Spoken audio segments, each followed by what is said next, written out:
There we go. Okay. Hi, everyone. Socrates, I DM'd you. I responded to your DMs. Let me hop in the thing. But I'll drag you in a bit.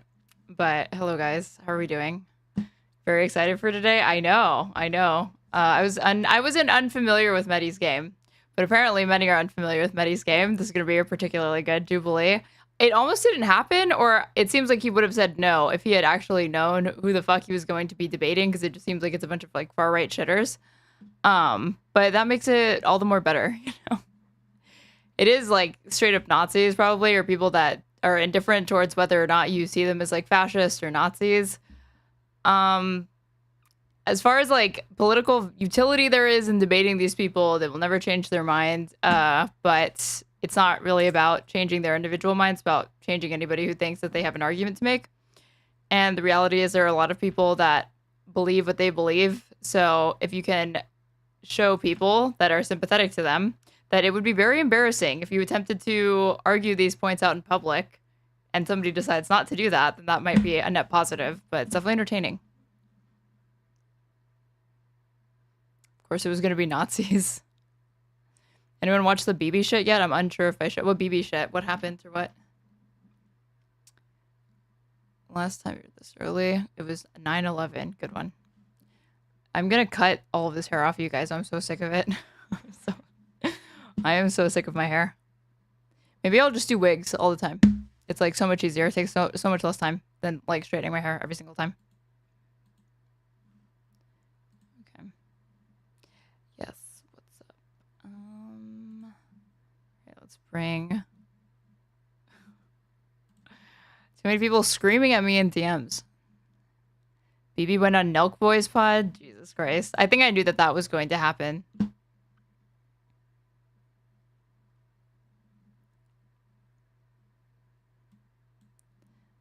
Okay. Socrates, you're in.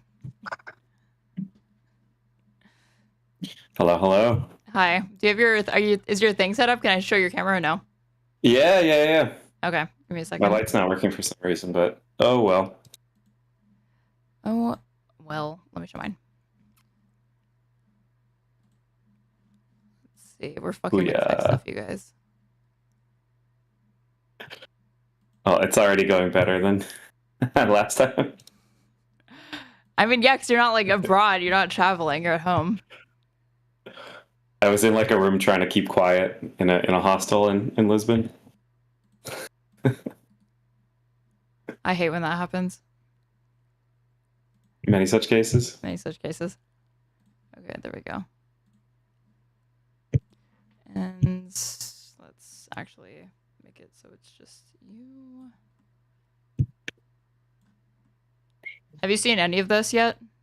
No. I've been saving myself. I've seen some clips just because like I can't avoid it on my timeline, but for the I was waiting to like give my reaction live to this shit. Okay. And then I gotta fix it again here.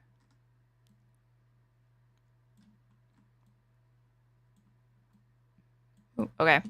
So you guys, yesterday, this was uploaded to Jubilee. 1 progressive versus 20 far-right conservatives featuring MEDHI Hasan. That is a hell of an understatement. But sure, we'll call them far-right for now until they decide to label themselves otherwise, which a few of them make the decision to do. Yep. And I saw that one. Settlers from the 1500s. Colonialists. Yes, yeah, I am. You don't look very Native American to me. I am Native American. Oh, wait, I have to share my screen with you. Duh. Give me a second. Oh, yes. Oh, crap. This is gonna... Let's see. There we go.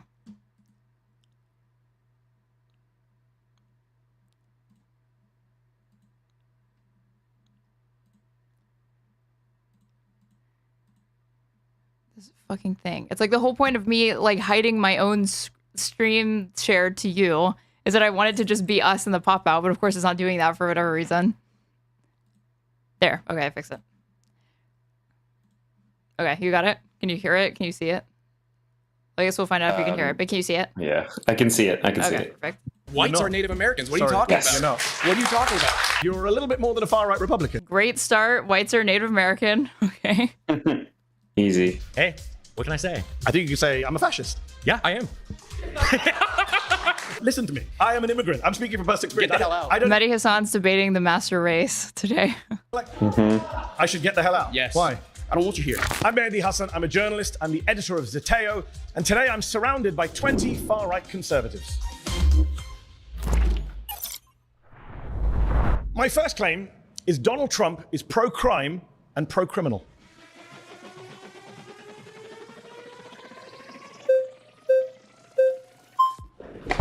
I hate this format so much. I don't understand why they have them like all rushed to the thing. They should just do some other way of selecting it, because then it just like they'll have all of these people, but it ends up being just like the same people that cycle through it.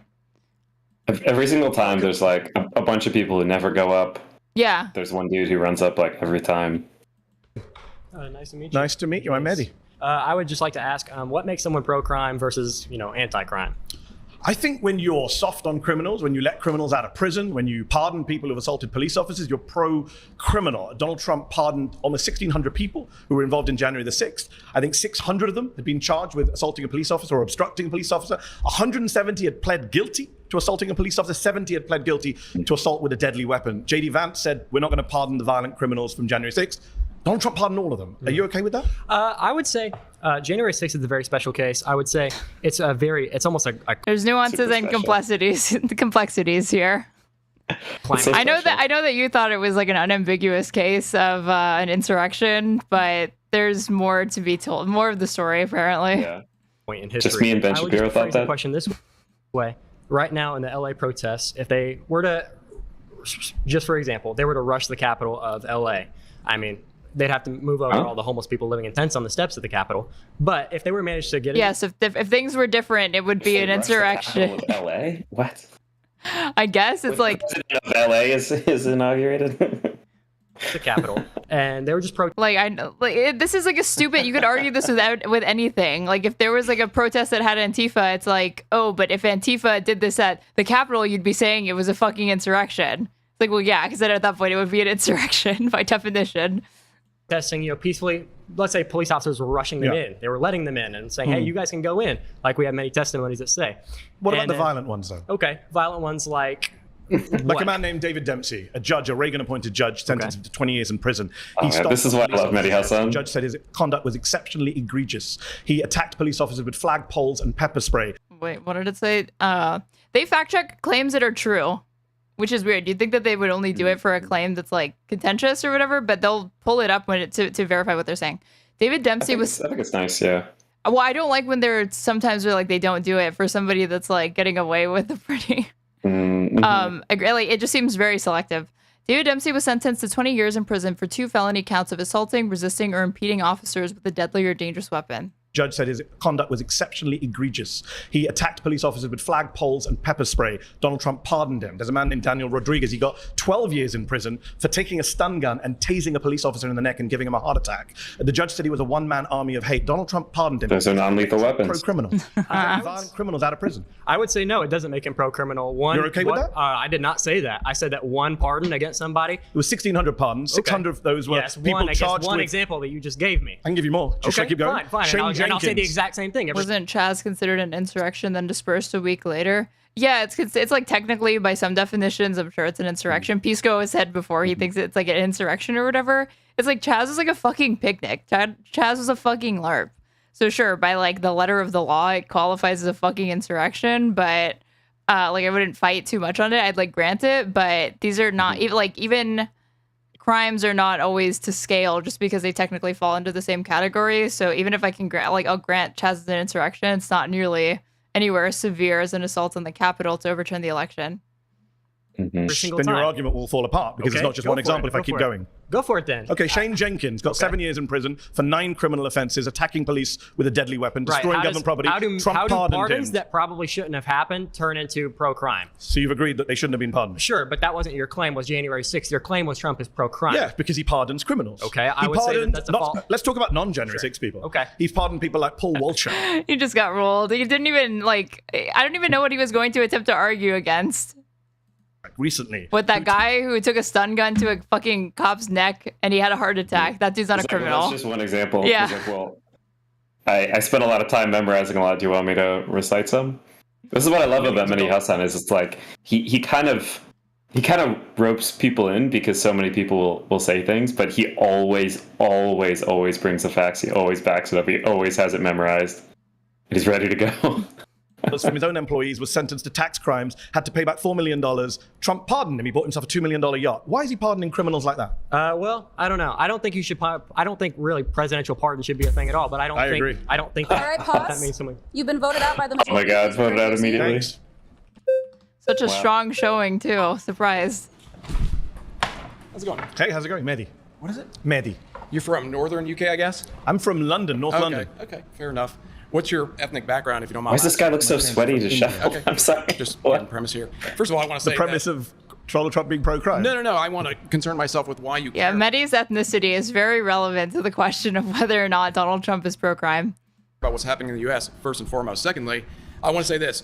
With the argument, should people who live in the US not care about Let's not interrupt each other. Because I have this thing, people know I have this thing. Oh my I have God. to stay calm, okay? So Okay. here's the thing. I am happy that he released J6. In fact, so much so Big that I divorced would energy. to protest if he didn't. Okay. So when you say, are you okay that he's pro-crime? Sure, because you know what? We're changing the definition of what crime is, first and You foremost. don't think stomping on police officers' heads is a crime? I don't think it's no longer a relevant conversation anymore. victimless crime. No, it's not, because you know what? Okay, have you seen the U.S. in the last 4 or The 5 light felony. years? Yes, I've- BLM protests. Have you Wow. seen? Okay, Some a lot light of myself have treason. been involved in these protests. I've seen egregious things that you can't even imagine. So we being have no done to rules then? conservatives. It's not about. I've done things it's you about can't trying- imagine. I know. But that's where we're at in the U.S. Just killing a cop, that's nothing. You're from India, so I don't relate. I'm not from India. Oh, sorry, your parents are from India, so I'm an American you have citizen. your own states. I'm an American, you know. You're an American citizen? Okay, Yes. fair enough. I don't know how Yes. you got that, but fair enough. Here's the thing. Are you an American citizen? Absolutely. Okay. But here's the Not thing. sure how you got that. Okay. Born here. Okay. Born here, and my family lineage is settlers from the 1500s, so I have some stake in the Okay. claim here. Okay. But you're Born from here. My lineage is people who literally came as immigrants. Uh-huh. a little different. But you're a than yours. descendant of immigrants. Settlers. I didn't know. Colonial. My claim is I was just born here. I literally didn't do anything to accomplish this. I just woke up that way. Okay. Very Native American to me. I am Native American. Whites not. are Native Americans. What are you Sorry, talking about? you're not. What are you talking about? Whites are Native Americans. Really? I think What was you're- happening? Bro, what the hell? I think A you're room full of people just like proudly displaying their idiocy. Oh, and this getting guy. confused with it. As somebody, I think that he's always there. I think he's part of the Jubilee production company. Is he? Wait, that would make him a plant because he's like. Yeah, he He's- always he's just like- like it argues was like, stupid like conservative points or whatever. Or maybe Jubilee is thought just that, very conservative. He thought that federal agencies paid federal taxes. He was that guy. Oh yeah, I remember this. Drew ass argument. True. Taxes to the IRS or something. I just have. Hi Mason. I have Mason in my chat saying Drew's argument. I don't know. You probably didn't see it. I debated Drew Pavlu with Pisco, and he was arguing that like white people are indigenous to Europe, and like white people are indigenous to America because they've been here for so long. But it's not what it means to be indigenous. It's like a few hundred years as indigenous. He was like also saying that like, because he kept saying that like he thought it was unbelievable that Pisco and I were like, if you're born here, you're natural, like you're granted citizenship automatically. It ought to be that way. But if you're a naturalized citizen, it shouldn't be very easy to strip you of your citizenship, even if you commit a heinous crime. Sure. Yeah. And he was saying, well, at that point, if you engage like these Pakistani grooming gangs that are all over the UK, these people should be deported back to Pakistan. And it's like, well, are they citizens of the UK already? And he was like, yeah, but they should be stripped of that and then sent back over there. And I was like, well, why grant them citizenship in the first place if you're just going to be able to revoke it as soon as they break the law? Mhm. I don't mind going on a tangent. But what was happening before the 1500s? Calm down. I think you're getting. What was happening before the 1500s? There was indigenous people here that Yeah. came here from Do you know what Asia. indigenous means? Listen, before Indigenous America, people Let- can't you come let from me somewhere finish? else. Why do you ask a question if you're going to interrupt? I'm not sure if you know what the meaning of indigenous means. I do know what it means. It Doesn't means sound they like it. came here first, right? They came here from Asia by way of land bridge. no. I have an argument with Neil deGrasse No. Tyson. or As a anybody settler. else about that. I don't care. Is he an American? I genuinely don't care. Yes, he is. Okay, just so checking. my point is, okay? Nothing to do with crime. So far, you've agreed with me that these Because people you're are criminals. derailing, dude. I'm trying You to stay on literally sat track. down- He almost ruined it by coming out hot and throwing shots at him being a paid actor. Wait, me? That guy who works... I'm pretty sure that that guy who Socrates was saying made the case to Sam that, like, he didn't understand, like, that federal agencies don't pay taxes or whatever. I'm pretty sure he's part... like, he gets thrown in there when they can't find enough people because I've seen him on multiple episodes. Don't ask me where I'm from. I think you derailed I this think you got conversation from the offended by get-go. that, but I'm... Oh, the debate with Drew. Okay, yeah, for sure. It was just a joke.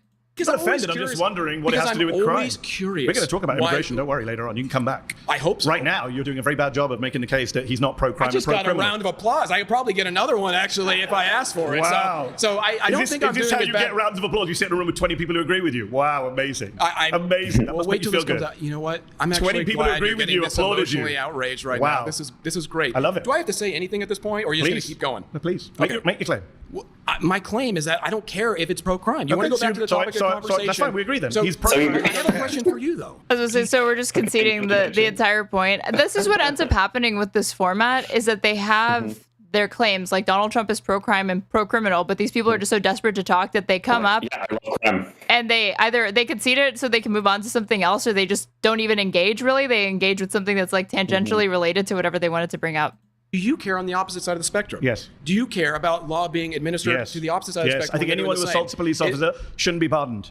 I think that Donald Trump shouldn't have pardoned 9 Republican members of Congress who were convicted of crimes, and I don't think Joe Biden should commit. I don't think Democrats should pardon Democrats. Fair, but I don't think you understand where we are in the U.S. then. I think I do. No, because you're arguing from a position of like a U.S. that doesn't exist anymore. Okay. We're headed towards some nihilism. No laws, nothing matters. It's not about Everyone's pro-crime. It's not about that. It's that conservatives conservatives for too long have been playing it safe. They've been playing by the law. They've been playing by the law. Yes, they have. Maybe so safe. Conservatives are the most oppressed race.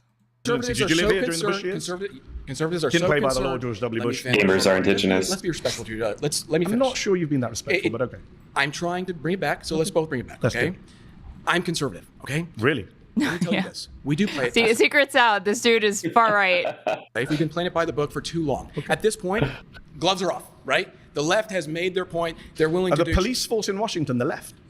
Yes. Are you kidding me? The left? Are you insane? Police officers. Look at LA right here. You think those stand down? You think the LAPD are a bunch of liberal Marxists? No, but I think they listen to liberal Marxists. LAPD is Marxist, actually. Okay. I think they listen to who signs their paychecks at the end Can of I the just day. check, because you're doing lots of little diversions. We both agree Donald Trump's pro-crime. You're just fine with it. No, Is that the position? I don't. That's what you've said so far for about 5 minutes. I don't agree with your definition. What's your definition of crime? It doesn't Stomping matter. on a police officer's head is not a crime.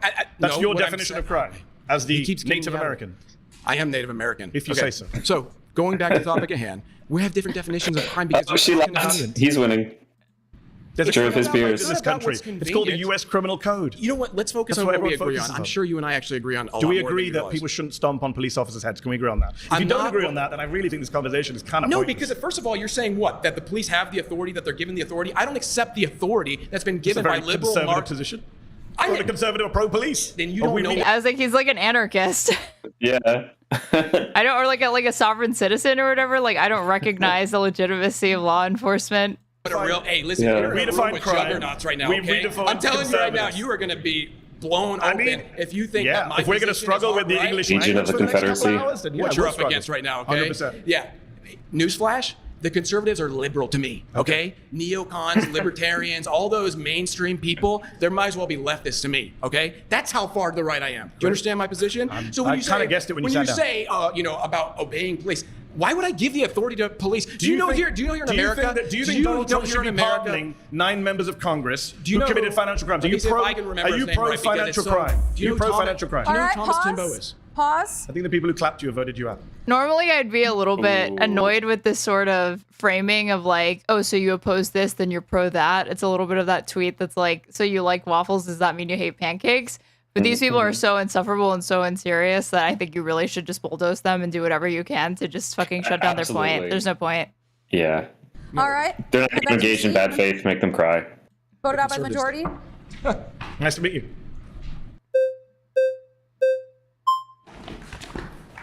Hi there. sir. Oh, folder guy. I'm gonna. So he doesn't. So that previous guy doesn't recognize the legitimacy of law enforcement, but like a passive, recognize but the like federal a government. like a passive little bitch. When he's voted out, he goes back to his chair. Shouldn't he like stand his ground and say that they don't know what they're doing? He recognizes the authority of Jubilee, though. Yeah, the Jubilee Council. It's possible, but the truth is your claim is completely bad faith. You do not care about being anti-crime. You yourself are pro-crime. Your side is pro-crime because you're a progressive. How am I pro-crime? So I'll give you an example, right? So your side... If I just define progressive as pro-crime, then by definition you are pro-crime. I'm really smart. I can't believe Yeah, for we once love crimes. I'm actually turning down the speed, but they are talking. They are yapping a little bit fast. Small brain. Donald Trump has passed a series of laws in California. Let's go with California. It's where we are right now. It's where I'm from. I don't know. Are you from California? No. Or? Okay. So in California, for example, the state It's from legislature, North London. completely progressive, just passed a law that limits sex offender registration to 10 years. It was life before. California has a tier-based sex offender registry. Those who commit misdemeanors have to register for a minimum of 10 years, while those who commit more serious sex crimes have to register for 20 years to life. So he just gave the impression that like there is no scaling on this registration. It seems like they only, again, misdemeanors, there's a cap. And then for anybody who engages in more serious criminality, then it's 20 years minimum to life. That's pro-crime. And it's probably like this is the same guy who probably will go online and complain like, oh, if you pee in public, you could get put on the sex offender registry, which is true. And it's like that maybe that should be sealed after 10 years. You literally just like peed in public somewhere.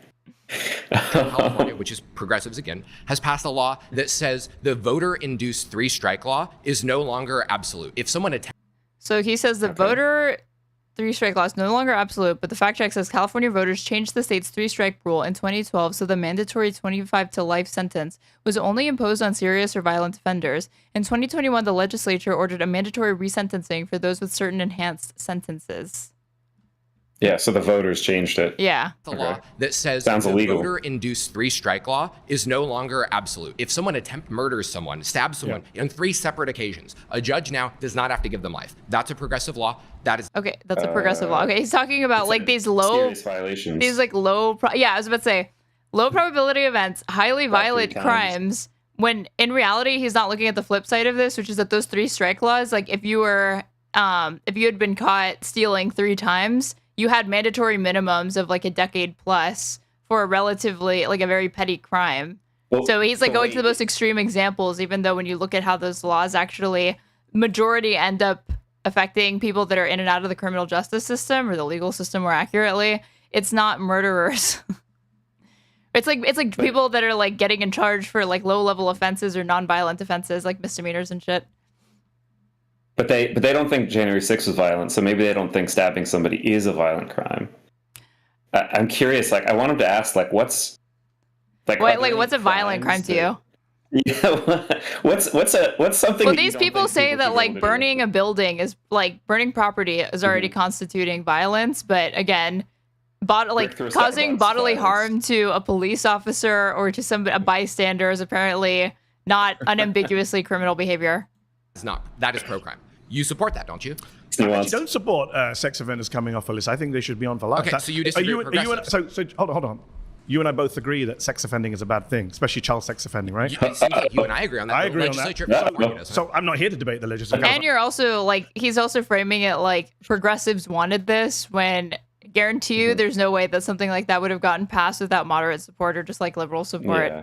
I'm here to debate Donald Trump being pro-crime, and I'm saying that Donald Trump was friends with Ghislaine Maxwell. When Ghislaine Maxwell, who's the worst child sex trafficker of our lifetime, she's serving over 20 years. Do you know Ghislaine Maxwell? Yeah, she's actually not. Jeffrey Epstein's the worst sex trafficker. He's dead. I'm talking about people alive.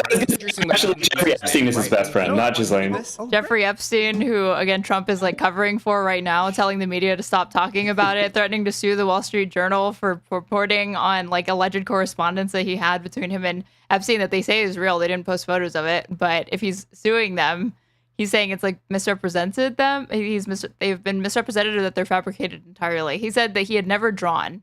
His son was like, he's never drawn anything, but he had drawn things. He had drawn different just like sketches and doodles for like charities and stuff like that. My father's never been near paper. This is only a day old and it's already aged poorly. Jeffrey Epstein, before he died, did an interview with Michael Wolff. He's on tape. I don't know if you heard the tape. He says, my closest friend was Donald Trump. I was his closest friend. Elon Musk, I'm not sure if you've heard of him. He tweeted recently that Donald Trump's name is in the Epstein files. Yes. And Ghislaine Maxwell, who was the right-hand woman of Jeffrey Epstein, when she was on trial for child sex offending, which you and I are opposed to, Donald Trump stood up and said, good luck to her. I wish her well. So yeah, that makes him pro-crime and pro-criminal. He also considered pardoning her, but his administration, in the first term of his administration, convinced him not to, according to Michael Wolff. He still might, right? He's flirted with the idea, but I think given all the turmoil that has been like ushered in, because he will not stop drawing attention to this by saying it's by telling people to stop thinking about it, that I don't know that he could. child sex Well, you traffickers just said they like were his Epstein. friends. He's No, clearly I'm saying he was something- friends. He was friends with Epstein. You haven't seen the videos? They danced together, partied together. It's Epstein said I was his closest he friend. knows he's not supported the pedophilia part. The only people supporting pedophilia Actually, that's are not the true. left. Trump gave a speech about 20 years ago where he said Epstein's a great guy. He loves young women. A lot of them are very young. Nudge, nudge, wink, wink, laugh, laugh. So yeah. And then the contents of the letter that was reported in the Wall Street Journal was, hold on. Let me pull up what it actually was, because there's like, it's very cryptic and gross in retrospect. Hold on. There's something eternal, whatever. Yeah. You get older, they stay young. What is this actually? I'm not a robot. I swear to God. What does he say? It isn't clear how the letter with Trump's signature was prepared. Inside the outline of the naked woman was a typewritten note styled as an imaginary conversation between Trump and Epstein, written in the third person. Voiceover. There must be more to life than having everything, the note began. Donald, yes, there is, but I won't tell you what it is. Jeffrey, nor will I, since I also know what it is. Donald, we have certain things in common, Jeffrey. Jeffrey, yes, we do, come to think of it. Donald, enigmas never aged. Have you noticed that? Jeffrey, as a matter of fact, it was clear to me the last time I saw you. Trump, a pal is a wonderful thing. Happy birthday. And may every day be another wonderful secret. It's like, it's written as like if you were trying to indict somebody and you were writing a fanfic to inflame a rumor. Like, that's that's what it sounds like that Trump wrote. It's just insane that, I don't know. Crime and pro-criminal. So you think and I he's think he's pro-crime soft for on having sex. I mean, the cope is that they won't even engage with it. Like, his fans are like, they didn't actually post pictures of his lies. And that he wouldn't sue them if he didn't think that he had a case. Which is not Actually, true, Obama because you did can... that sketch. Oh, yeah, there's also that it's Obama and, like, the Democrats. Friend who's a criminal. Do you have any friends who are criminals? Not that I know of. Certainly not child sex offenders. No, do you? If it came, no, of course not. Okay, so we're both in agreement again. So why are you defending Donald Trump? If it came out tomorrow that one of your friends was a child sex You know trafficker, what I'd do? you'd stop being friends with them. Yes. Yeah, And I but- wouldn't say- and I then wouldn't- I'd go on TV and I would say, "Oh, look, Mr. Hassan was friends with this guy 10 years ago. Therefore, he's What if pro-child Mr. sex Hassan trafficking." said, I wish them well when they're on trial? Wouldn't you ever go at me for You that? wished your Wouldn't friend you well ma- on trial? Yeah, child sex trafficker. Would you be mad? I wouldn't wish someone well, but that's Donald your Trump gotcha. did. That's your gotcha. It's a pretty Is big he said gotcha. He wished Yeah, a friend pretty well. big gotcha. Okay, He but praised see, the- he what praised you're the really woman trying for to do child right now is you're What trying to about get the back fact to that- Donald what Trump about on the a fact personal that level. Elon Let's Musk talk says his policy. name is What's his policy? Oh, you want to talk policies? Yes. So when he left office in 2020, he left behind the highest murder rate for over 100 years. He left Between behind the 20 highest murder. Yes. That is the most bad faith claim you No, could no, possibly make. it's a fact from the No, CDC and you know data. what? Here's why it's bad faith. Can I finish a sentence and then you can come back in? You're just lying to people. Donald I'm Trump. lying? Can I finish the sentence? Donald Trump does not cause the Can I- murder rates. can I- Murder is a state Oh, level that's crime. hilarious. You can kill all those people. Oh, okay. This is what we're going to do. You can't actually see any failure that occurs while a Democrat is the sitting president. You can apportion blame to them because it's Biden's admin, Obama's America, right?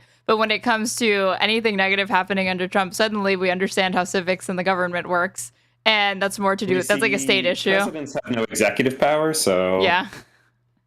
The murder rate than Donald Trump Okay, is. that's hilarious. So Donald Trump's not responsible for murder rate, but other politicians who are Democrats Yes, are. because it's Everyone a state can see level your law. partisan That's shit. like saying no. I'll say Republicans are too. Let's- State governors who are soft on crime are the ones that are Let responsible me finish for a murder sentence. rates. When Donald Trump left office in 2020, between 2019 and 2020, according to data from the CDC, from the FBI, from Pew Research, there's a 30% increase in the murder rate between 2019 and 2020. It was the single biggest jump in the murder rate since 1905. And who's doing so he's pro-crime who's doing the murdering? and Aren't they pro-criminal. responsible? Who's doing the murdering? The murderers. So aren't they responsible But for why- The the idea that any adult American is not under the impression that if you are caught killing somebody else, it carries a heavy penalty and you're probably going away for life is so fucking stupid. It's just this very juvenile idea of what actually curbs criminal behavior that, like, yeah, we need to make it even more stringent, or like what, like who is, show me the Democrat that has amended how many years you should be put away for murder or even like manslaughter. Go rate? up on his watch.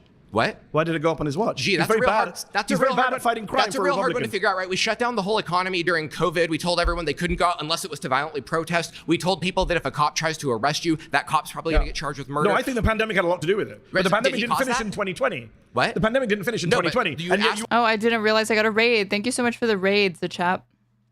Why the murder rate And went yet, up. if we're The going to murder play rate the went what up about because game, of you all guys these blame Joe factors. Biden for crime for years. But Joe For Biden years. actively induces policies that are pro-crime. I'm asking So you does for Donald Trump. Okay. Name the policy I'll that's name one right pro-crime. now. I'll name Please, one right I've asked now. you for like 10 minutes. I'll name one Please right do now. that. No, you haven't actually. You talked What, about some of California legislatures. He pardoned violent criminals who not- then went that's on not a policy. to commit Did he other do- crimes. You don't think releasing violent crimes into the Pardon's community? a one-time thing. What's his policy? Do you know- He has- That's still a policy that you enacted. Just because it happens one time, that doesn't mean it's not a policy. What else would you call it? An executive action or whatever? But Trump had nothing to do with him murdering another person after he let him go, and then that murdered another person. That has nothing to do with Trump. And then a lot of those January 6ers also got picked up later for, like, pedophilia. law. For, like, Isn't it a lot? I know that like a There's couple other of them minors. already had penalties that were related to child pornography or child essay, like these disgusting crimes, and that nonetheless he pardoned them as well. The Proud Boys are now suing for $10 million because the pardon wasn't enough. They also have to have like the government acknowledge that their constitutional rights were violated and that they're worthy of a $10 million payout, apparently. A pardon What is a law has he one-time signed? thing. Is a policy is not one-time That's thing. like Jimmy Carter pardoned the You draft. No, guys listen, may want to dodge January 6th, the pardons. I'm not judging that. Then Jimmy deal with Carter. it. Did you agree with I'm them? gonna right now. Do you agree with Jimmy them? Carter Do you pardoned agree with draft the pardons? dodgers. Does that mean his I don't, policy was I don't no one support has to... Jimmy Carter. Do you Okay. support the pardoning of people who went on Many will just like disavow or like instantly like just answer their thing to like move it right back to the actual point. to be prosecuted for sexually abusing a Like, why did he think that Mehdi was going to fight on the thing about, like, he distorts Jimmy and misrepresents the thing about the California Draft dodging. legislature passing progressive, like, thing to let people off the sex offender list or whatever, and he was like, yeah, I disagree with them, or they shouldn't have done that. He just, like, accepts his framing and moves it right back to what it's supposed to be. And then on this, I don't know why this guy tries again for a very pathetic gotcha, like, assuming that, like, he's going to defend everything that the Carter administration did. Why? That's not even, like, a recent thing. You know? Okay, but what about progressive, violent protesters for abolition in the 19th century, in the 1800s? What about them? I don't hear you condemning the shot heard around the world that started off World War I.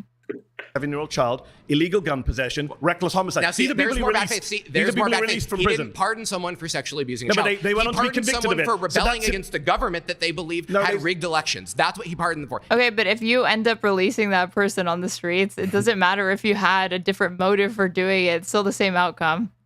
He didn't pardon them for sexual child abuse. But they were criminals who committed those crimes. pardoned them for a Wow. different So that- crime. Now, Yeah. Here's so you say they're criminals Not because they people. did the crime. Irrelevant. Would you extend that to illegal immigrants that they're all criminals because they committed a crime? I have a No, feeling your the position Supreme is going Court. to change. Supreme Court. We're going to talk about immigration.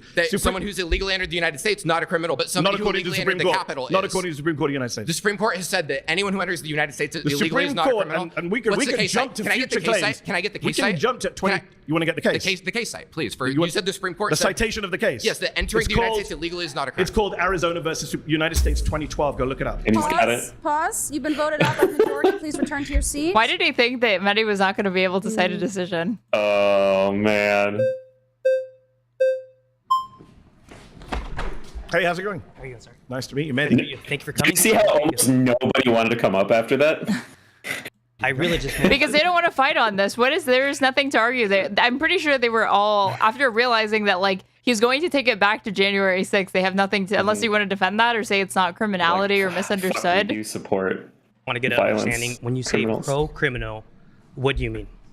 I mean that when confronted with people who've committed criminal acts, Donald Trump has been either soft on them, friendly with them, pardoned them, and of course, let's not forget, I mean, we've got 5 minutes left, I'm surprised it hasn't come up earlier, he's a convicted criminal himself sitting in the White House. Okay, I want to 34 make sure I felony understand offenses. you correctly, because Yes. I don't want to strawman you. No, You're saying I appreciate that. every time that he's been confronted, Not every time. I didn't most say the times, words every time. most times, A lot of the time. a lot of the times, Yes. he's leaned towards criminal activity.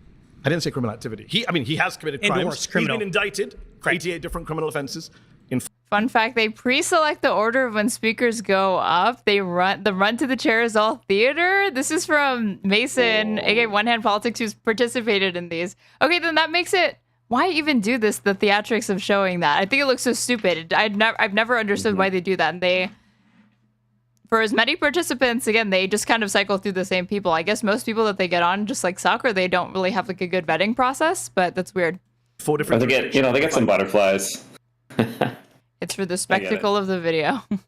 different grand juries. He was convicted himself on 34 different criminal offenses by a jury of his peers. But let's park that for a moment. Okay. separate to his own crimes, when confronted with the crimes of others, or the alleged crimes of others, for example, a Chinese crypto billionaire called Justin Sun, who was being investigated for market manipulation, Trump dropped the case, invited him to the golf course, invited him to the White House, plenty of examples, and the guy invested $70 million in Trump's cryptocurrency. So what I want to ask you That's this. pro-crime in my view. Is it possible, because remember, the burden of proof's on you, right? You have to prove. Is it possible that all these things that he's done that supposedly make him pro-crime? I mean, it is on him because he is the one making the affirmative claim. But he has so much evidence on his side. They all know what he's talking about with respect to the January 6th indictments and then subsequent pardons, that now it's back on you to prove how that's somehow not an example of criminality that's being given a pass for partisan reasons, or that somehow doesn't constitute criminality whatsoever, or that it is, but it's justified. The closest thing that you can make is you have to concede that it's crime, but it's justified crime or a justified act of rebellion.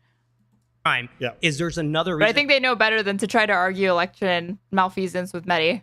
For the doing it. There's other justification. For example, let me give an example, and then you can rebut it. The J6. Is it possible that he could have done this to unite the country, to move past, to go to a new chapter? If it's even possible, I think. Why don't we just let every criminal out ever then to unite the country? There were all these people that were clamoring for, like these violent criminals to be released. You can make that argument with literally any criminal that you pardon. I have to admit, like some sort of like national forgiveness type narrative that. These are people who support him in the most divisive way possible. So it just doesn't make any sense to say to heal the nation or whatever. If you would pardon your enemies, you wouldn't pardon your people. Right, you're the people, your toadies. It doesn't make any fucking sense. Yes, but Trump is trying to unite the country through division. There's another possibility. Therefore, he's not pro-crime. At least in possibility. So let me agree and disagree. Yep. So I agree with you that the intent could be different. I don't think Donald Trump was sitting there saying, how can I increase the level of murders? Let me release some murderers. Right. I'm not saying he did that on January 6th. I don't think he was trying to unite the country. That's where we disagree. That's bullshit. In fact, he divided the country further. But intent doesn't really matter to my claim. If he's releasing violent criminals, wait. it doesn't matter. No, he's pro-crime and pro-criminal. No, but that's a big indictment to say pro-crime. That means if I'm he's confronted, for crime. He's not only driven by I gave an example. pro-crime. Forgive me. Your friend earlier. This is not even getting into the fact that Donald Trump himself is a convicted felon. He's like totally sidestepping that, and he's just going for his actions. Your ally said, where has he done stuff that's increased the crime? I'm telling you, people have been pardoned who have been convicted on multiple other crimes. These people who we pardoned had previous criminal records. They were not just some folks chilling around and go, we're against the takeover of our country, we're opposed to rebellion. A lot of these people were already hardened criminals, militia members. He looked at those people and said, you know what? They've been convicted, in many cases, by Republican judges, but I'm going to let them out. Yeah, that makes you pro-criminal. Is it possible? And if Joe Biden had done it, you'd be attacking him. Sure. Is it possible that their conviction was part of a plea? It's like, oh shit, I can't get out of this, so I got to take a plea deal. Some of them, maybe. I think actually MEDHI should have forced him to answer. If Joe Biden had pardoned a bunch of Black Lives Matter rioters, would you say that is like that's like the country coming together, that's unity, or that's not excusing criminality? I'm being abandoned.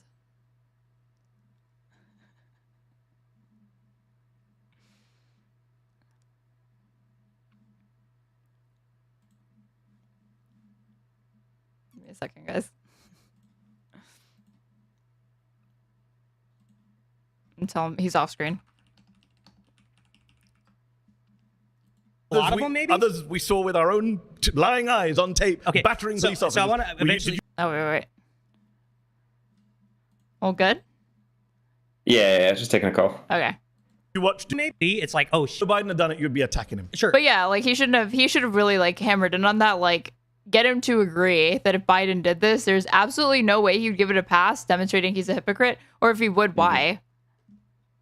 Is it possible that their conviction was part of a plea? It's like, oh shit, I can't get out of this, so I got to take a plea deal. Some of them, maybe. A lot of them, maybe? Others we saw with our own lying eyes on tape, battering police officers. So I want to eventually... Does that make sense? That they could have taken a plea for a pardon? Like you take a plea deal with the Justice Department or whatever in exchange for giving information. You don't get a plea. You don't get a pardon from the president as part of a plea deal. Is that a thing? I'm not aware. I don't know. My understanding is that it's completely unilateral and it doesn't factor in the like any. It's not about amending your sentence because you can commute sentences, but it's different than saying we're going to relitigate it or like interfere to the point that you offered pleas. I don't even think you can interfere that way. I think either you pardon them or you leave it alone because then you at that point you just have to defer to the judgment that was ruled in their case. To be completely honest, I'm pretty novice on this. Okay. I'm more trying to target. You're saying he's pro-crime, and in my head, I'm just thinking this logically. Let me finish. If I can finish for 1 second. If thinking this, there's a possibility that he might have had other reasons. For example, unifying the country. Next chapter, right? That could be the reason. Therefore, it's not pro-crime. There was other reasons. I'm just saying that's a possibility. And if that's a possibility, so the only thing you can argue on is the intention. The intention was noble. It was not to actually unleash more criminality onto the streets, even though it's irrelevant to MEDHI's argument because in effect it's the same policy. Maybe he had some other reason, like you can't know 100% why he let all these criminals go. Maybe he had a vision from and then from Jesus, there you have to answer if you think that that's righteous to begin with. Do you think that that's even like a correct assessment that they're not really criminals? And then just this idea that it's like we'll unify the country by people who took divisive political partisan action and attacked our nation, and let's have them not have any accountability when he's the person that stoked them to do that, and he's now in power. Like, the opposite, letting them be in jail or giving them harsher sentences would be unifying the nation, because he's saying, oh, the people who followed me to do something that was wrong, I see that that was wrong, and these people shouldn't do that, and that would be unifying the nation.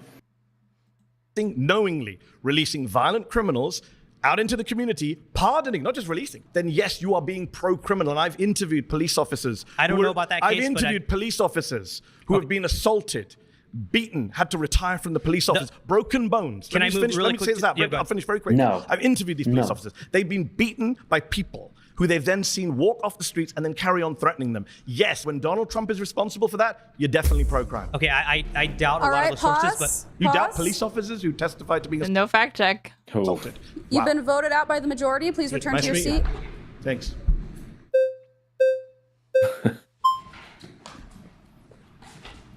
Hey, how's it going? So she was just faking running for it there? Yep. So you claim that your main claim is that Trump pardoned some people from January 6th. By the way, I was there. I saw it all firsthand. About a football field away. The smoke in my eyes. Every one of these guys. Bloodied. It was a crazy day. Were you convicted of any crimes? No, of course not. It was a great day. Stayed very peaceful. But your entire claim is that he pardoned. That's not my entire claim. That's basically you keep bringing it up. All you do is bring it up. Okay, I'll mention some other people. Let me say this. Are you okay with this pardoning of Paul Wolchak, who stole money from his employees? You keep talking about 9 former members of Congress. That's my claim. He keeps pardoning criminals. That makes him. You know who else pardoned a big criminal? Go on.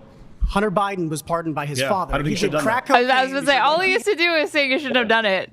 Yeah. Had hookers there too. I'm with you all. But then why don't you claim that Biden? Why don't you claim that Biden? I think Joe Biden in that instance was pro-crime. He shouldn't have done it. Well, he shouldn't have done it. Overall pro-crime. I don't care about the Hunter Biden pardon really that much. The only thing that like to me is wrong is like he had actually engaged in like tax criminality or something like that, but then he paid it back only after like he was caught on it or something like that. I thought I do think that it was clearly politically motivated. Mm-hmm. Just because he did that. No, but Joe Biden didn't just. So if it was just a pardon, then you'd be fine. But I already mentioned there's also the fact that Joe Biden wasn't actually a convicted criminal in office. Trump has committed crimes. Trump hangs around with criminals. He spent much of the 80s hanging around with the New York mob. He hung around with Jeffrey Epstein and Ghislaine Maxwell. According to the Fear City documentary and other reports, Trump worked with the mafia on certain construction jobs that involved unions, supply and contracting companies that were under mob control. He's bragged about this openly, that he's like worked with the mob. I thought it was a lie. I just thought he was trying to like sound cool because, of course, to Trump and his like Play-Doh brain, that is like his idea of what is like badass or whatever. But I guess it's true. Well, that's I can keep going. Jeffrey Epstein lived in West Palm Beach, the area, and that's the closest golf course he could go to. Do you think? And he's very, do you think very Donald rich, Trump is in the Epstein files? So he paid. Do you think Donald Trump is in the Epstein As soon files? as Trump found out, do you think Donald Trump is? I was going to say, complete unforced error for this dumbass to bring up the Epstein files. No, yeah, I do not. they weren't even talking about Let me it. Let me explain this. Okay. He lived in the area in Mar-a-Lago, near Mar-a-Lago, so he bought, obviously, a ticket to go in there. Yep. As soon as Trump found out that Epstein had done all those bad things, immediate ban That's from not true, Mar-a-Lago. but okay. Immediate ban That's from not Mar-a-Lago. true. Yes, it is. That's not yes, true. it is, 100%. In fact, Ghislaine Maxwell. So, A book called The Grifters Club alleged Trump banned Epstein from Mar-a-Lago for hitting on another member's daughter. recruited some of the girls that were abused from Mar-a-Lago. During a deposition, Virginia Jeffries said she was approached by Ghislaine Maxwell about giving messages to Epstein while working as a spa attendant at Mar-a-Lago. This is true. This from Mar-a-Lago. That's pretty outrageous, right? Elon Musk tweeted that out in a fit of rage. Okay. Do you sometimes really? people Do you tell really the truth think, when they're angry. Do you really? The truth comes out when people are angry sometimes. I noticed that. Somebody pointed out that the first fact check on that was an allegation. We might see that today. Kash Patel literally said that Elon Musk had no access to the Epstein files. So Kash Patel said that Epstein killed him. There are no Epstein files. What Epstein whatever files? he says goes. Then yeah, I don't care. You do? He knows more information than I do. A lot of MAGA people are upset. He knows with more Kash Patel information for than I saying- do. Suddenly, the government is trustworthy. Yeah. Here's I the trust the actual deep state. point. Suddenly people are trying to vote you out because you said you agree with Kash Patel on Epstein. He knows more All information right, than I do. Pause. That's time. Please return. That's always true of any government agency ever. That literally is an argument to never ever be skeptical of like any intelligence agency, any State Department line, nothing that the government says because they will always know more than you. Yeah, the CIA knows more than me, so I believe them. Must be truthful. Surrounded is now a podcast. Okay. How could you listen to this in your spare time? It's bizarre to me. Right. My next claim is that Donald Trump is defying the Constitution. This is less of like a claim and more of just a fact to a thing that you either accept or you don't. There's not even like wiggle room on this. The only thing you can do is say that like it's fine. Nice to meet pleasure you. to meet you, sir. Mehdi, lovely to meet you.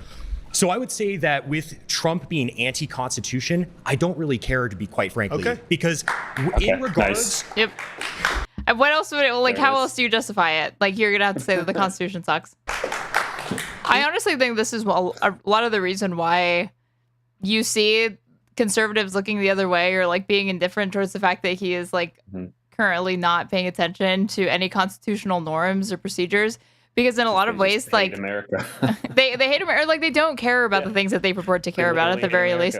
But I'm sure there's also, I mean, I don't really care about the Constitution, I'll be honest. Like, I think that they're, to the, like, the extent to which I feel it should be enforced is because if you're a politician, you're taking the oath to uphold that document. So that is kind of the standard that you use to judge. As far as, like, you're asking me, like, personally, ideologically, the Constitution is a very conservative document, and it has so many different veto points within it to stop things from changing and to make it so that ordinary people don't have access to like the levels of power, like any significant like levers of power. That it's very convoluted. It's surprising that it ever worked at all past like the first couple of decades that it was in use. And especially now when you see like the amount of gridlock that exists or whatever, I don't think the founding fathers ever could have known that there was going to be this much polarization and it would become so dysfunctional. Well, they didn't. And I also just don't even like the way that like power is allocated. Like I don't even think the Senate's not very democratic to me. Like to like these tiny ass states with like no population, like very very small populations get two senators, and then California gets two. Yeah, originally you couldn't even vote for them. Right? Originally, like the senators were just like selected and chosen and represented you. Just like wealthy landowners or whatever. Mm-hmm. Constitution is a document that should seek to serve us. And when it fails to seek to serve us, that can be amended. Laws can be changed. And quite frankly, it can be amended, the fact is, we're defending things in this country that shouldn't be defended. The First Amendment should not defend pornography and making children and women be victimized. Making women and children be victimized as a result of that. I think things like blasphemy shouldn't be allowed per the First Amendment.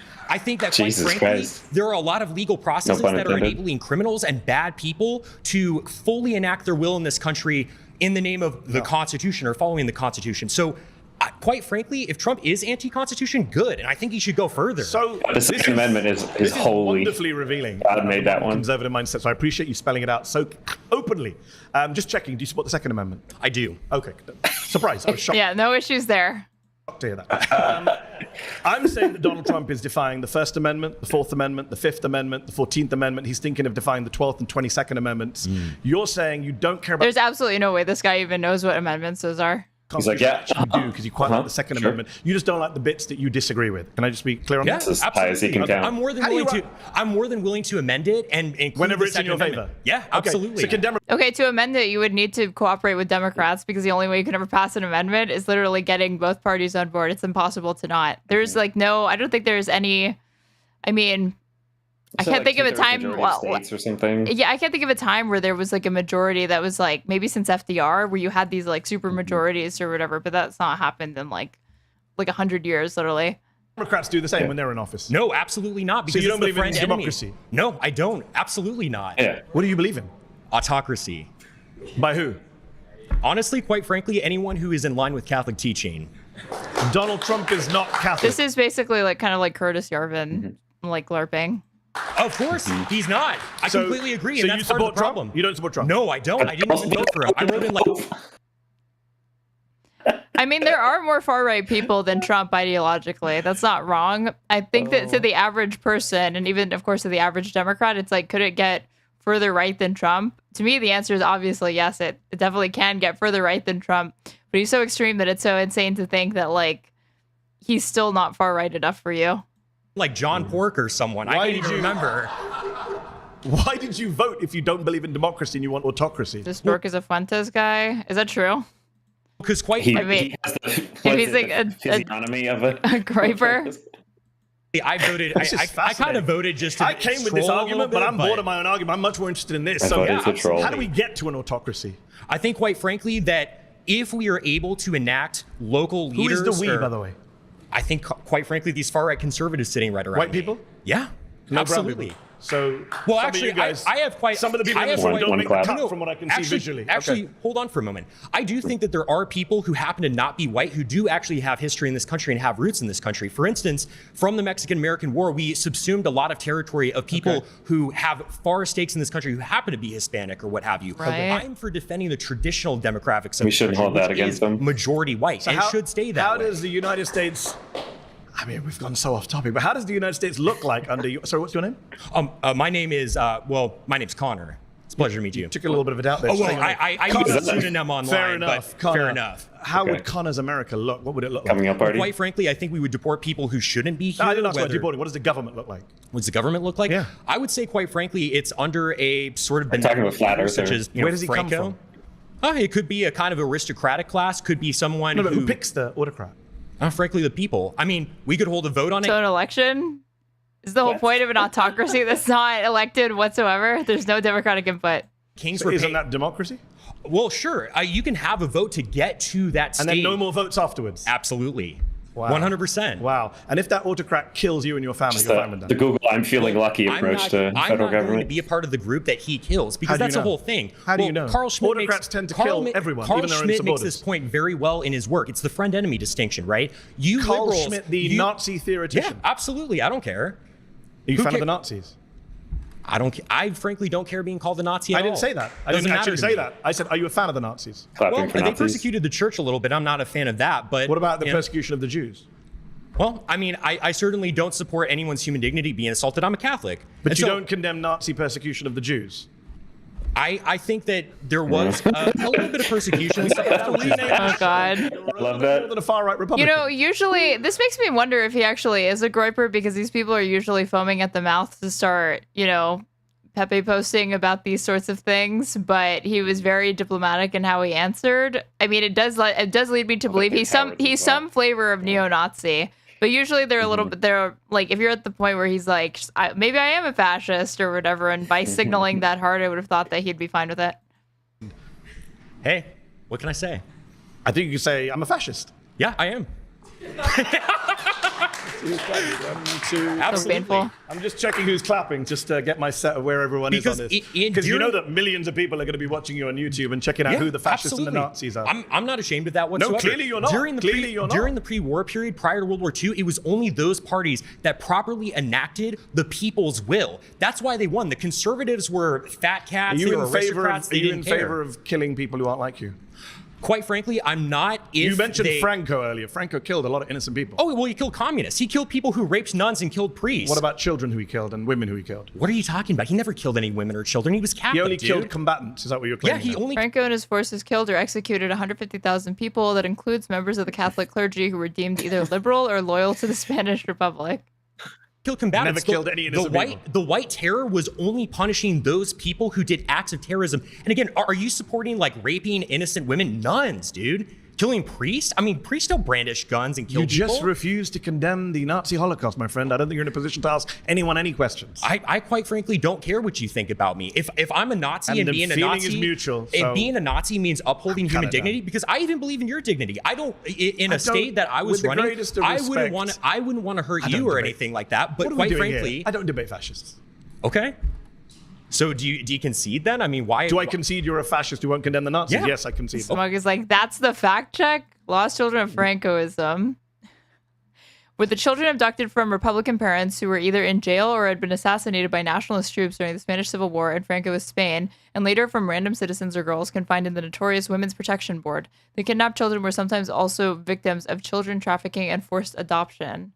The number of stolen children are highly speculative because these children were not often registered upon birth, and even when they had been registered, archives were destroyed later. These figures may include children who became orphaned as a result of the Civil War, and therefore do not fall into the same category as children taken away from their parents by the regime after the war for political and social reasons.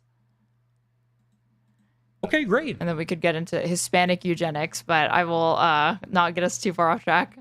Yeah, so I mean, just to like... I think the point that needs to be made, because there are people like this who, you know, who will see this and be like, oh, cool, you know, maybe they align with me, whatever. Like the fundamental issue, you know, you can be a fascist, you can want to have a white supremacist government, whatever, but it's like people like this are the example of why you actually just can't have these people in power and have a functional nation, because he contradicts himself when he talks about what kind of nation he wants to have. He says that the main thing he cares about is like Catholics being respected, but he obviously hates everything that the Pope, who is the head of the Catholics, stands for. Well, like his ideology is just like Twitter memes and 4chan shitposting. Mm-hmm. So he's never actually had to engage with the first, like the second and third order questions that naturally arise out of these things. So he's in the hot seat here and he's just falling apart. It's like, how have you not concocted a more diplomatic answer to your feelings on the Nazi Holocaust after you've openly said that you don't care if you're a fascist or whatever? I mean, what are we doing here? Because I mean, you just seem offended. What you're doing here, you just seem offended, to be quite frankly. Like I'm offended by people who can't condemn the Nazis. Ooh, the idea that this guy's gonna pull off the like you triggered lib against Mehdi Hasan. Not you're so triggered. You don't like the Holocaust. Ooh. I am. Okay. Well, I condemn the evils that they did, but I don't really care about Jews? being. Yeah, sure. I don't care about being called a Nazi. Is the whole thing. I never called you a Nazi. I care you about called doing yourself the right a Nazi, thing. a fascist, and a General Franco supporter. Well, yeah, I am a General Franco supporter. He was awesome. He was so super cool, quite frankly. Because the whole and thing. you don't believe in democracy. I don't believe in now democracy. This guy is saying, quite frankly, Mehdi Hasan's been saying it a lot. Now he's saying it. What are you doing here in a televised debate? This is democracy. Don't want to debate and disagree. Because it is the means to support an end. The reason we have free speech now is because we want to be openly talking about our opinions so we can get the state that we want. But it doesn't mean upholding free speech after we win. Again, I was gonna say this is a part that you're supposed to like keep to yourself. The whole that you understand how the paradox of tolerance works. A little trigger happy there. Fascist moment the whole reason is that you guys are so open about it. The whole reason I mentioned Carl Schmitt earlier, and you kind of blew past him, is the friend-enemy distinction. Even liberals, when they take power, they want to enact policies and they want to. One says would crucify this idiot for giving the game away. What the fuck? I mean, he would already crucify him for being a dork and looking like this and showing up and obviously people are going to assume he's aligned with the Groypers. Enact protections for their people and their ideas, and they're willing to punish their. Like I'll never find it, but there's a Fuentes clip where he's like, "Look, if." Like, the uglies need to stay home. You do not need to be representing the Groypers. Like, if it's just a bunch of, like, fat fucking R words coming out. And he's like, even if it's just a few of them, then we're all gonna look like fat fucking R words. So just stay home and let, like, the uglies just need to stay home. And just let the people that are more conventionally attractive get pushed to the front to represent this movement. enemy. And so for I'm eugenicists, like, hey, if you're going to punish me, I'm going to get in power and I'm going to. Yeah, if you're a eugenicist, you shouldn't take that so personally. You should understand that, like, you might not have been the winner of the genetic lottery. Frankly, punish you when you try to leverage power against me. Just that simple. I'm not sure what There's nothing else to say. Hey, it is what it is. All right. It is what it You've been is. voted out by the majority. Please return to your seat. It's a pleasure to meet you, sir. I can't say the same, but thank you.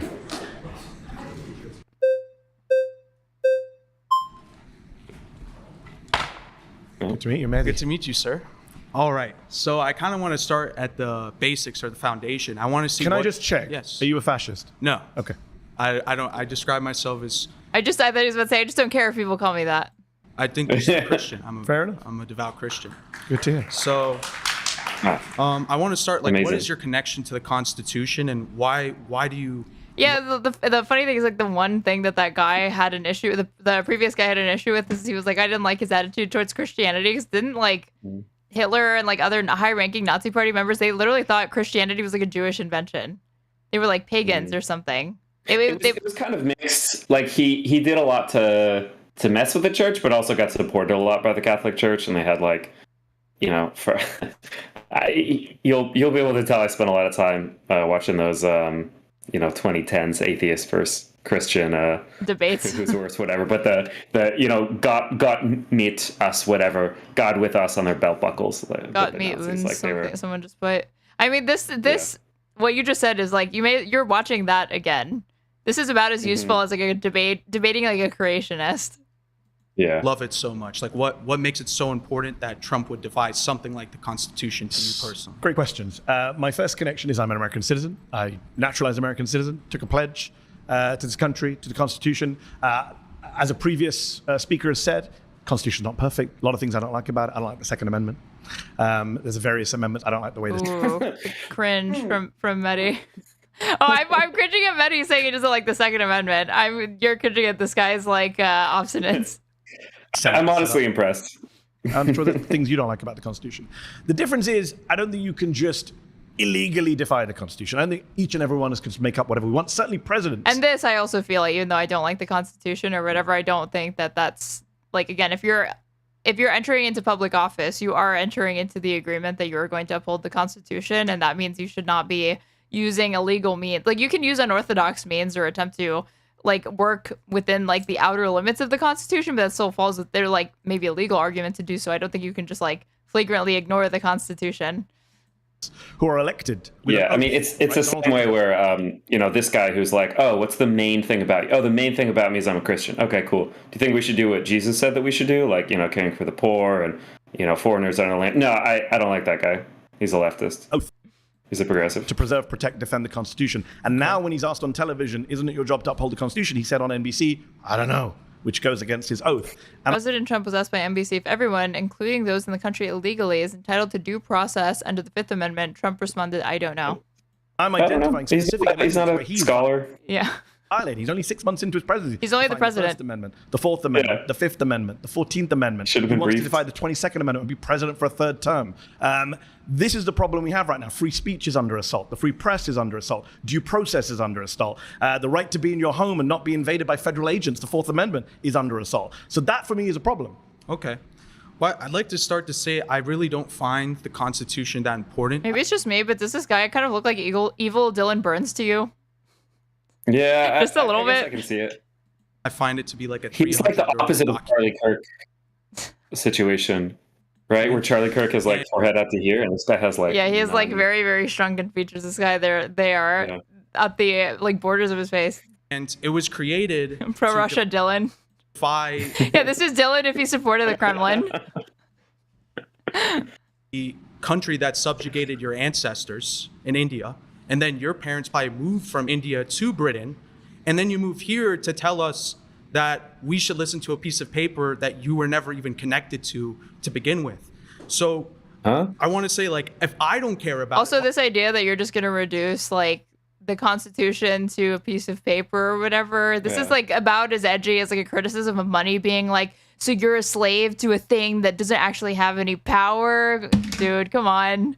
Embarrassing. Why do you care about it so much? How do you run a country without any kind of laws or due process? And by the way, you do care about it, because without the First Amendment, you wouldn't be sitting here. Well, I agree with the First Amendment, and I think. So do you agree with Donald Trump's crackdown on the First Amendment? He's imprisoning people for their speech. He's threatening free speech media organizations. He's threatening peaceable assembly. These are all rights under the First Amendment. Why aren't you bothered by that as a conservative who claims to love the First Amendment? So I don't like the First Amendment. I like free speech. Okay, so, the First Amendment is what guarantees free speech. I'm from the UK, by the way. I'm from the UK, which is a democracy. We don't have the First Amendment. No, that's one of the things I do like about the Constitution. I wish the UK did have a First Amendment. So people I'm a that get journalist. arrested for praying outside abortion clinics and stuff like that, right? So you're opposed to people being arrested for speech crimes, I assume. Well, it depends what it is. If it's like the people... so you're like one of the previous speakers. You don't, as long as it's someone who agrees with you, you don't mind the crackdown. No, I support... Either we consistently support principles or we don't. I support free speech 100%. Okay. I don't think anyone... So do you think Donald Trump is defying the Constitution by cracking down on the First Amendment?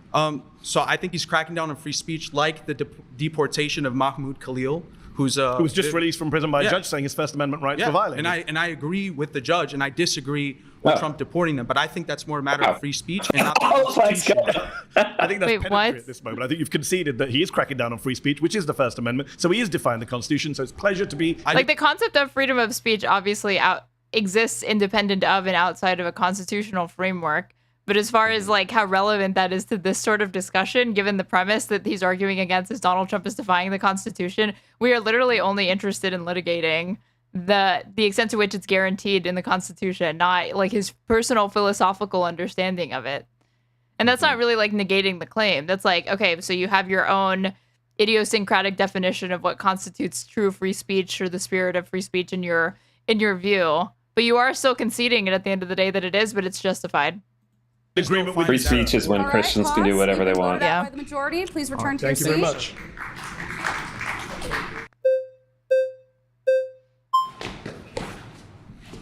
Hey, how's it going? I'm Mehdi. Mehdi, great to meet you. My name is Kai. Do you, Mehdi, believe that the Constitution is important and good? Overall, yes. Okay. Do you believe that that Constitution can be eroded through democratic processes? What do you mean by eroded? Yeah. The original intention of the Constitution being destroyed through a purely, democratic or legal process. I'm not sure I agree with that. Have a weird framing. I think if you're democratically amended... Actually, I don't agree with Mehdi on that. Of course, there can be times where like democratic bodies or whatever pass things that are found to be unconstitutional later. The process itself was democratic, but then it can be found by the Supreme Court that was not actually in conformity with the parameters set forth by the Constitution. In the Constitution, yeah, the rules of the Constitution. It's framing that it's like whatever it started as, that was perfect, and it can only be degraded. Like the point of the Constitution is that it can be amended and that can be updated. Think more like life can change, so you need new amendments, or you could understand morally things that you didn't before, and so you could update it. But it's like his framing is just that it like stays the same or it gets degraded. It can't be upgraded or just fit to new circumstances. Right. That framing, I think, isn't really like a constitutionally. Because like, is he saying that like Jim Crow era segregation was like constitutionally sound? Obviously, we degraded the institution of slavery and then eventually destroyed it. Yeah, it's too bad. Yeah, he almost has like this originalist perspective of it when he argues this way. But I don't, and maybe he does, but it just doesn't see. That's very counterintuitive given what else he believes. Fine. If we could find a constitutional way to get rid of the Second Amendment, I'd be pro that. So let's pose a hypothetical wherein the entire population of the United States Second Amendment, by the way, and the population now the Second Amendment has completely different intentions about what to do with the country. Let's say it wants to give it all back to Mexico, dismantling the United States of America. If that's the case, then what's the use of the Constitution? It hasn't defended the country. In fact, it's allowed for its destruction. I don't understand the premise. How did the whole country change? Demographic replacement, mass migration. I mean, he's like presupposing that there is this like. Well, let's let him cook this stupid point, and then I'll get to it. We're seeing a change in demographics. What is the? I do want to talk about immigration. You know what's funny is that like to the extent that we're seeing like changing demographics, those voters are actually getting picked up by Republicans in higher numbers than anybody previously expected. And the thing that they're talking about is literally a thing that Republicans did and then protected because they offered Cubans the ability to be granted instant citizenship to the United States as soon as they set foot in Florida. And then it was actually Obama that changed that you weren't going to be granted like instant citizenship just because you were Cuban. And the only reason why Republicans oppose that is because Cubans vote very, very conservatively, reliably. today. I hope we talk about it. Everyone's itching in this group to get to immigration. Yes, sir. I've saved it. Yeah, the argument is if enough Mexican people immigrate, they will give the country to Mexico. Even though the reason why Mexicans come here, it's like it's because they don't want to live in Mexico for the most part. The longest con. Given we're on the sense of the Constitution, and you asked the question, what is the proportion of immigrants in this country? What proportion of the population is foreign-born? It's very difficult to measure because the actual projections of the number have been changing more rapidly. But what is currently the best estimate of official I think it was about 15%. Yes. Yeah. Just under 15%. Which is, by the way, according to the census data, the foreign-born population of the United States is about 53.3 million, or 15.8%. Which is more actually than the original estimate was. So but 15% of the people are going to change the country, change the Constitution. How's that going to work? It's actually a nightmare. As someone who wants to amend the Constitution and get rid of things. Also, this idea that like he's also trying to draw an equivalence between if there was like a population transfer from Mexico deliberately into the United States versus people of their own free will immigrating and going through the legal channels that exist to immigrate to another country and then being granted citizenship. Then at that point, it's not. All of that is like would of course be constitutionally protected. Yeah, and he's saying this thing like, oh well, if we as a nation, if like 220 million Americans all decided that we want to give our whole nation to Mexico, which we'd probably have to work together with Mexico to do that. Right. I don't think we could just unilateral. 100% of Americans could want that, but if only if 0% of Mexicans want that, that's not happening. Mm-hmm. But it's like it's kind of the same thing as saying it's like, wait, you're saying that like if I have free will, I could like jump out of a building. It's like, yes. Yeah, I mean, I guess like that's a thing about like choice and agency. Like I don't like this is not a critique of something. The ridiculous way the Senate is set up, or the Second Amendment on guns, or various other things. Mm-hmm. It's really hard to change the Constitution. They made it almost impossible. You know, last time we had a constitutional amendment? You know like what? 20, 30 years ago. I understand, which and is it was why all, I think members of Congress pay. Which is like, why it's impossible. I get it. So where are you getting this? The stupid hypotheticals? Because these aren't even tethered to reality. He can't point to an instance where in a similarly developed country you had this sort of influx of mass migration through legal channels that led to there being this very, very rapid like overhauling of the Constitution or some major change, or led to like there being this like a federation formed between two states that had previously had tensions with one another. He has like no historical example off of this, so it's just like I accept the logic of it that could be true, but it's highly improbable. Scenario where 350 odd million people all become foreign-born migrants or the children of migrants, immediate migrants, even though America is a nation of migrants. And then abandons the Constitution and gives the country back to Mexico. Outside of your imagination, where is that happening? Let's bring it back. I think to we the should give it to discussion. France. What you did is please. You entertain my hypothetical, but then instead of sticking to the point of the Constitution, you said, "Well, how would you bring about your hypothetical?" And then when because you missed out the part where the Constitution is quite hard to change. Hold on. I understand that. I gave you. I also wanted to get a sense of where you are, and you're a great replacement guy. So that's fine.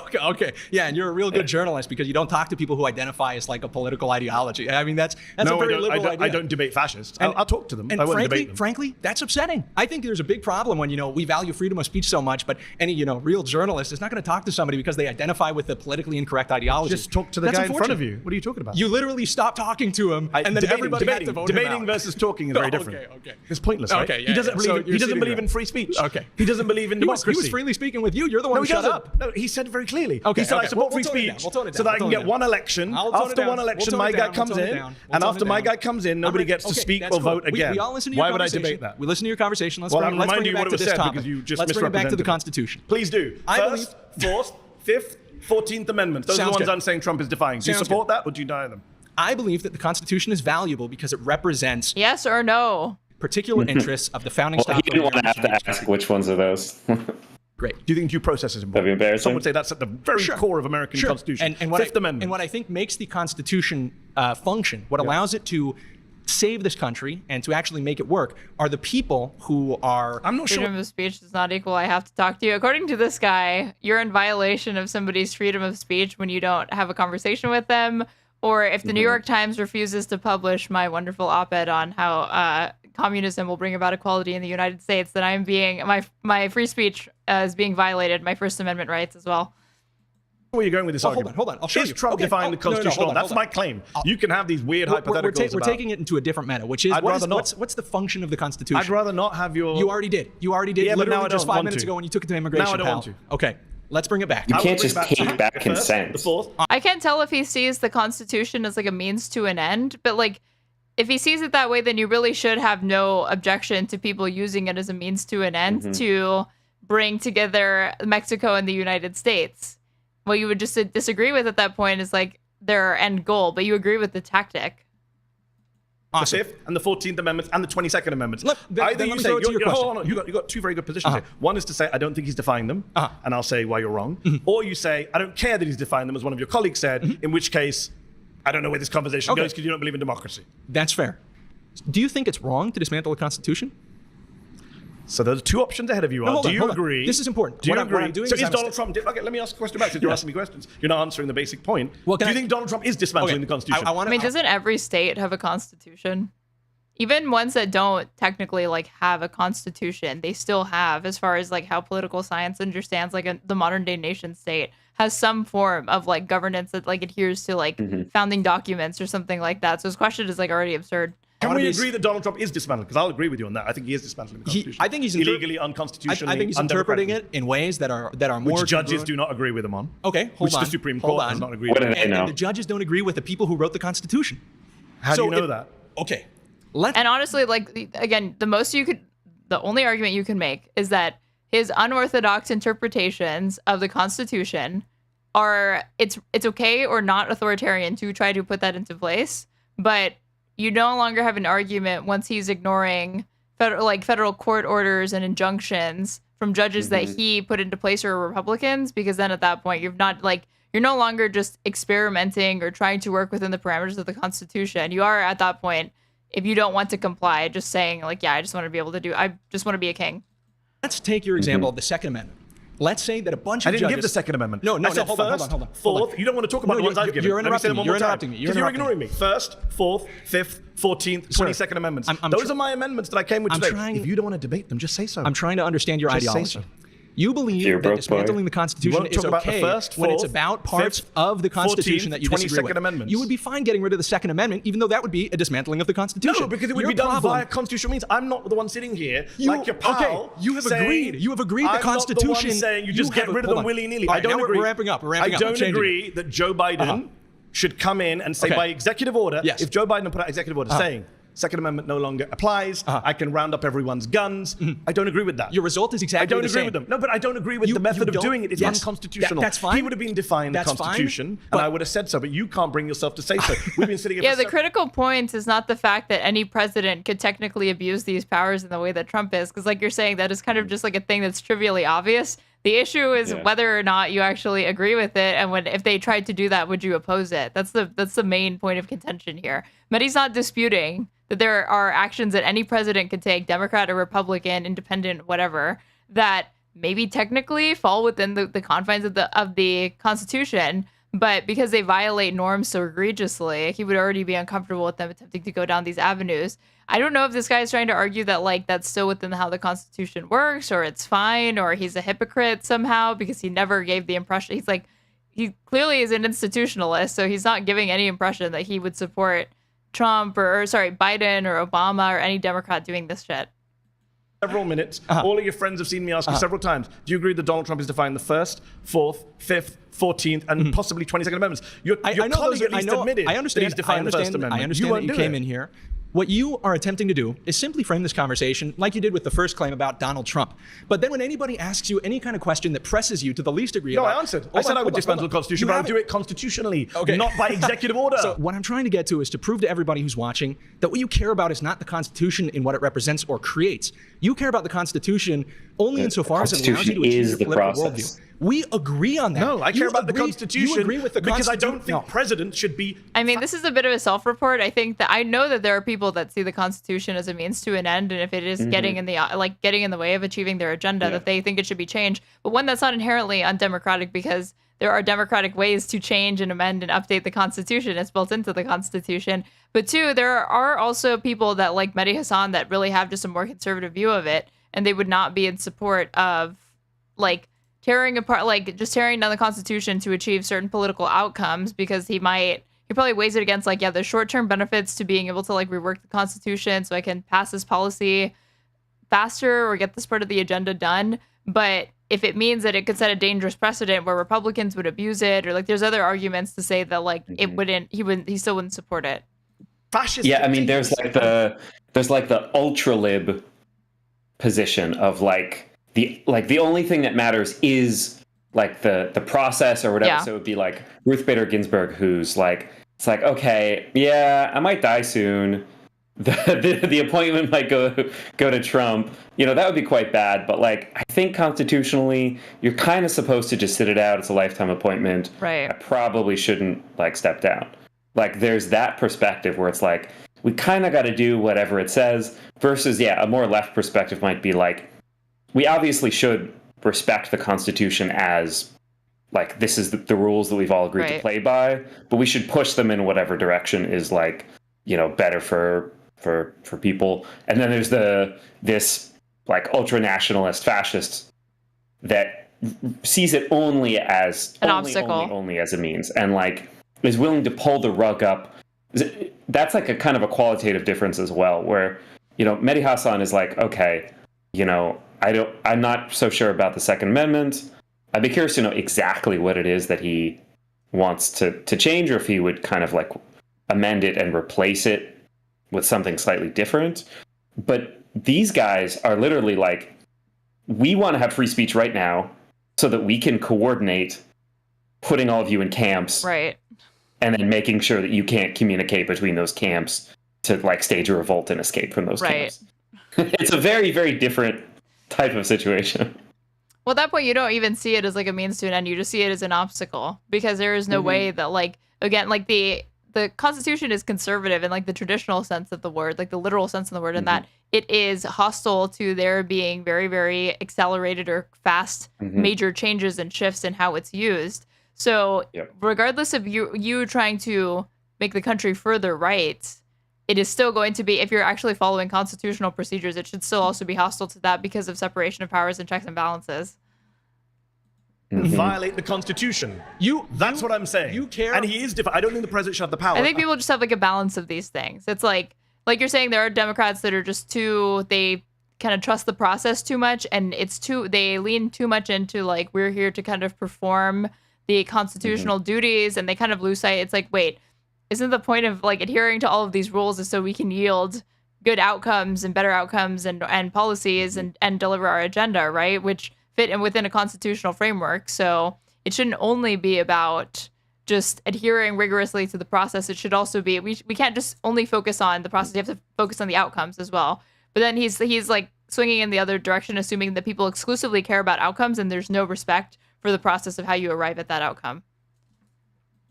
To lock you and me up if we write an op-ed that he doesn't like. It's like most people want to decrease crime. Okay, well, it could logically follow from that we should deport every single... Legalize everything. Well, I was going to say, yeah, you could make that, or you could deport every man, every adult man that contributes. Like that will decrease crime quickly. I don't think most people are so interested. It's like a monkey's paw thing, though, that if you tell people that's how you're going to end it, it's like, well, I don't want it to end it that way. I meant like, you know, without having to do something like that. Xbox Island. Yeah. Hell yeah. I think the president should be able to crack down on us if you and I decide to go protest outside his parade. Or like somebody's like, I don't want there to be riots or whatever. Okay, then we'll just abolish the First Amendment. Then you never have to worry about it because the state is always justified in like cracking down to always prevent a riot. Well, I don't think people want that either. So him being like, people are so outcome oriented that they don't care about the process. The process is part of the outcome usually. I don't think the president should be able to deprive you and I of due process or come into our homes without a warrant. And I think, well, let's on an agreement then. All right, pause. You've been voted out. I'm glad but conservatives worship it like a religious document that shouldn't be changed. Mehdi understands it can be changed, but it should be hard to change. Yeah, in some weird way. Well, a lot of these people are saying that they don't care about the Constitution, so I don't even know it's like that they look at it as a religious document that it shouldn't be changed. But what they're saying, and this kind of, I guess, conforms to their conservative worldview. If you have this like originalist, literalist interpretation of the Constitution, then you do recognize that like it is highly constraining if you have these sorts of agenda items that they want. So you do kind of have to just overstep it or whatever. And like it would naturally lead you to the conclusion, well, it needs to be abolished, because if you won't open yourself up to the idea that like maybe it is a living, breathing document, there's different ways you could interpret it, and there's still ways to get my agenda passed, my undemocratic agenda passed democratically. But that takes more time and effort, so they just skip to. They don't want to, and that you'd also have to acknowledge again. It can be interpreted in lots of different ways. So they have this conservative view of how it functions, and they're like, "Oh, well, this sucks, so let's just get rid of it." Agreement. It's good to meet you, Kai.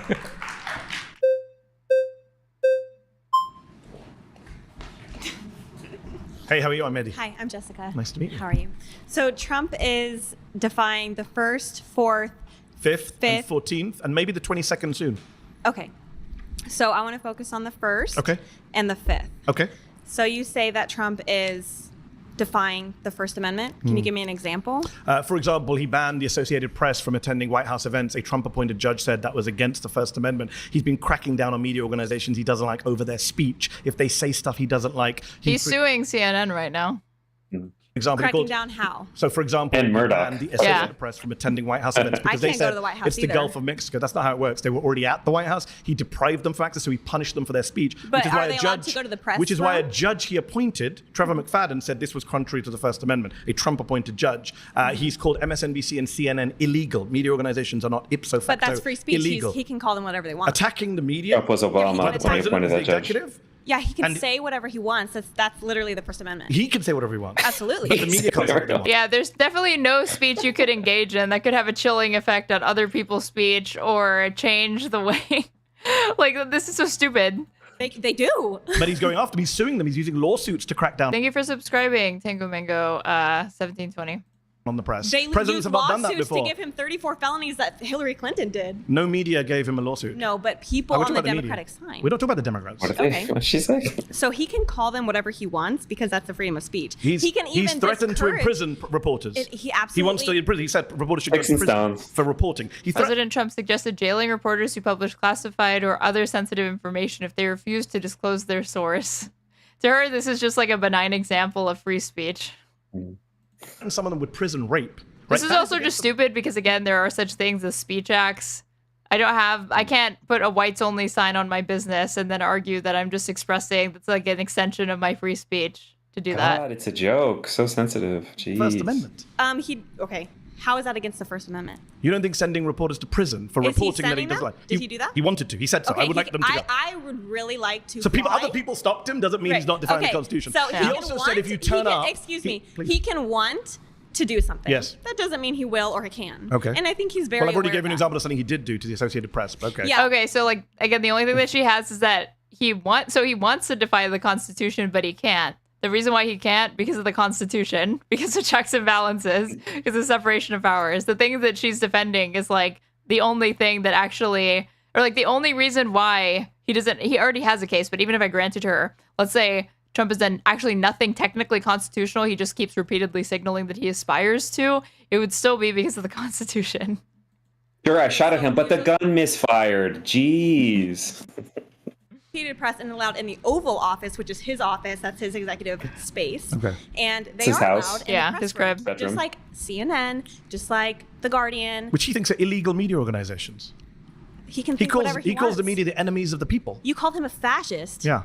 you can say whatever you want. Yes. Yes. But the president is. I'm not the president of the United States with executive power to crack down on the media. The First Amendment only applies to the citizens, but not the president. I never said that. In fact, Donald Trump runs his mouth more than anyone. I mean, pretty much, yeah. Yeah. And he doesn't just say stuff. As I said, he actually does stuff. He actually does crack down. For example, you Fifth Amendment. Yes. Due process. Yes. Judges have actually said you have violated due process. Yes, except people for people kind of forget the Clinton, the 1996 Immigration Reform Act, where you can get limited due process when you have expedited. American citizens? No. What about American citizens? Who's getting deported? That's American. To American that children. already happened. Multiple this year. No. Their parents have been deported, and their parents say, no, the "I'm father going to was take American. my baby." No. Was mom legal? We don't know because they didn't go to court, and the judge. They by don't the way, have to go to court. Yes, that's not a part of the due process. Are you a lawyer? Okay, but now you've shifted the claim from there were no Americans that were deported to they haven't sued the government for that. Very aware. Because there was like a family that was deported to Guatemala, and apparently like a child for like cancer treatment or something like that. And then they actually had the ACLU reached out and they were going to represent them, but then they declined or said that like we may still take legal action, but we're not pursuing it right now. So Lawyer. But does it mean it hasn't happened? We're making an argument. Are you a lawyer? It's a simple question. Are you a lawyer? Okay, we're making an argument. I'll take that as a no. A Trump-appointed judge. Yeah, just to pause. Case. Sorry. No, you're good. When it comes to the First Amendment, yeah, it pretty much that's for the citizens. That's not like no one needs the most, arguably powerful agent of the federal government to be given like freedoms by the Constitution or whatever. That's not. That's not even for the citizens, just for people. That's why a lot of these arguments are falling flat in court about, illegals don't have the same rights. It's like, well, the Constitution. Congress shall make no law abridging this freedom. This freedom. It doesn't and there are different instances where the Constitution explicitly designates an amendment that's guaranteed to citizens versus one that's guaranteed to people. So just anybody that's like within the interior of the United States is already guaranteed that. Exactly. Some Marxist lefty judges, you people like to call them, a Trump-appointed conservative judge said it is illegal and unconstitutional to expel or deport an American citizen without meaningful process. He said that in April. So that was an act that Trump did. It wasn't speech. He got rid of an American citizen from the country without process. So that's the Fifth Amendment violation. And this is only, again, MEDHI's being nice by just keeping it to the first term. Or sorry, to the second term. This is not even like getting into really like anything from the first term, except maybe the reporters thing. So far, when he said like until like jail a reporter, I think that did happen in the first administration, but like he's mostly just keeping it to things he's done in the last 6 months. I'm not up to date on that specific I can give you case. more. I'm sure you can. So. Well, you weren't aware that it's pretty big got story. him. Maybe if you read the fake news, you might know. What? If you read the fake news, you might know what's going on. A lot of American how would I citizens know what's have going been on if deported. I read fake news? I don't watch CNN or Rachel Maddow. Sorry. That's why you don't know that get your it. fellow citizens have been deported this year. My fellow citizens. Are they no. not? American citizens haven't been deported? Okay. When a child goes with their All right, guys, that's time. Oh, she bodied him. Am I right? Nice to meet you. Nice to meet you. Hey, before we go any further, we want to... Okay. Oh, God. The way she's like, wow, I bet you like spend a bunch of time researching all this stuff, and then you probably wrote some notes about it. Loser, My next claim nerd. is that immigrants overall are good for America. Oh. Hi, how are you? Hello, nice to meet you, MEDHI. Daniela.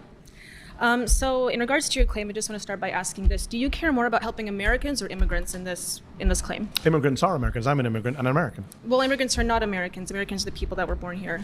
That's not true. What's the basis of your claim for that? Are you talking about people that get naturalized in the process of becoming American? 14th Amendment. Have you read I don't understand why these people try to go down semantic rabbit holes to attempt to convince. You're clearly there's a disconnect here with the way you're using these words. So you defining it in a particular way is like not going to be convincing to anybody. Okay, yes, I have. Citizenship clause. It says any persons born or naturalized in the United States are citizens of the United States. I'm aware of that. There's about 40 to 50 million naturalized Americans in this country. Yes, but you didn't seem aware of it because you said Americans versus immigrants.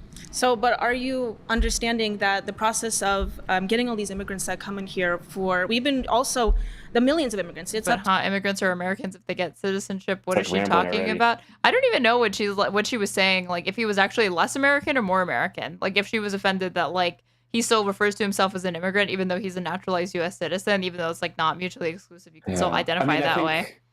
I think she was setting a trap where if you were talking to a normie and you're having this topic and you said, do you care more about Americans or immigrants? And they'd say like, oh, you care about both. And he's like, well, I care about Americans. Well, and you start to create this kind of like moral high ground, whatever, that signaling to your base. And he definitely avoided it because he's a G. But I think that's where she was going.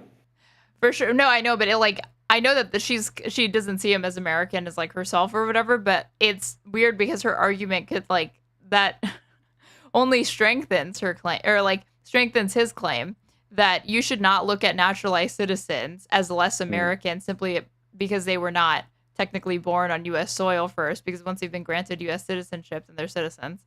So yeah. So like her being like, where she's going that's not what like immigrant means or whatever. Like, are you either arguing against the idea that anybody could be naturalized, or how do you mean? It's the last 20 years now, and it has dramatically affected them. Am I hearing an accent from her? Somebody already accused her of being an anchor baby, so. Americans here in the country, which positively, I would argue. people like me and everyone around here, we cannot find homes or even get jobs within our own field that we go to college for, that we get into debt for. Eastern European. And because more blue collar. This person definitely has some sort of accent. Work, especially in construction, agriculture, and so forth, and the hospitality industry, we cannot get jobs in those fields. So it requires. Are you looking for a job in construction? I am or not. agriculture? No, I went to college. Okay. Many people here are in college or went to college, but we can't even find jobs in our fields. Also because of the H-1B visa program as well. But in regards to just your claim about immigrants specifically, we cannot even get. She's not American. No, I think she probably is American, but I wouldn't be surprised if she was raised. She's like the child of immigrants.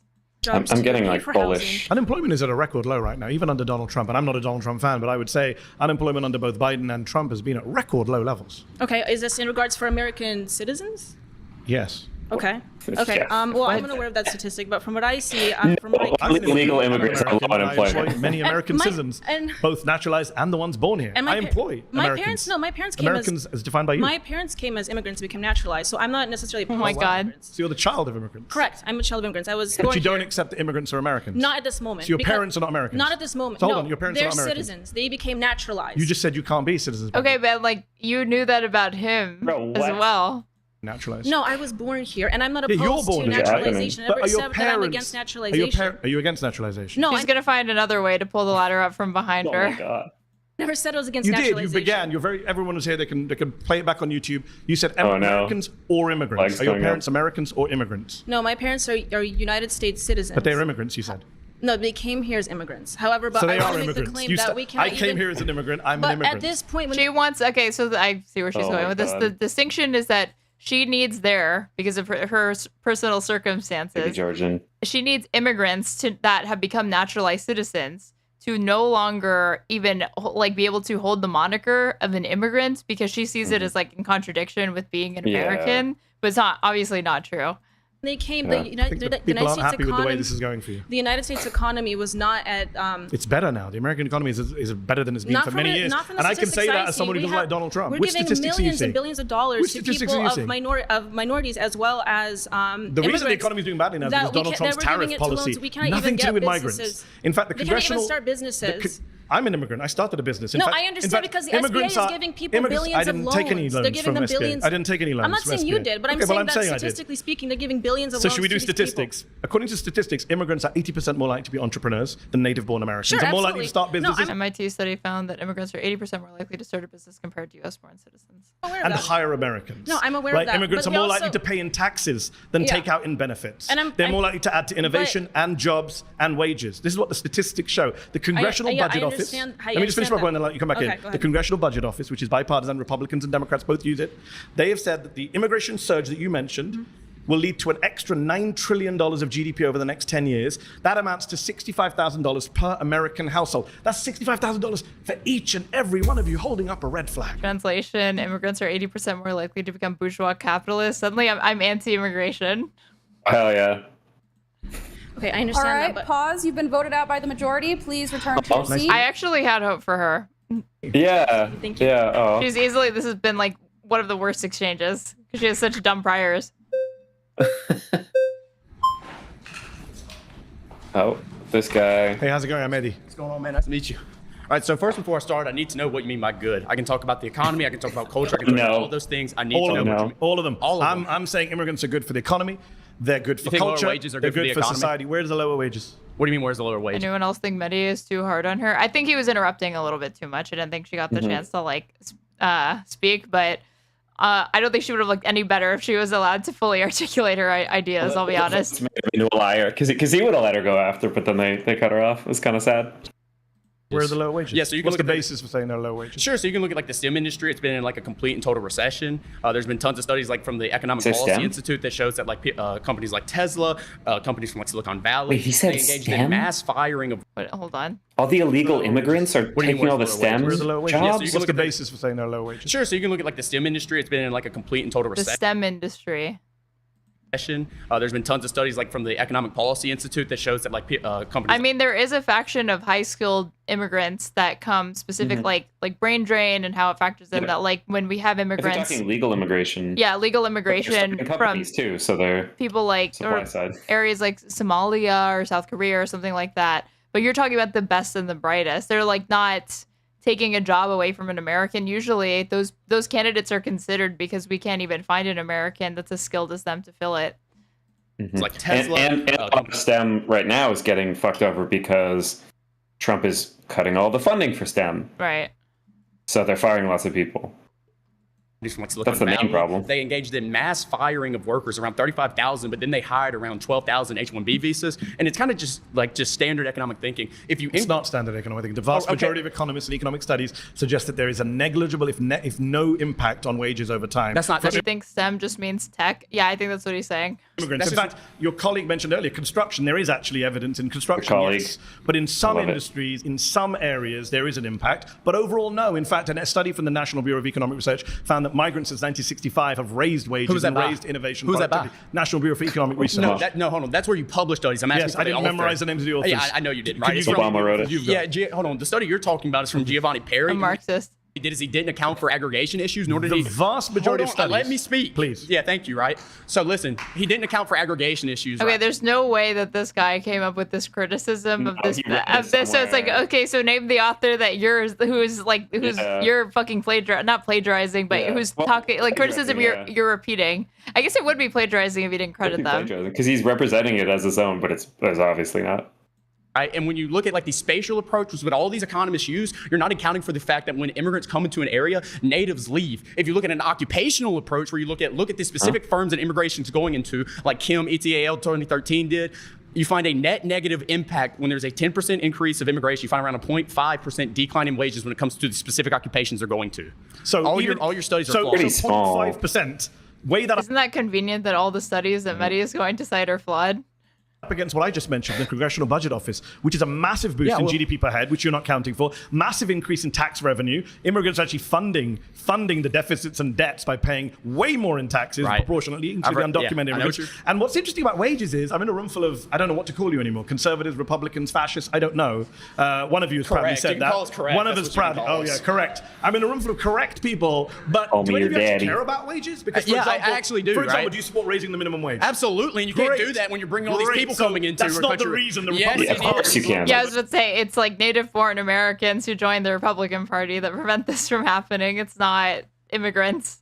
You think Republican politicians don't vote for an increase in minimum wage because they're worried about immigration? Did I say I voted Republican? Did I say I voted Republican? Well, I'm on a show that was called 25 far-right Republicans. That doesn't mean I'm going to support every single Republican candidate. So you and I, let's agree. We both support raising. Okay, well, he said that, does that mean that I voted Republican? But then he just said I don't support that particular policy. The minimum wage, yes? 100%. $7.25 since 2009. It's lost 30% of its value. If you care about wages, we should be raising the minimum wage in this country, not scapegoating migrants who aren't the cause of low wages in the country. You know who's causing low wages? Billionaires, millionaires, and people who won't pay fair wages to their wages, regardless of whether you are an immigrant or a native. I get the monologue, right? Now let me respond. You had one. You had one with your one study that had a 0.5% impact. Go. Yeah, and your study sucked that you didn't even know who wrote it, right? So let's get back to the point, right? Because I don't need to know one study. The majority of studies say that wages are not impacted by migration. The majority of your studies are flawed. That's what I'm telling you. My studies. Right. Neither of us are economists. It's the economist studies. Don't assume who I am. Are you an economist? I could be. But don't assume my occupation. This is the conservative version. Milton Friedman. I could be. Are you? I'm not going to tell you. Are you? I'm going to major in economics. Are you an economist? Okay, so when I said neither is economist, I was correct. Just don't assume. I'm a temporarily embarrassed millionaire. Economist. Economist, yeah, exactly. Dude, this is nothing of substance. You look at the red flags; they're coming up. Let me get to the point. But so when you talk about the CBO, one thing you're not accounting for here is this is like some concepts of a plan shit.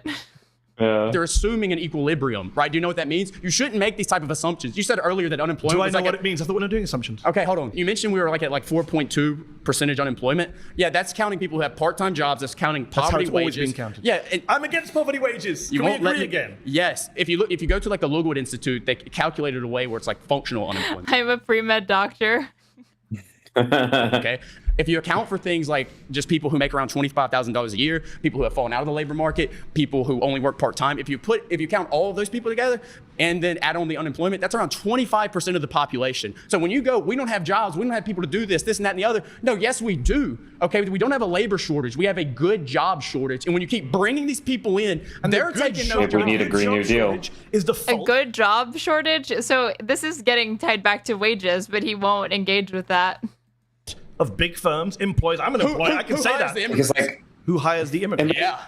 I mean, illegal immigration only depresses like very, very low wage jobs or very like right, and in certain sectors only, where you're already having like they're like almost oversaturation or competition between the native-born population and immigrants coming to compete for the same like low-skilled jobs or whatever.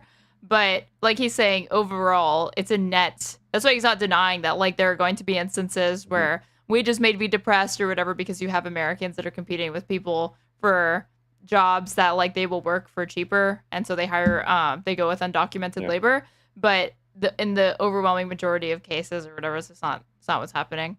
Like those jobs and like the service economy, it's like people don't even want those. Americans don't even want those jobs. And they're all non-union jobs, obviously, which is the main factor.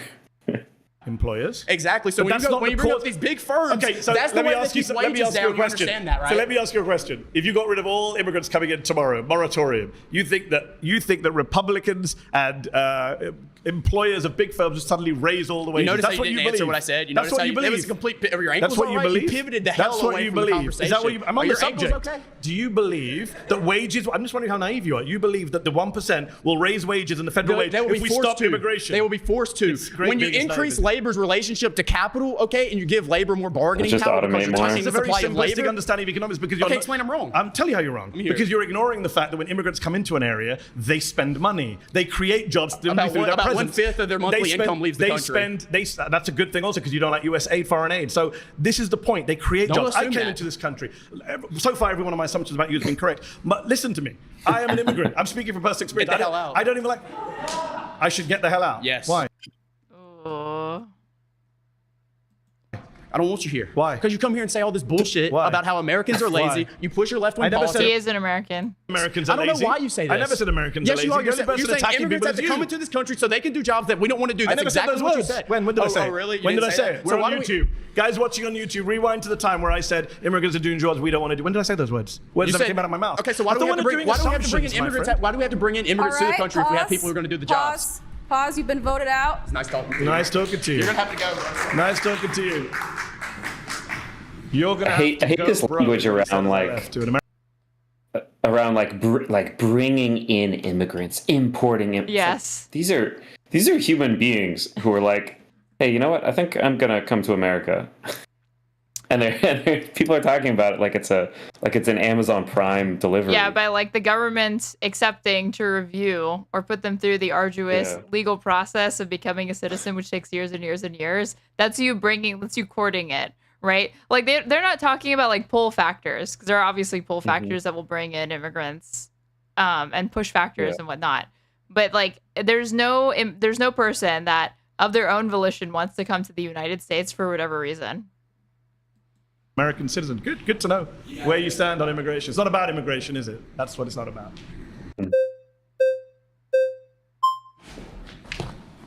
Oh. Hey, how you doing? Okay. Nice to meet you. Good to see you. How are you? Not bad. So, what type of immigrants are we talking? Yes, amazing. Wow. Look at this fit. Dude, I love Tombstone. About what a good film. What do you mean? Like any immigrants or immigrants? That's what I said. Immigrants are illegal overall. Immigrants. Undocumented immigrants also come to the US. I say undocumented. I don't think people are illegal. So, let's put it this way. I mean, I'm an immigrant too, from Iran. Okay. There isn't even How a do you US. feel about the fact that people here want you out? Oh my God. Are you okay with that? I'm here to debate you, not debate them.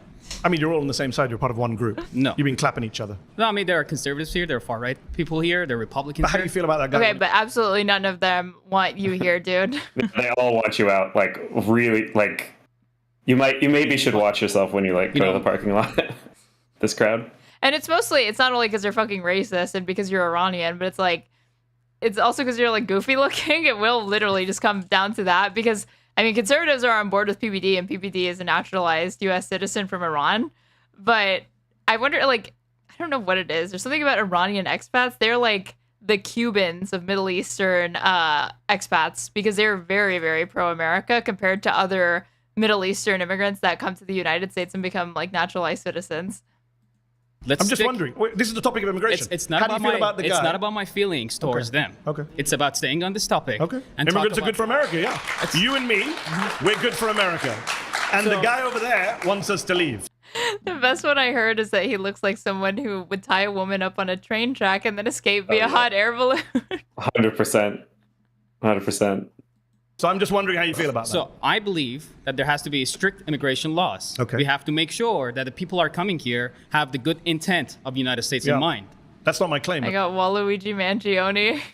Okay. So my claim is about immigrants are net positive. If we just open our borders to every single person that wants to be here, that claims that they have economical hardship in their country. Who's calling for open borders? No, I'm just saying, it's a straw man, so you're just saying a straw man. Wait, those would be refugees or something.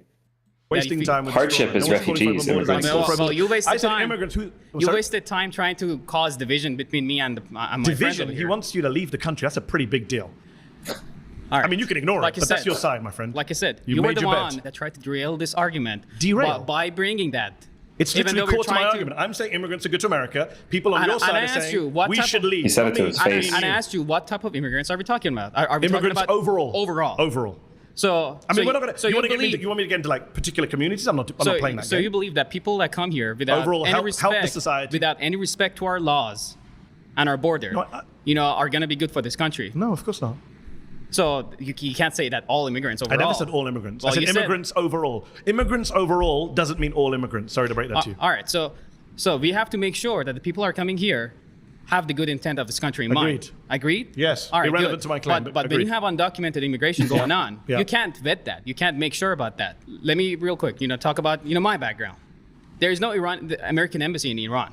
So in order to come here, you have to stay in line for 4 years. I mean, that's the other thing. He's doubting that the people in this room would want him to leave. But right now, Trump has banned any and all immigration from Iran to the United States. So it's not even a question. It's like actually state policy right now. Hypothetical. Yeah. And you have to go through some serious vetting procedure to get here. But I made it. And that process has to be in place because we don't want terrorists to fill this country. I made it too. I'm an American citizen. I went through lots of vetting. I took my test. And then people oh shit, it's Snidley Whiplash from Rocky and Bullwinkle show, Boomer TV. Do you know who that is? Yeah. Yeah. That's the how guy it should over there be. wants us to leave. But he wants us to leave. When people don't really care about vetting, do they? But it's not really about vetting, is it, my friend? People should not have You're the in denial. right. People should not have the right. This is not just for the audience. It's actually not too far off. To ignore our borders and our laws. What about those of us who don't ignore the borders? Should we get? It also makes sense that he has this opinion in this fucked up way because you're an immigrant from a country that literally doesn't border the United States, so there's no opportunity for you to enter in through like a port of entry or overstay a visa very easily without being deported. You're like forced to go through the legal channels. Stay. Of course. But he says we shouldn't. Well, I'm not debating him. You kind of are because you're all together on this. No, I'm debating you. Okay. And I'm pointing out to you that your argument is in bad faith because these guys are actually speaking the truth and you're in denial about who's on your side. He wants you gone. I never claimed that I'm on their side or they're on my side. Okay. I'm here to debate you. All right. Okay. Yeah, even just a few years ago, he would have had a leg. Made you gone. He would have had a leg to stand on because the line from Republicans was we don't oppose all immigration. We just oppose illegal immigration. There should be a path to citizenship. Of course, they'll never actually work to reform it. But they would say that like ideologically, they were open to the idea. Now they've dropped the entire pretense and then pretext that that's really anything that they're concerned about or interested in. And now just literally all of even legal immigrants are, up for debate. Pause. You've been voted out by the majority. Please return to your seat. Nice to meet you. They would send him to CCON in a second. Look at him. Hey, how you doing? I'm Eddie. Edwin. Nice to meet you. The question is, immigration is good for America, right? Overall, if you look at the net positives to are most of these people like our society, our culture, our food. Are you surprised? I mean, most of the people here have been like ethnically ambiguous or brown, and yet they're like fascists. Food, our economy. It's like that meme. It's like who's a white supremacist, and like most of the room raises its hand. It's like who's actually white, and nobody raises their hand. General diversity. I know the D word is a bad word in places like this. I think immigrants have been a net positive. I think if you look at your everyday lives, we all benefit from immigration. And what kind of conservatives disagree with that? Some of the guys who told me to leave this place and go back to I'm not a citizen. This guy looks like Mexican Goku. He's a very intense look. Conservatives? No. No, in fact, Goku pretty much is Mexican. Who's the No? president I wasn't a big fan of until Donald It's Trump came canon. along. Now Like people like adopted. Reagan look good in comparison. Reagan said in 1986, our country is a nation of immigrants. Our immigrant heritage is our strength. He gave an amnesty to 3 million undocumented migrants. He understood the value of immigration. So I'm with Reagan.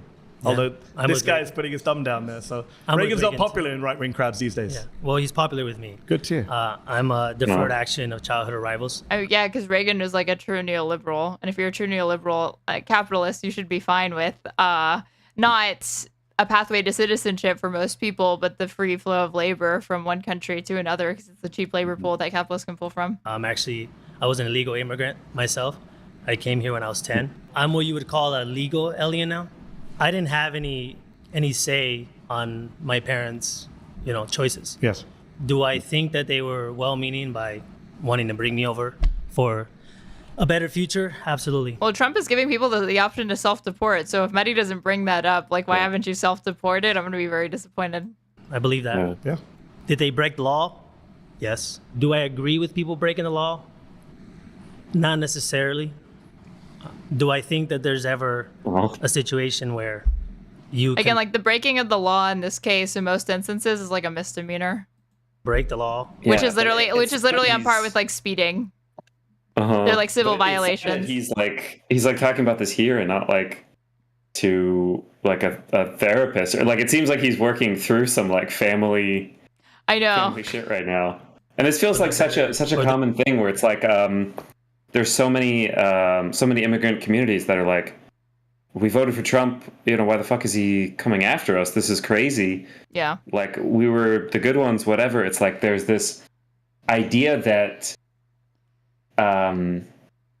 you think you're voting for, like, okay, he's just speaking hyperbolically. He's just going to go after some really bad hypothetical guys somewhere, even though he's doing a worse job of that than like Obama. Yeah, the leopards aren't going to eat my face. Yeah. But it's like, no, you're voting for the leopards, dude. You're these are they're saying and they're doing the non-nuance thing. If you wanted somebody who's going to be nuanced about deporting people, you wanted Biden. I mean, that just goes to show you that their priors, they clearly have a more liberal understanding of what constitutes a true American, because they believe this guy because they're like, well, I might be Mexican or have this background, but I'm really an American. I'm a patriot. Yeah, I'm an exception. Yeah. So it doesn't apply to me. Lots of exceptions. Right. Because we're true Americans. He's talking about the immigrants that aren't really Americans or don't want to be or disloyal or whatever. And I guarantee that like they all have like some friend from their community who's like kind of a dumbass. And he's like, well, he probably shouldn't be here. There's like some particular guy they know or some like family friend who's like keeps getting into trouble. Well, support for immigration is at like an all-time high, higher than it's been like 20, 30 years, according to new polling. And it's because Americans do not like the mass deportation program. Because one, that's not what Trump ran on. Trump did actually run on saying that there was going to be mass deportation of illegals, but anybody who could see from the first administration to who he was probably intending to surround himself with, that obviously it wasn't just going to end there. And so he said, it's going to be like criminals that we deport, but they're not deporting criminals. The majority of people that they're deporting were people that were doing like ICE check-ins or people that were actually complying with law enforcement, because they have these quotas of like, you need to be getting like 3,000 people a day. What are the only people that you're going to know? I mean, on top of just profiling people, are the people that are actually complying with the job, or with the law and going to work. It's really fucked up. So, it's unpopular, but it is kind of like what you're saying, like these people that are shocked that Trump is actually implementing the things that he said over and over he was going to try to do. It's like, just, it actually tracks with the polling, because the polling for mass immigration or mass deportation programs before the election, 70% of Americans were on board with it. But when you actually described how it was going to play out, the same amount of people were against it. So it's like, well, I want my mass deportation program and not like that. I wanted all the groceries in one bag, but I didn't want it to be heavy. I just, I want them to deport all the illegals and the criminals, but not my neighbor, because I really like him and his daughter and they're really hardworking and they're not like those lazy immigrants. And also not the person who cuts my lawn because they give me a really good deal. Like, there was never going to be these exceptions, dumbass. The greater good. Immigration is it's an interesting issue, because I do agree with you that good to hear. Everyone is an immigrant. in the sense. Like, can you tell me a little bit more about your journey? I've been here 10 years. I'm a proud American citizen. I'm a dual national. I'm British. I'm American. And I am an immigrant who's contributing to this country. So yes, I'm very much proud of America's immigrant heritage. I'm part of it. And despite what one of the other people said on the show earlier, everyone here, unless you're Native American. No, what? They were actually, this is the first person that's actually, he's like sad boy posting and almost like very like oversharing, but he was actually interested in what MEDHI had to say, and it wasn't a screaming match. By the end, they allowed them to select somebody that they had already debated and have a longer conversation with them. I wouldn't be surprised if MEDHI picks this guy. Of immigrants. Sorry, you've been voted out. Please return to your seat. Thank you, man. Nice to meet you. Oh. Yeah, I've seen this guy in there. Actually a fan. I see you a lot on Piers Morgan. He was Thank you for watching. He was on, So, on the Sam one, right? And he said some like, I remember him saying some really, really horrifically. I don't know if I remember this bad stuff. my argument is that Americans are what is a nation? A nation is a geographical location full of people who have some things in common.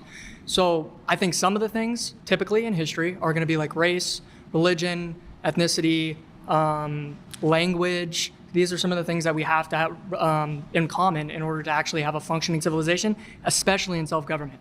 I'm not necessarily a giant fan of self-government. I'm a Catholic nationalist. I'm not a fascist.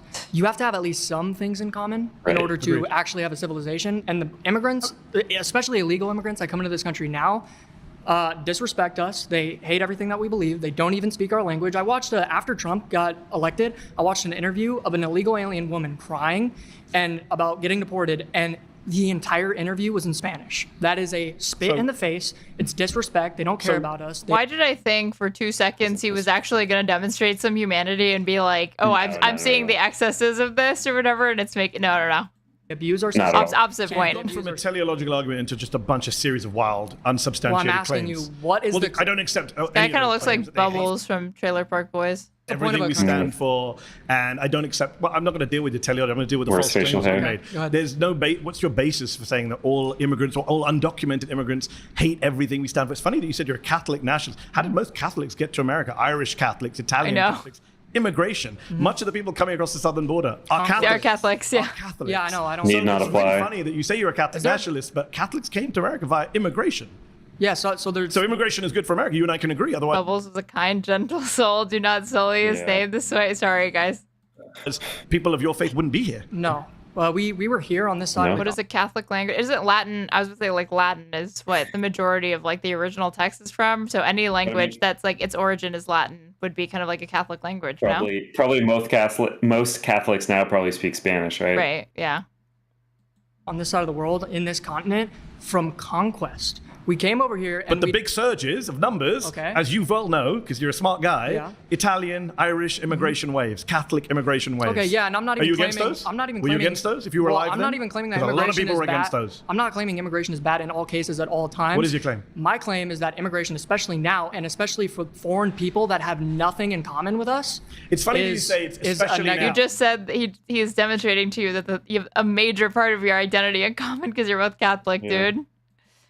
I think that's dying in the West, and like religion is dying in general. You should be happy that there's more Catholics. Oh my God. It's literally they're literally like all Catholics. Like it's Brian. Yeah, how many in every era? Yeah, this is not even getting into the fact that there are a lot of African people and Filipino people that are Catholic as well. There's a lot of Catholics in South Korea as well. Brian, who says, I'm not against immigration, just immigration now. This is what people said about Italians, it's what people said about Irish folks, said about Russians, Poles, and now we're saying about people coming across the southern border. Because you're not being, you're being a little disingenuous saying I'm only against immigrants now. This is a trope. How's that disingenuous? This is because it's a trope that's Wonder how much he agrees with the current or last pope. There's no way this guy agrees with the Jesuit pope. The current one, I don't know. Probably not still. By nativists throughout American history, and every wave of immigrants has come in and faced the same hate and animus and bigotry and lazy tropes, and every wave of immigration is ultimately assimilated, integrated, benefited the country. In fact, assimilation right now, according to Jacob Victor from the University of Washington, assimilation rates based on language and citizenship and naturalization are higher now than 100 years ago. Okay, let me make a statement first. I think that you in your own my statement, but you in your own person are a complete perfect example of why immigration is negative and why we shouldn't allow people who don't have anything in common with us. You're pro-abortion. You're pro-euthanasia. You're pro. You can find Americans with all of these same opinions, though. Euthanasia. Yeah, you went. I've seen your stuff. You've defended euthanasia. Pro-euthanasia. Yeah, on Piers Morgan. No, I've never discussed euthanasia with Piers Morgan in my life. Okay, so my point is that you don't agree. Immediately drops it. He didn't say, no, you were speaking to this guest and this came up and you said this. He was like, okay, well, whatever. Actually, I'm the guy here. If anyone pro-abortion, anyone who's pro-choice of these people is pro-abortion. Watching at home, I'm the only guy here who actually supports American values, democracy, free speech, the Constitution. I've got folks here telling me they don't believe in democracy. Why should we care about that, by the way? Isn't that what America stands for? What does America stand for? So you hate what America stands for, not me. I'm not even And in fact, all the studies show that immigrants actually are more patriotic than native-born Americans. The only reason why, that's the Mexicans in LA right now burning it down, waving Mexican flags. LA's being burned down? Please don't send us back to the country that we're waving the flag of. I've been in LA for a few days. I didn't see anything burned down. Yeah, I know the riots have ended.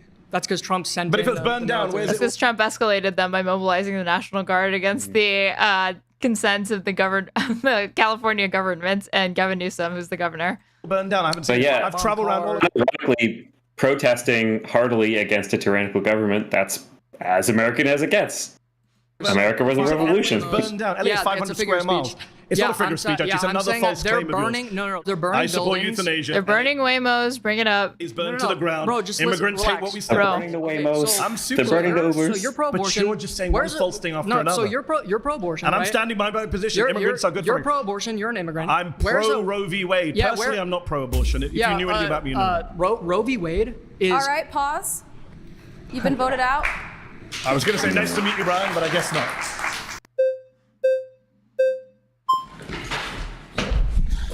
You made it. Great to see you. My name is Cyrus. Nice to meet you, Cyrus. I am also son of 2 immigrants, came in legally. I'm also Persian descent. Fantastic. Born in LA. Fantastic. Yes. Terangelis. Yes. Like I said, Persian. Well, I am mainly upset, not at the immigrants, legal or not. I'm mainly upset at Wall Street. I'm mainly upset at the elites, the special interests. I'm with you.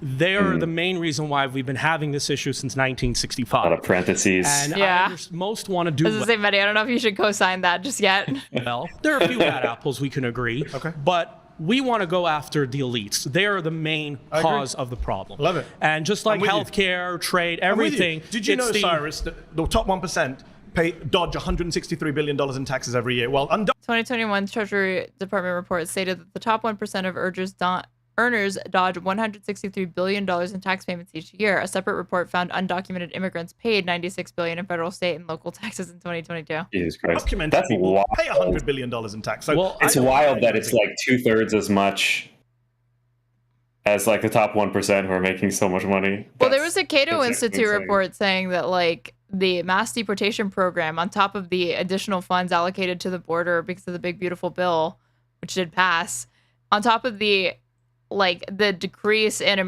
the American economic productivity and economic activity, it's going to be like $1 trillion program because of how expensive it is to this is the least efficient way to deport people. This is the most it's not actually getting criminals. So you're just like to do this and to deport people that are integral to the United States economy, it is going to be that expensive.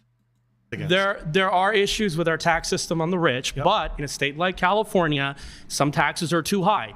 I used to live here, now I live in Las Vegas. Different debate. Okay. I'm saying immigration is good for I was defending the elites. Okay. Overall, are good for America is what I'm saying. But it depends on how it's done. Yes. It depends on how it's done. And how it's being done to the U.S. I'm not blaming the housing crisis on immigrants, not on wages, but in a state like California that doesn't build enough homes and they're bringing immigrants in, you have to increase supply of housing. I agree. Okay. I agree. But this is where our anger is at the political class. I agree. The Democrat Party used to have a different stance on immigration 15 years ago. Bernie Sanders, Hillary Clinton. I'm not a fan of that. I'm not here to defend different Democrats. What I will say... I mean, Bernie Sanders does take a more... It's not like this nativist approach, though, in the way that he's suggesting. It's like, he does lean really into like, oh, you don't... Like, it's twofold because it's like a humanitarian thing of like, we should not be exploiting these people because we're not offering them workplace protections. They're paying into systems they're not getting out of. So it's like a humanitarian thing in one aspect, but then he also does kind of play into like, there's a lot of emphasis for him on like the sectors where immigration is like coming into competition with other like American workers or whatever, because like you're saying, they're trying to enter into the same fields. But yeah, if you listen to like how Nancy Pelosi and like sounded on immigration like a couple of decades ago, she sounds like a Republican. Okay, well, that's our angle. But now they still sound like Republicans because they've moved so far right on the issue to pander to voters that they're never going to get. I will say is that everyone here actually does think immigration is good for America. Everyone here uses an iPhone designed by an immigrant, is on Gmail designed by an immigrant, is on a YouTube show. But you guys all came to a YouTube show founded by an immigrant. You wouldn't be here but that's if it a wasn't for tiny an immigrant. minority. So you all love immigrants, whether you like it or not. Okay, but it is a taboo subject. Should we be concerned about the demographics? So no. Anglo-Saxon, European American, 0% of America, it doesn't matter. Are they 0% of America? Well, let's say if it becomes 0%. Again, Persian American speaking here. Percentage should not worry. They're not going to. Why are you bringing weird hypotheticals? But they're a guy who, again, like when you look at this person, do you think most Americans, even with again like people's weird understanding of what race is or whatever, even most people would admit this person looks like Mexican, Italian, something, like not just white, not like a wasp. But I mean, they're still part of our country. There's culture. There's, I mean, even Britain. Like, doing a lot of work. It concerns me. But it concerns me when Britain is changing and it's honorary white. It's like they're losing their culture. But it's losing their culture. Are they? Are they going to try to? I'm from the UK. I'm telling you, no one's losing their culture. London is going to be very little British in one day. What's the plan? That's what we want to know. What's the plan? You just made that up. Have you been to London? How do we know? Cyrus, have you been to London? No. So then maybe you shouldn't comment on places you don't know anything about. But what's the plan? I grew up in London. London's a very British city. I was in London a few weeks ago. Okay. It's a very British. Are there even going to be French braids in France anymore? Or baguettes? They're not eating baguettes. I understand that there are people in this audience that don't like me or you in this country. And I respect that. There's some that don't even want me to. Why would you say that you respect that? People don't want you in the country just because you're not from here originally, quote unquote. Want to keep to their own, or ginger or whatever. I respect that, but there has to be a deal made. There's Idaho, there's Montana. They can go live in a homogeneous. Also, the big assumption here, like that it never gets brought up. You're presupposing that everybody is 100% one ethnicity or one race or whatever, and there's never anybody who's that like biracial or like has like, you know, their mom is like Chinese American and their father is like Iranian American. Like this, like to them, it just doesn't factor in. You're all one or the other. Genius society. I don't believe in force. Preserve the gender race. And I believe that there has to be a deal made. And I think there's upsides and downsides to diversity. There's a deal made. People have elections and they vote for elections. And right now, there's Donald Trump in the White House. Not someone I support, but people voted for him. Well, why did he get in mainly? Because we had 2016. Not sure we have time 2016. To Bernie Sanders. Okay. Part of the reason he got in is that people. Bernie Sanders. In this room want people like me and you to leave, and they voted for him to try and make that. I'm not surprised. One of the Charlottesville marchers doesn't like me, and I've met those people, and I respect their views. Not just. It's like. Why do you respect their views? What the fuck? Why respect their views, for one? I guess I don't know if this is like he thinks he needs to do this to have respectability in this room. Why can't you just disagree with them, for one? You being like this much of a suck up or pick me is like not going to make a difference. But for two, it's like it's not just people at Charlottesville, dude, that are not cool with you being here. Really shouldn't. Well, they're once. Don't respect racists and fascists, is my advice to you. Well, they have their preferences. You know, that's just we can't change that. Actually, we can. That's why I tried to come in today, but anyway. There was somebody. Charlottesville dudes don't want to date me, and I respect that. There was somebody who came into my Twitch chat, and they were like, "Why should you ever protest the government? Because the government's democratically elected. That's what the will of the people in your country want. So why would you disagree with it?" And I was like, "Wow, that was really stupid. You need to come into my Discord and debate me right now, or I'll ban you." They took forever to figure out how to get into the Discord, and I had already ended stream, and I pulled them in. And even though I was like offline and I'm trying to talk to him, I was like, "Why did you say that? That was really stupid." He has this really thick accent. And he's like, "I'm from the UAE, so if we protest, we can get in trouble." And I was like, "Okay, that's like not if that's where you're coming from or whatever. Then I don't understand you defending that premise. But like, if you're saying that like you shouldn't protest because it can lead to persecution, then I'm not going to debate you on that. Or like, what's there to debate?" I live in Russia, by the way. That's time. Please return to your seat. Thank you. Nice to meet you, Great Cyrus. pleasure. Good. My final claim is that Donald Trump's plan for Gaza is ethnic cleansing. This bitch. Oh, is she the You too. nationalist lady? Why do you say this is Donald Trump's plan? Yeah. Why do you think that? I mean, he says it's his plan. She's the one that was like that Sam Cedar just like absolutely embarrassed because she made a fool out of herself, being like, "We're like a white Christian nation." You think Donald Trump is like not far right enough on this stuff? Have you seen his plan? When did he say it? He said it standing next to Benjamin Netanyahu in January, February. He said it on Fox News in an interview on Fox. He said it on Air Force One when he was chatting to reporters. Word for word, what's an example of what he said? Word for word, he said, for example, we're going to clean out the Gaza Strip. He said they're going to leave. We're going to take control of it. He says, we'll own it. I would own it. He says, I'm not sure under international law how he can own a foreign piece of land. And when he was asked on Fox News, the people, the Palestinians who are being forced to leave, would they be able to come back? He said, no, they wouldn't. That is the literal definition of ethnic cleansing. I mean, they love Trump's plan. This is like the relocation or whatever. Netanyahu sets implementation of Trump's Gaza relocation plan as new condition for ending war. At rare press conference, PM insists Qatari funds sent to Hamas at Israel's request did not enable October 7th, seems to downplay terror group's capabilities, attacked in flip-flops, and falsely claims kibbutz in HaShlosha was not invaded. But then as far as Trump, hold on. During his first press conference in 5 months, Bibi on Wednesday named the implementation of U.S. President Donald Trump's revolutionary plan to relocate Gaza civilians as a condition for ending the conflict, the first time he has made such a demand. He called Trump's plan brilliant and has said it has the potential to change the face of the Middle East. And then later he says, while ready to end the war, Netanyahu said he would only agree to do so under clear conditions that will ensure the safety of Israel. All the hostages come home. Hamas lays down its arms, steps down from power. Its leadership is exiled from the Strip. Gaza is totally disarmed, and we are to carry out the Trump plan, a plan that is so correct and so revolutionary. The U.S. and Israel share determination to ensure, he's not wrong about that, it's just very sinister, that Iran cannot get the bomb and that Hamas is booted out of Gaza, he said. And, quote, we want to ensure that Trump's plan for Gaza comes to fruition, he added. It's a brilliant plan, he said, that truly can bring change not only here, but we can change the face of the Middle East. Change once and for all what we have been through from Gaza for decades. So it's like, it's either a thing that they accept or they don't. This is not even like recent or unambiguous. And Trump later said like, oh, like maybe they can come back. And so he's describing it's like we kick all the people out of Gaza and then we make it like a beautiful paradise and then we bring them all back and it's going to be great and they're going to love it. Maybe they can come back. I don't know. I'm going to turn it into like beachfront property. According to a UN definition. Why do you think that Trump is saying this? Do you think that he has some personal interest in cleansing Gaza, or do you think there might be some special interest group? What are they talking about? Well, okay, but why is he saying But why? this? Again, they take it back to intentions or whatever. Maybe he was hungry. Like, you don't know. Maybe he was on his period. I don't know.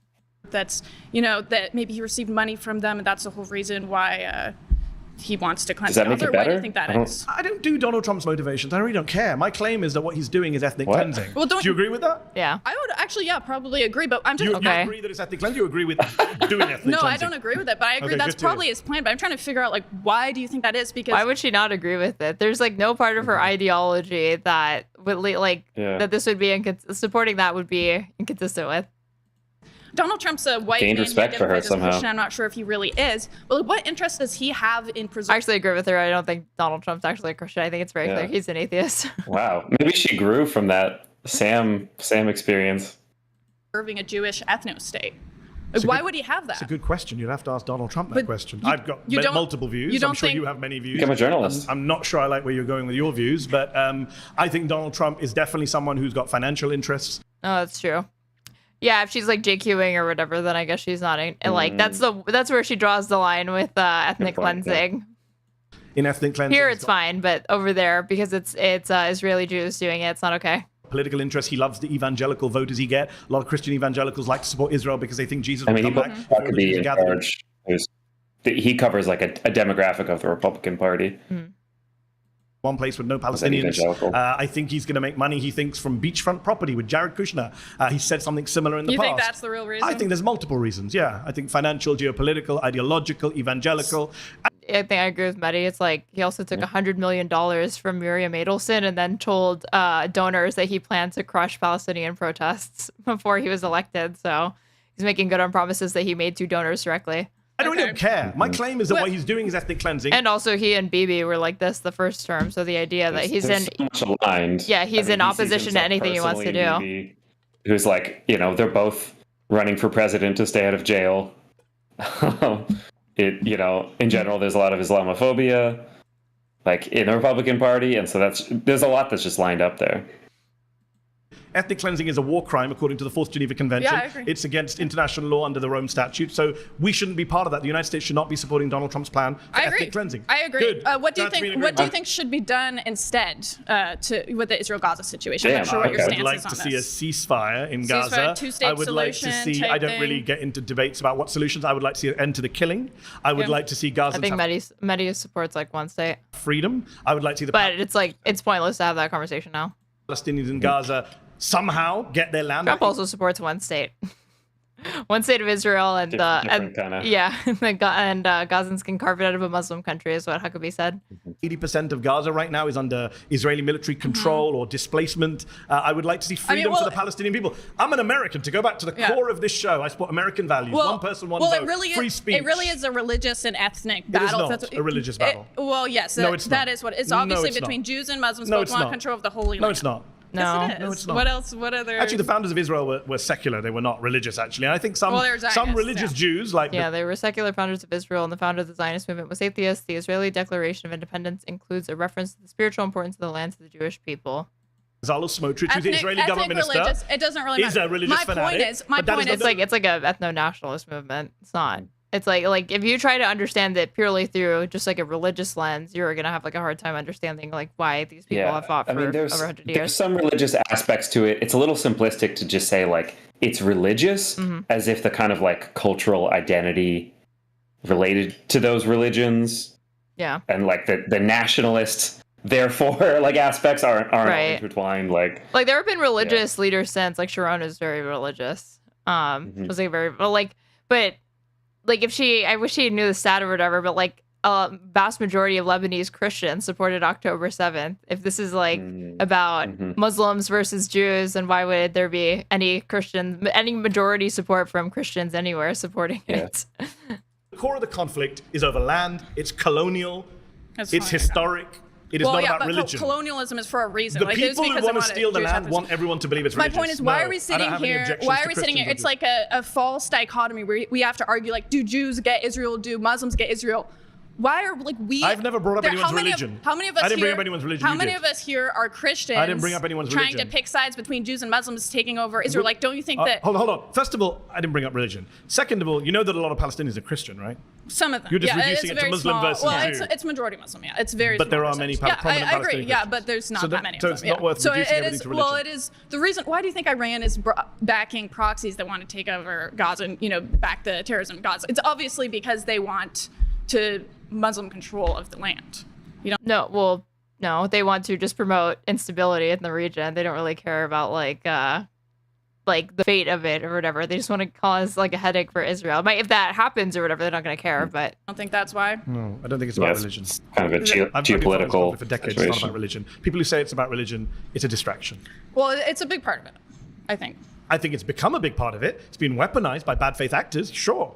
But I don't think that's the core. The core is that one group of people are dominating another group of people. What group of people is it? But what group of people is dominating another group of people? One ethnic group is dominating another. Hard to say. What ethnic group? Jewish people. Yes, dominating. Arabs. Yes. But I didn't say anything about Christian, Muslim, Jew in a religious sense. Okay. And she's also ignoring that, like, again, the majority of the most fervent support that comes from the West, and particularly in the United States, it's like evangelical Christian Zionists, like he already said. It's not like 100% of Jews tomorrow could say, I am anti-Zionist, I dislike Israel or whatever, and there would still be such a stronghold among evangelicals that policy would not be changing anytime soon. It's not really like based on that. It's defined as religion and ethnicity, you know that, right? Well, why do you think that Muslims want control of the Holy Land? You keep saying Muslims. I didn't bring up Muslims. Well, they're Muslim states. Like, what do you think like Iran wants to do with the whole Iran? But that's part of the conversation. What do you mean? No, it's not. The conversation is Donald Trump is doing ethnic cleansing, and you agree with me. So I'm not sure why you're still here, to be honest. It's part of the larger context. It's a weird debate when you actually agree with me. What I was trying to say is we kind of have this false dichotomy here where we're trying to take the side of the Gazans, which mostly she's like, I have more anti-Semitic reasons for hating Israel than you do. They're more based, apparently. Come on, buddy, let's hear it. Majority or the side of the Jews to try to decide who gets control over Israel. I didn't say that about control. America, I said don't ethnically cleanse. Is a majority Christian country. Shouldn't we be deciding Christians should have control of the I agree. Holy Donald Land? Trump should not, nothing to do with religion. Donald Trump should not be deciding what happens to Gaza. That's my claim. If you agree with me, great, let's shake hands, give the seat to someone who disagrees with me. So are you saying, do you think that America should just cut ties with Israel altogether? What's your definition of cut ties? Like stop funding them, stop being their military arm? Yes, okay, I'm on record saying okay. That was easier today.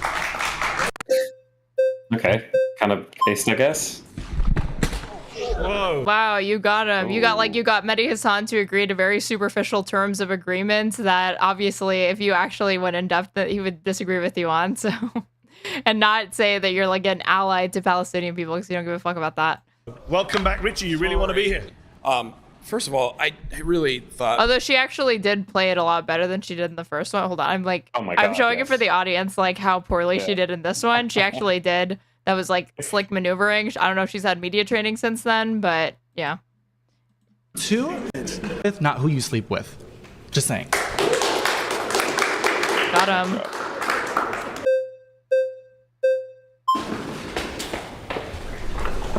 Hi. Sam. So I actually think that this liberal world order needs to be thrown away completely, and I think Christian nationalism would be a good alternative. What we're seeing right now is just congratulations. Yeah, and thank you. And yeah, I think what we're seeing right now is a culture of death. This is the most suicidal generation ever. We have millions of children dying by abortion. It's like the most suicidal thing. Like this only they point to the fact that we have a lot more comprehensive data on mental health and like suicidality and a more robust understanding of these things to say that like, oh yeah, in the 50s, like no one was really suicidal compared to now where like, yeah, it's like if you think people are PTSD back in the day, we did have some shell shock and stuff like that, but no PTSD. Like that's a totally new thing. Very new phenomenon. Yeah. Aren't even reproducing. We don't even have like a. PBD did this as well, like some segment that somebody sent me where he asked a guest if he was gay, just like point blank. And he starts pointing to like, he started to make the argument that like some people are born gay, but a lot of them are like influenced. He was trying to do like you're groomed into being gay. They recruit people. And he was like in the 50s, like you had like, there was almost like no gay people compared to now it just like exploded. And it's like, yeah, because there was no stigma to like coming out as like pan in 1950s. Yeah, before the AIDS epidemic, nobody was gay. Yeah. Everybody's gay. Reproduce? No, I don't think we need to mandate. We can just stop them from killing their kids. You want to outlaw abortion? Yes. Yes. I mean, we have a fundamental disagreement on this, and my claim was that if you voted for Trump, it would be to your benefit if you want to outlaw abortion. I think it would benefit everyone. Yeah, I disagree. I think that that women should have the right to choose. I think that it would benefit everyone to bring back the family unit, to stop having women just thrown into the workforce. Maybe we shouldn't allow women to choose to divorce unless their husbands say it's okay. I mean, I don't really believe in divorce in general, so like, sure. All right. I mean, this I think though reinforces my point that that if you are, but it would be better for society. It would be. Thank you for subscribing, Dustin. Better for everybody in society. And same with xenophobic like what's the problem with xenophobic nationalism? Don't you think that's better for Americans in general? Like xenophobic nationalism. We should have a coherent culture. Everyone should be part of the same culture. We should have assimilation. Do you really disagree with that? Do you get to choose what the culture is? We already have a dominant culture. What is based the dominant on culture? European and Christian values and identity. That is a dominant culture. White Christian, it's rooted in European identity. White. So your argument is that has been the dominant culture. Just to be and clear, we're not letting people assimilate to that. We're saying you should keep your culture, and this is why our culture is so divided. Your argument is that Trump is good for those who want. This bitch is Canadian. But Sarah Stock is Canadian and anti-immigration. No way. A dominant white European culture. She can go anywhere she wants. That is what America is. It's rooted. Oh wait. Sarah Stock. Okay, this is like apparently a fucking somebody else. Hold on. Somebody gifted a bunch of subs. Wait, look at my thing. Thank you so much to GeoDissect for gifting multiple Tier 1 subs, gifting 5 different Tier 1 subs to people in my chat. So please enjoy your ad-free experience as well as your emotes. And to anybody else who wants to join like a fucking hype train or whatever it's called, I don't know how this stuff works. You can also become a subscriber or gift subs as well. Rooted in European identity and Christian values. That's what it has been. Would you really disagree with that?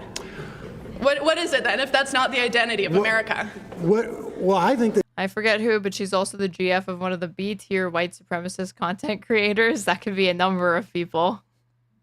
The identity of For the America. majority of time, America's been a country. You don't think that's been the Only thing I saw is that she had this really pathetic Twitter interaction with Farah where Farah quote tweeted her and then she deleted the quote tweet because she started arguing with Emily Saves America, who's like another far right figure who is like, all she did was shit on like these trad wife influencers for LARPing about like baking bread and like making cookies at home or whatever. She was like, quit acting like this. It's embarrassing. And like everybody sees through it. And she wrote a whole article because she writes articles for The Blaze calling her out for this. Identity. And then randomly when they were fighting, like Emily is just like going like just fucking vicious to her. And she's like, I know I'm not as pretty as you, but like I don't need to like stoop to your level. It was like so bad. Well, actually, no, I think. And thank you again, Mr. Geodesic, for gifting a sub to Alice McGee 44. Actually, the identity of America has been, for better or for worse, a melting pot in that regard. Yeah, maybe since like the 1960s. Even then, even we had this idea of a melting pot literally means assimilation too. It means melting. It means you're assimilating to the dominant culture. Is that not what melting means? No, it doesn't. And now instead we're saying there's something wrong with xenophobia. Culture. No. I mean, look, I got to be honest with you. You and I have a fundamental disagreement. We will never see eye to eye on this. It's a choice. And people, I think what you're expressing, though, is really what the Trump movement at its heart is about. And I think that's problematic. I disagree. I don't think Trump's anywhere close to being a Christian nationalist. That's ridiculous. Trump's basically a Democrat from 15 years ago when it comes to socialism. What's this? Her name is Sarah Stocks. Thought Somebody said she's Canadian and she's anti-immigrant, but then I searched Sarah Stock and that's the name of a WWE wrestler who is Canadian as well. I don't know if she's anti-immigrant, but this woman has the same name. That could be her. I mean, maybe. You don't think that he's conservative enough for you? Oh, definitely. Nowhere close, no. He's not xenophobic enough for you? No, he's trying to import a bunch of H-1Bs. Are you kidding? Right. Oh, so you want to get them out too? Yeah. No, I think you're making my argument for me. All right. Well, okay. I'm just saying he's not even in this. Okay. And Mr. Braindead1, thank you for gifting a tier 1 sub to Smugbug HD. I am sure that he enjoys it. My next claim is... Okay, we'll go back to it. So, yeah, she's upped her game since then. That obviously where we started, where it ended up, there's a lot of aggression. I can see in your eyes there's a level of exhaustion from being here. This is where my empathy comes in. Where it doesn't is, when you have a room full of people that do agree with you, we have this opportunity to come together. And you're kind of mocking people when they do. So you mock Sarah a little bit when you guys clearly had a common interest and goal to reach. Sarah. So I can tell you're agitated. I want to bring that all down. Here, this is her shit.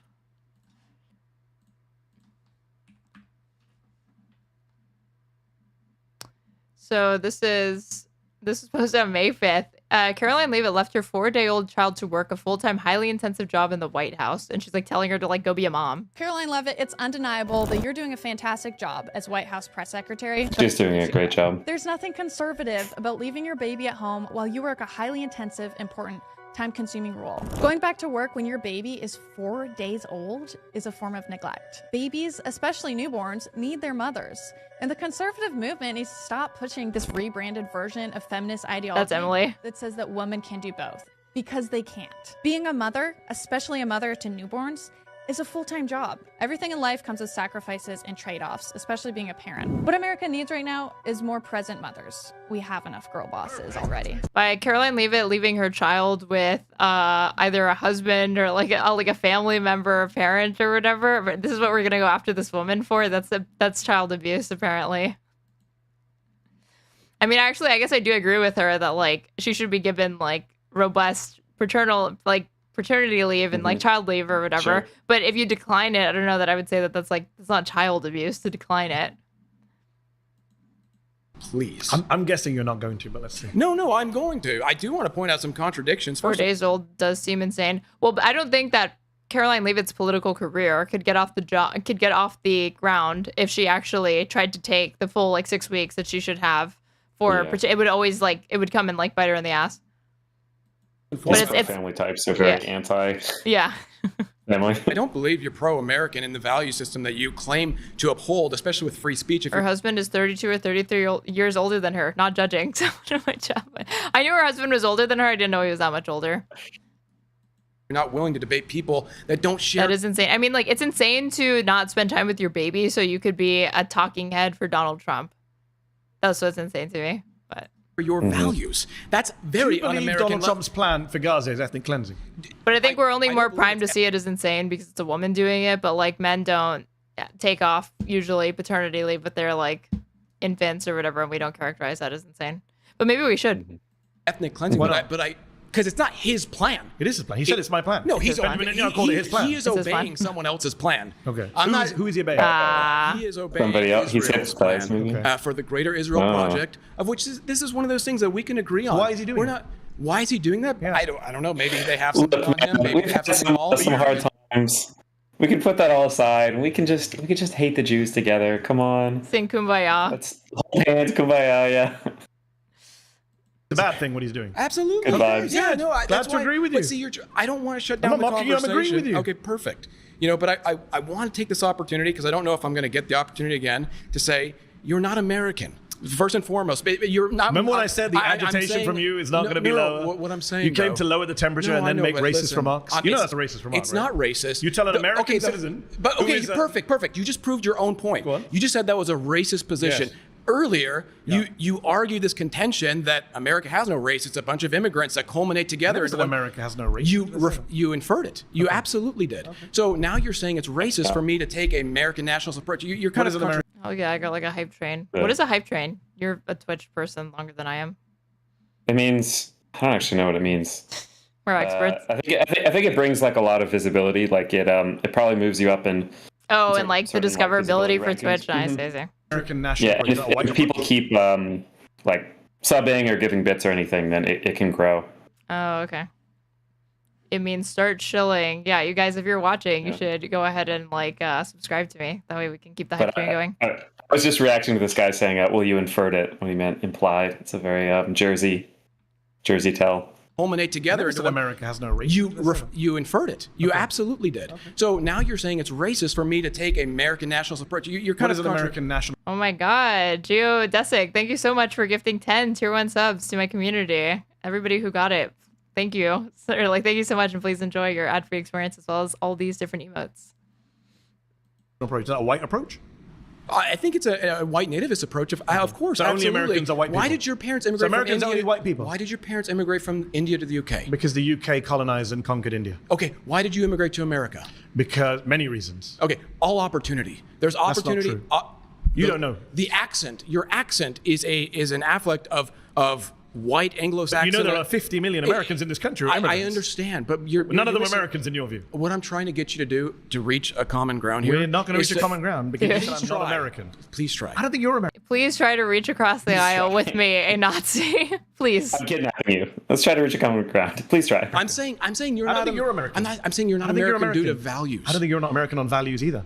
I think you're a little fascisty, a little racisty. See, you're using these words. Okay, first of all, I want to say this. I'm not just. You're using these words like fascist, racist. What do they even mean anymore? They're very overused.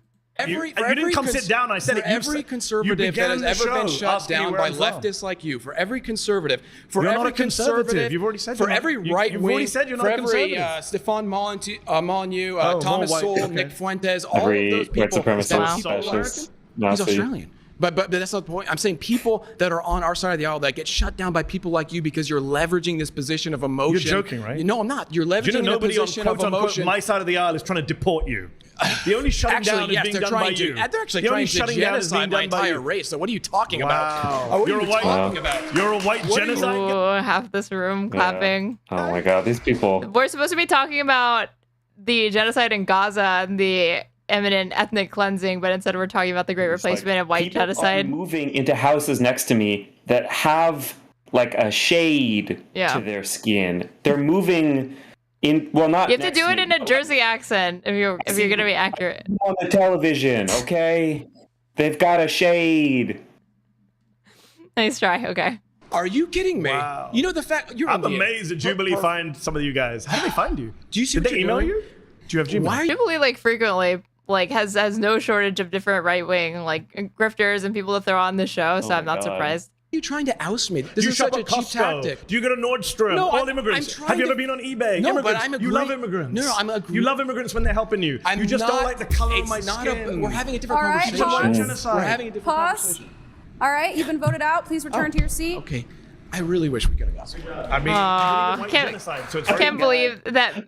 So much for the tolerant left, not willing to build bridges where possible with neo-Nazis.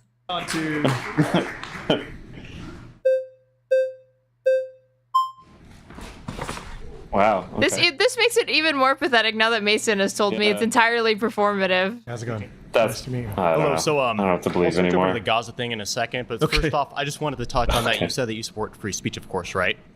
So what I'm confused This dude's aura is very, very low because of how bad his skin is. I'm not gonna lie. about is you refuse to debate people that have disagreed with you because you said that they're racist or they're fascist, right? No. If we're gonna do facts, they said they were racist and fascist. Get your facts right before you start arguing. So isn't the whole entire point of a debate to debate people that you don't agree with? I don't debate people who don't see me, A, as equal. No point.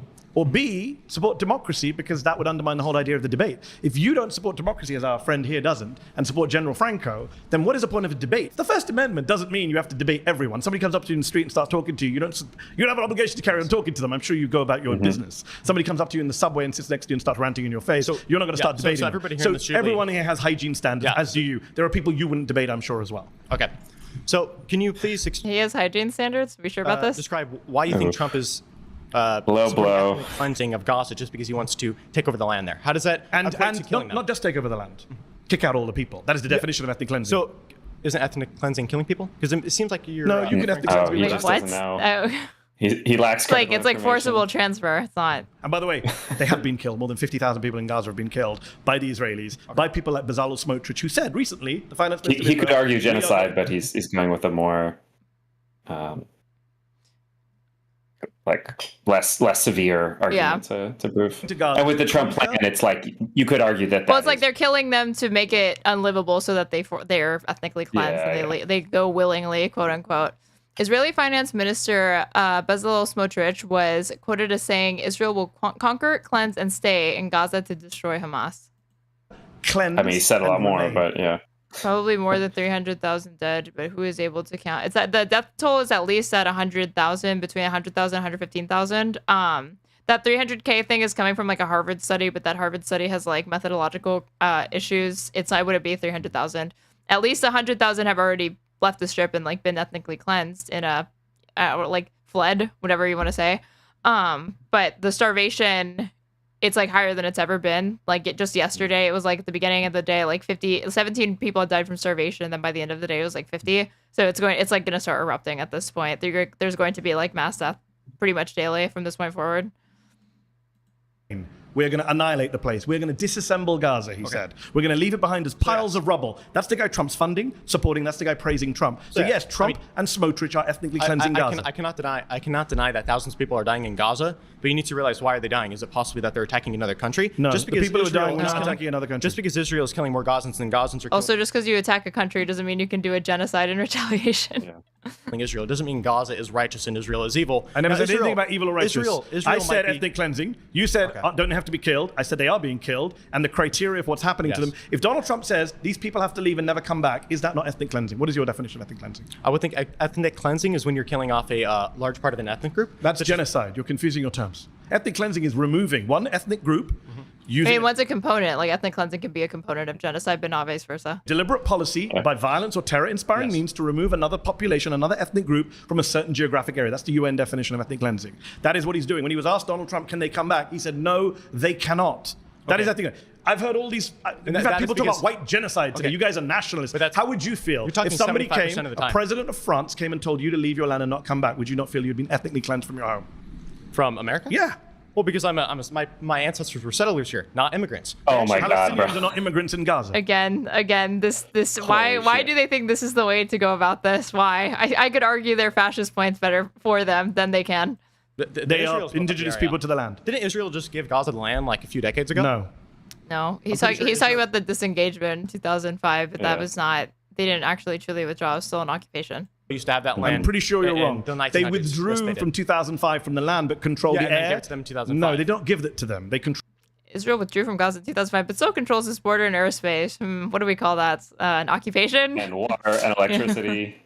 Control the air, the imports, sea exports, space, blockade. the borders, Yeah. the population registry. They controlled what went in and out. It was a And prison. even into an open-air international prison. waters, That's not apparently. giving Don't them they have a freedom. border with Egypt and then the Mediterranean Yes, Sea? and the So how's Israelis- that- Yes, and Egypt also helps maintain it, but it's like Egypt wouldn't do it if Israel wasn't doing it. They wouldn't like unilaterally maintain the blockade.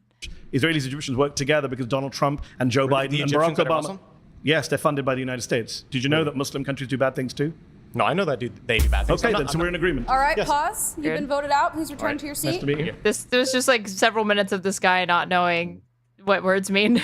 It was really just like MEDHI Hasan like explaining what different terms that he like would bring up meant.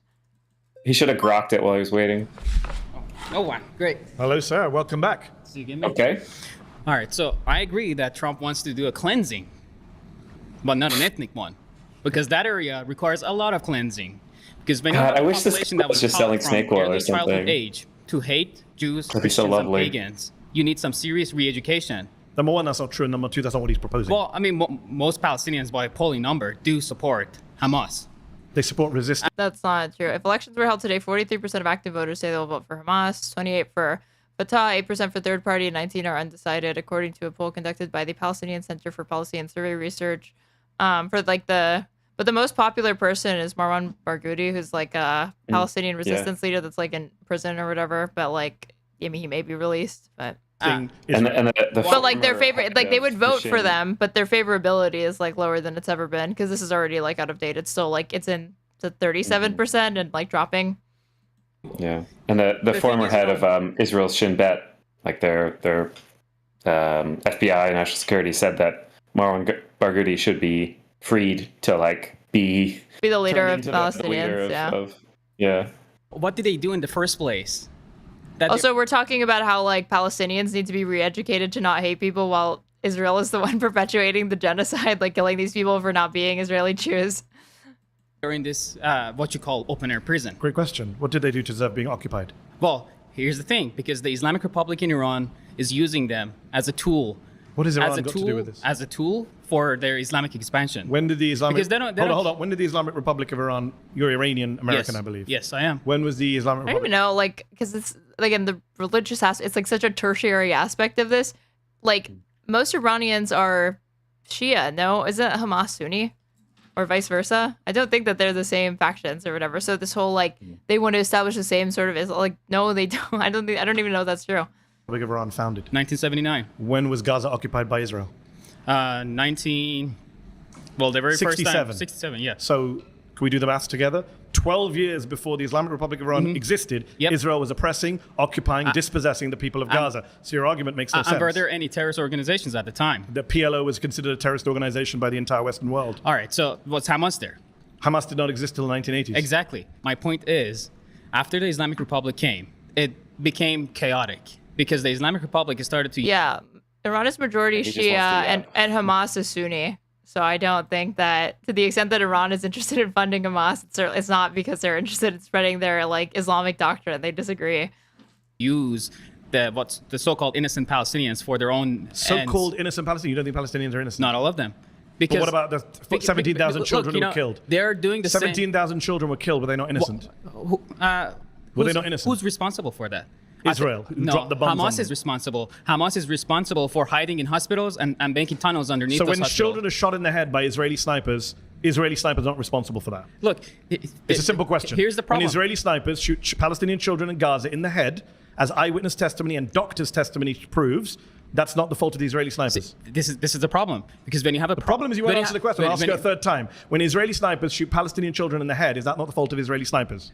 Well, you gotta let me finish. No, you gotta answer the question. Fourth time. Well, when Israeli I will snipers get to shoot your answer. Palestinian children in the I head, will get to your we're running out answer. of time. I need to know what you think about innocent children. Because what you said was pretty outrageous. You said I will so-called get to your answer. innocent Palestinians. For the These fifth people are like no match. He's just like steamrolling them. time, when Palestinian children are shot in the head by Israeli snipers, is that not the fault of Israeli What did snipers? those children do? What did you tell me? What do those children do? Dude. What are those 5-year-old children do? Yeah. What are those- Not the way. 10-year-old and this was like this is like an argument that I had. I think I had this argument with like Destiny a while ago. I feel very vindicated now. But this idea that's like, oh well, you know, a 14-year-old in Gaza, they could hold an AK and they could be like a soldier or whatever. It's like, well, don't you see how that's worse? Don't I you mean, see this how, is like it's literally the meme of like describing like a Palestinian like 13-year-old boy, and it's like they're describing like a Hamas super soldier versus like an like an IDF member is like being described as like kidnapped from a tank, or they're just children. Yeah. Kidnapped from a tank. To be shot in the Because head. the problem is, you know, over there, millions of people are watching you say they start justifying the brainwashing killing of children. They start brainwashing children at a very young age. So you support? Who is this guy, Straighterade? Just who are you? Who are you? Somebody in my chat is asking. Hi, I'm Socrates. Over here at Socrates TV. On Twitch and on YouTube as well, but I don't think you're live on YouTube. Probably just live on Twitch. Yeah, but I have a YouTube channel. Real Socrates. I put it in the YouTube. Sniping children in Gaza. Look, do other people here support sniping children in Gaza? Is that a conservative position now? What if they're wearing a suicide vest? They weren't. But what if they are? They're not though. But what if they had been? What if they had been? What if they are? What if we're in an doctors went to American doctors. They came back as we were multiple children. What if with they're gunshot hell-bent? shots. What if they're hell-bent on killing you and your family? A 10-year-old child, an 8-year-old child, a 6-year-old child. Because this is like bad you said, for you. Like you You're said, sitting on they're live brainwashing television them. where millions of people are going to see your neighbors, your friends. That you support the killing of children. Millions of people don't know what's going on. Even your fellow right-wingers are saying, "Don't go this far." Like genocide, sure, but don't advocate millions of killing people kids. don't understand the brainwashing that is going on in Islamic Republic and in Palestine to create You're this obsessed hatred. with Iran so much that you're supporting the killing of Palestinian children who never harmed you or any other Israeli. That's insane. Look. And the fact that you support Trump's ethnic cleansing now doesn't surprise me. I didn't say ethnic cleansing. I said cleansing of the land. All right. Because cleanse the land from all the difference. Milosevic said similar stuff. You've been voted out. Please return to your seat.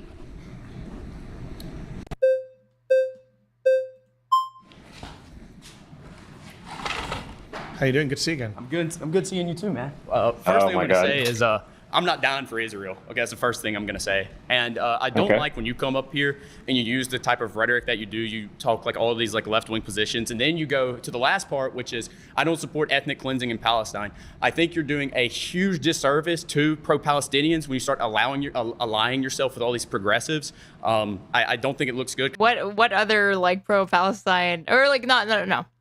Who are the loudest pro-Palestine voices right now, especially in the United States? So this whole like, oh, you're doing a disservice to your cause, says guy who does not support you or your cause.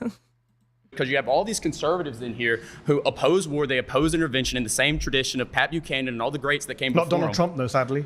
Yeah, it is sad. Pat Buchanan was like an isolationist racist for people that don't. It is sad. I do agree. I mean, he ran on an anti-war ticket. He said he was going to. I didn't. Because he lies, right? You gonna let me talk, or you just want to? Yeah, true. So, I mean, yeah, you keep going back to Trump. I don't think this is part of his plan. I think this is a plan of lobbyists, and this is not just unique to Trump. It's been a thing since the Democrats. It's been a thing since the Republicans before him. It's been like this since Truman. It's really not. I don't know if you read like John Mearsheimer's The Israel. What do you mean? Like we're gonna kick all of the Gazans out of Gaza yeah. This is like property, and then maybe even Trump. Like Trump is departing still from like decades of like U.S. consensus and foreign policy or whatever. Tough, like didn't even make sense. But of course, Netanyahu's running with it. It's very useful to. Yeah, and that's saying something because U.S. policy towards Israel has like always been terrible and like skewed in their favor. Or lobby or anything like that. Would you agree or disagree with anything like that? Oh, I agree with Stephen Watt and John Meshemer, yeah. Okay, great. So I'm just warning, when you ally yourself with all these leftists. I don't like how he says ally by saying ally. And you come up here and you argue for immigration. You argue up here that, Trump's this bad criminal and this and that. And then you think Trump's bad? He's a good criminal. I think he's good on some questions and bad on other things. Bad but hombre. to the point here is you ally yourselves with guys like, Jewish Voices for Peace and all those guys. Great people. Yeah, not really though. Why? Because they're self-interested in it. They're not, by definition. It says it on their homepage. By definition, they're not self-interested, right? They're going. In a way, Are you gonna let me talk? On their homepage. This guy is so So self-interested in the sense of like wanting the Jewish religion to not represent like genocide. I guess it's supposed to be like he's saying like they're saving their reputation. It's like this 5D chess move to say that it's actually is not altruistic. I don't understand this. Yeah. Page, it literally says that we are here to segregate Judaism from Zionism. It's very clear they're doing this in their own interest. That's why it literally says Jewish Voices for Peace. They're going to be the good Jews who say that we don't support Palestine. And then what happens is you take all of these progressives, you go out there and LARP in the street, and then everyone here who's conservative, they're going to vote for the pro-war candidate because they don't want to be associated with all the liberals. You're forced to vote for pro-war people. Poor It's either that or get replaced in my country. What do you want me to do? Oh, you and your replacement bullshit. Yeah, okay, buddy. Ooh. Oh, wow. There's 3 people so far. Let's keep counting. We should be nicer to you, otherwise you'll deport us. What a great argument. This is a free speech debate camp. It's not your country, my friend. It's our country, whether you like it or not. Yeah, this is where you choose somebody to do like 10 minutes. Mexican Goku, come on. Maybe that girl who didn't get to talk. He laughed. We disagreed. Okay. I wanted him to pick this guy. This guy clearly had some feels, and he had things to talk. He had things to say. The one who was like, we were like, he should be in therapy, not this Jubilee video. Like it was good faith. Let's see. I appreciate it, Maddie. He seemed to be in good faith. He seems kind of smart, and you know, he's one of the few people who doesn't want to deport me. Or maybe not. We're gonna find out. My claim is we should get rid of. I don't want to personally deport you. I just think it should be, yeah, as I would say, I just think it should be easier to do it. Not you personally, though. Nothing against you. Citizenship.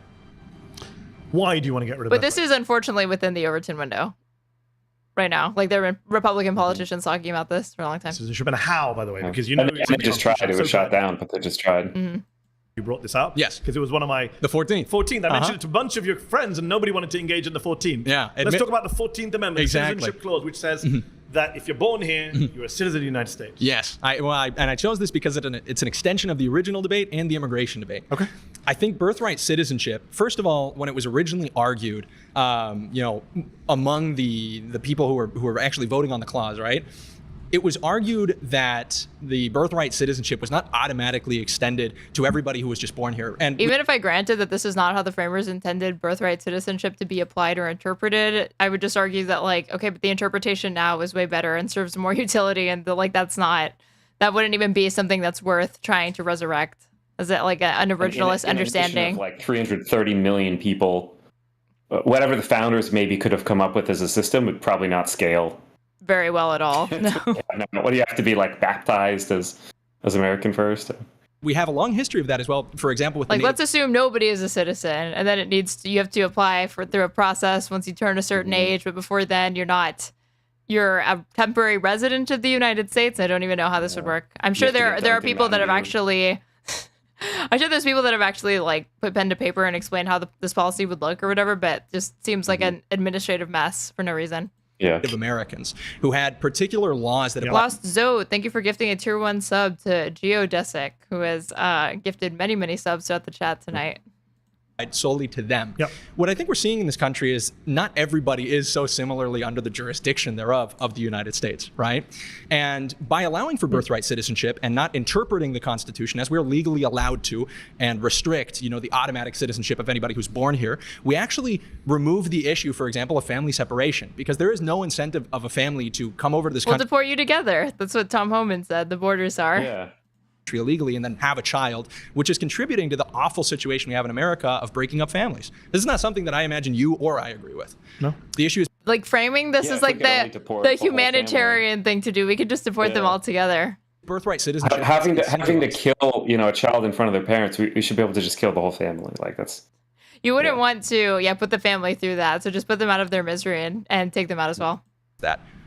So even if I were to concede that in some cases birthright citizenship has incentivized that, you know, I don't like the phrase anchor babies, but I'm not naive enough to pretend that there are not immigrants who come here and time the pregnancy in order to go. Of course, you and I can agree on that. Yeah. But that doesn't mean you then rip up a constitutional principle that goes back centuries, goes back. Also, who cares if people do that? Why? That's your right to do that. For the 14th Amendment. 14th Amendment came about, I think, in 1868, if memory serves me correctly. But the principle underlying it is actually from my other country, the UK, ancient English common law, right? So this was always the case. The 14th Amendment, as you know, because you seem well read, came along and codified what was already a principle in American and English law, that if you're born in the country, you are a citizen. Now, you mentioned the point about jurisdiction. There is that little bit in there where it says subject to the jurisdiction thereof. That in the debate, if you go back and read the debate that the senators had at the time, they were very explicit that that was to do with foreign ministers and foreign ambassadors. And then, like, even with this whole, like, let's not make it naturalized or whatever, it's like the overwhelming majority of people would probably be granted citizenship. So why can't we just skip to the part where we grant it in almost all instances, and then just they should argue that you can strip it away sometimes or whatever, that it that people can be denaturalized. That's really the more cogent argument, as opposed to saying just nobody starts with it, and then. But in practice, we know the majority of people will be applied so they can, like, again, keep track of people just for administrative purposes. So just argue that you should be able to denaturalize certain people. As diplomats living in embassies, their kids shouldn't be citizens. Obviously, they're here on their own. The Argentine embassy in DC is Argentine soil. So we accept all that. Absolutamente, amigo. But when they were asked about Chinese immigrants, does he speak Spanish? Senator Trumbull, who was, I think, the chair of the Judiciary Committee back in the 1860s during this debate, he said at the time, Chinese immigrants' children, they're citizens. In fact, 1898, as you well know, we get Wong Kim Ark, Supreme Court case, Wong Kim Ark versus the United States. And the Supreme Court says, yes, even the child of undocumented Chinese immigrants is an American citizen. So this is a principle going back centuries. So while I can agree with you that there are cases that abuse the 14th Amendment, that there are issues of family separation, I'm not going to rip up a constitutional principle that goes back centuries and is backed by a 127-year-old Supreme Court precedent. Didn't this guy also argue? He argued that the Constitution's a means to an end, so he's, like, arguing from a framework that he already disagrees with. Because Donald Trump is looking for ways to cut the number of brown and black people in the United States. If you don't mind me interrupting, this is where I think it's important as well to go back to what we talked about with the Constitution. When we're analyzing, and admittedly, I'm not as interested in the legal argument. There's obviously many ways to interpret the Constitution, but I don't think, especially among conservatives, that it is positive to use the Constitution to dismantle it. When we analyze the original context, like you were saying, in the late 19th century, our immigration law was absolutely different, including, in respect with the Irish and Chinese immigrants that were coming over. It was absolutely. No, this is what I was saying. Like, all of these people, the reason why they're so disillusioned with the Constitution is because they think that the only way to interpret it is the literal originalist perspective. And so, short of endorsing that, which they feel reflects the accuracy of the text or is the only interpretation, then you just have to reject it because you can't get anything done that you want to if that's the framework that you're starting from. And also, the original Constitution with no amendments wouldn't have the First Amendment or even the Second Amendment. Because, like, what they are calling for is, like, revolutionary in the sense that it's reactionary, but it's also like it would be a toppling of, like, the current social order in a significant way. My friend, some people in this room would hate it. But we had open borders. America, Confederacy, basically. Yeah, America had mostly free and open immigration in its early days, but started enacting restrictions in the 1880s. That included the Immigration Act of 1882, which levied a tax on all new immigrants and blocked the entry of lunatics, convicts, and persons likely to become a public charge.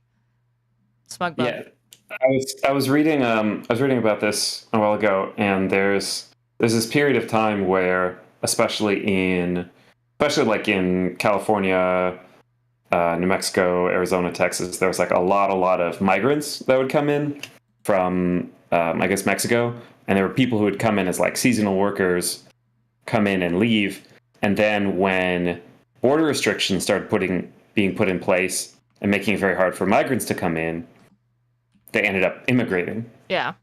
And so for this kind of like, separatist, whatever, wanting to put up walls, it's very, very counterproductive in terms of it used to be people just, come in for a season. Now people have to stay, so they are staying.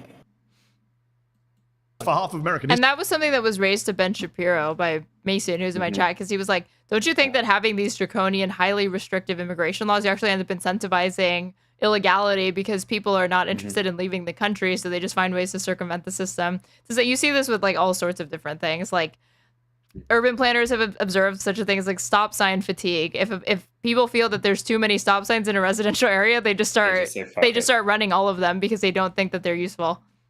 History. Well, that I don't think that's very true. It's 100% true. Hold on. if you're comparing the open borders, which I don't concede to, but if you're comparing the open borders prior to like 1910 and prior to the Hart-Celler Act, and you look at the amount of immigration and who was coming over. Nice deflection. Amount is irrelevant. We did have an open border. It is absolutely relevant. Why? Because the Constitution, like the founding fathers. Hold on, your argument is we had open borders, but there were fewer immigrants. I was about to answer. Okay. It's important to analyze the context wherein these laws and parts of the Constitution arise. The original. I don't think it's entirely irrelevant. I do think that the actual practical manifestation and like effects of how these were playing out did factor into the judge's decision. And as far as like how the judgment is rendered, it's neutral on that question. So you can argue that because they don't bother writing it into the ruling, that there's no need to factor it in. But I do think it's strange to think it didn't have any impact on like how they went about deciding it. Founding fathers said the Constitution was made only for a moral and religious people and is wholly inadequate to the government of any other, which means the people that wrote this document understood that it would not be able to properly... Super secular people, but let's just be clear on that. Oh, no, that's not true. They were deists. A lot of them were super No, secular. The majority were deists. But they were secular. Secular doesn't mean atheist. You know what that means. I understand that, but deist doesn't mean secular or atheist. It means they believe in a God, but not a God that's I didn't say particularly anything about present. whether they're deist or theist. I said they're secular. Okay, These people are like debate perpetrating right now. Means you separate church and state. Okay, well, let's talk. We could even talk about that. That's a perfect example. You're going to run out of your own time making your argument, which you haven't made so far. I understand, but the separation of church and state is now completely differently understood than originally proposed. Thomas Jefferson, who talks about the wall of separation, which doesn't even exist in the Constitution, understood it in a different Supreme way. Court precedent, as you well know. Yeah, sure, but the precedent of the last 100 years, wherein the country has been completely different from its founding, should not overrule the original intent of the people who wrote the document that you and I are both citing. Okay. Which means, but I'm not locked into what the people who wrote. We've had amendments to the Constitution. You know that, right? I understand that, and this is our fundamental disagreement. Yes. Is that I don't believe you think you can read the minds of people in the 1770s. That's not true. And I'm stuck. I just believe this country ought to be more like the country we originally had, and I don't Great, think that's your opinion. You're entitled to it. I understand that, but there's a factual basis to it. Well, let me try to see what you believe. Okay. If we are voting on these constitutional amendments, if we are interpreting them, and our interpretation becomes absolutely, let's say, a 180 from what the original intent of the authors of that document is, are you in favor of that? I guess it depends on the issue. I mean, the founders said that they expected the document, like framing. the people that inherited the Constitution, to view it differently. Hold on. The framers of the Constitution. I mean, we created an amendment to outlaw slavery in a lot of circumstances. Like, I mean, there's some things we did that were, maybe contrary. We made it so that women could vote. We made it.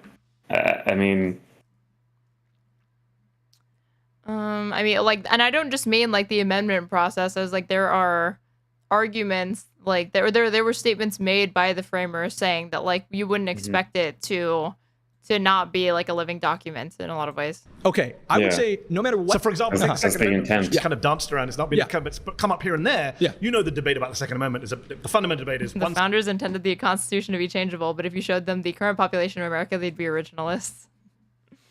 Side says it's right. It's unlimited. And the other side says no. What they meant. Well, the founders also had they had built in the guardrails for that because there were a lot more undemocratic aspects of the Constitution in the first iteration of it.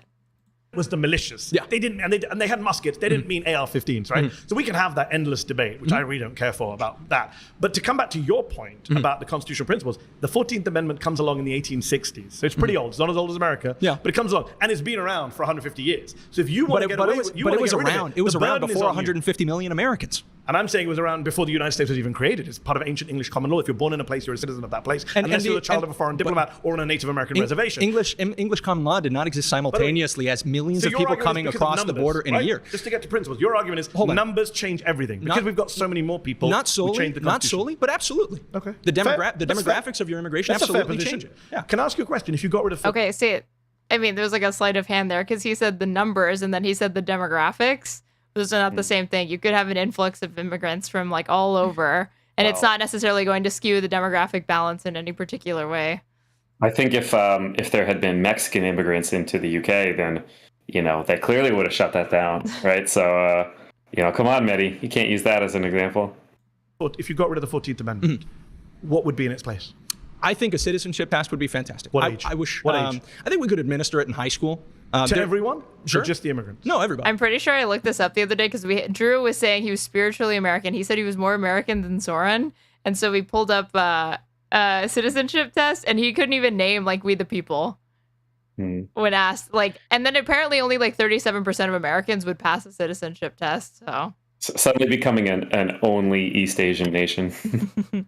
And then if you say you denaturalize white American native born, maybe you can't get a government job. Denaturalize that dude. I think there's plenty of benefits that the government offers people that you should not be able to receive. I'll tell you this, right? This might sound bad, and I think people care for me anyway. So let me say something you might not like. Nobody would pass it. If you have a high school immigration citizenship test for everyone. I think people will take citizenship more seriously. I'm guessing the immigrant kids are going to outperform the white kids, and you might actually end up denaturalizing some of the white kids, and then people here will be really... That's a good point that I don't ever hear brought up, that, like, yeah, because they probably would be more studious and, like, because then it's like, this to me just reminds me of, like, poll taxes or all these different stupid tests that they use to, like, disenfranchise people. What you're doing is you think you've set up a system that's going to skew to favor, like, the native, quote-unquote, majority white population. But like Medhi's saying, depending on like how it plays out or whatever, like it's entirely possible that immigrants would be more diligent about being able to pass it with flying colors or whatever, because the white people will assume that like, oh yeah, I'm definitely going to ace this. I don't need to study. Really upset. And well, hold on. And I like to be consistent about it would be a written test, and then you would play lacrosse. So that's how they would fix it. Yeah. But what I think it would do is it would give everybody a larger sense of the importance of citizenship. So you would say no one born in this country is a citizen? No one? Automatically no. Automatically no. Oh, wow. I think it would literally make immigrants and women the citizens because native boys are the worst in school. Native white boys, he means. I think we could extend that. You know, people who have a heritage in the country. What of are like, they until they pass the test? Undocumented? I suppose, yeah. They are not able to receive government benefits. They're not able to receive government benefits. They're not able to apply for these jobs. But their parents are citizens. Okay, well, hold on.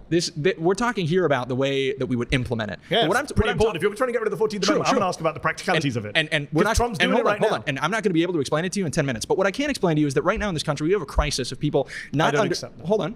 We're not understanding what citizenship is. The way that you've referred to citizenship makes everybody who hasn't come to the United States an undocumented American citizen until the time they come over here. That's how a lot of countries are, right? You know that birthright citizenship is operated by multiple democracies around the world. I know Trump lies and says we're the only country that does it. He lies. That's not true. Multiple countries. Do you think it ought to be that way? Do you think everybody in the world is an undocumented American? So, hold on.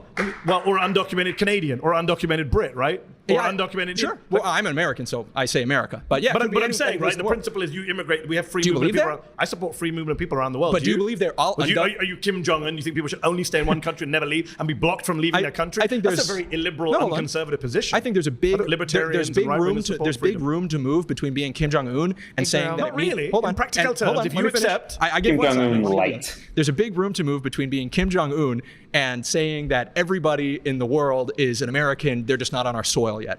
I think being an American that's a ridiculous citizen, statement, right? Because everyone in the world is not heading for the United States of America. Yes, yeah, but in fact, right now, numbers of people coming in is dropping a lot. But the idea that you are supporting is that the moment you come to this soil and that you're born here, you become an American. And I'm not saying at the moment you come to this soil, you become an American. I didn't. I had to do the test. Right? Okay. I had to do the naturalization process, which is guaranteed by the 14th Amendment. But the 14th Amendment also says years and years and years.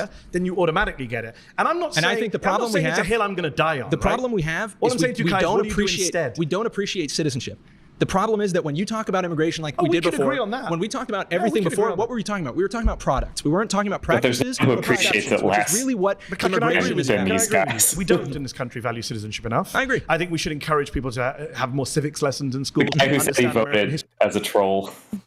Oh yeah, he appreciates citizenship the most. Much more. Here's what the irony is. I'm sitting in a room today where I've met a bunch of people claiming to be Native Americans who hate everything America stood Did you even say thank you, energy? For centuries. I think they stand much closer to the America that we originally had. And I think that's the big disagreement. I don't think any of you lived there or had any clue what that was like. And but you've agreed to dismantling things about that America. But you've agreed to dismantling that America as long as it's legal. You have. You're the person who came here and made your argument. I'm a constitutional originalist. Taking away an amendment of the Constitution. I didn't. I said keep the Second Amendment. I'm an originalist. I think we should interpret it the way it was probably originally interpreted. All right, guys, that's time. Nice to speak with you, Kite. Thank you very much. Appreciate it. I thought it would be an interesting exercise in trying to understand what genuine far-right conservative folks think. And it was kind of disturbing to see that they think what I thought they'd think, and they were happy to say it out loud. I am disappointed that I had to sit across from people who believe in white genocide, who believe I'm not a citizen. Multiple people here said I should be deported. One of them was even the child of immigrants, which I found bizarre. Obviously, we were way outclassed. Like, we're not professional debaters.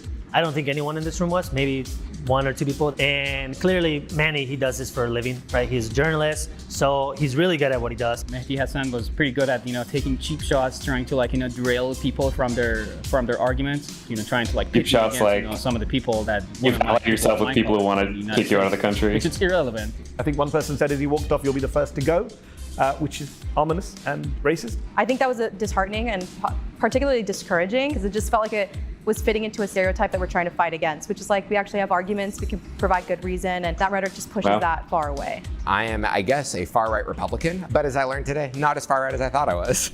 Someone gets up and they're just like, yeah, I mean, I guess I just want to have like autocracy forever and Christian nationalism, or just being like, yeah, I'm racist. And to me, that's very foreign of a concept. While I didn't, disagree with most of the people in the circle, it did bother me at times, to see them say mean things. There's not really a reason to do that. But it also upset me when MEDHI said, I'm not willing to debate with those people. Free speech doesn't mean you need to give credibility or oxygen or a platform. Like someone the N-word versus saying, I don't want to hang out with someone who's going to I hear MEDHI's point about not giving them a platform, but the thing is, if you stop giving them a platform, they don't just go away and change their mind. And then you tell the rest of society, no one exists who thinks like that. And that's not true. I do like to debate people, even people I disagree with. I try and avoid bad faith folks. I think some of the folks today were bad faith.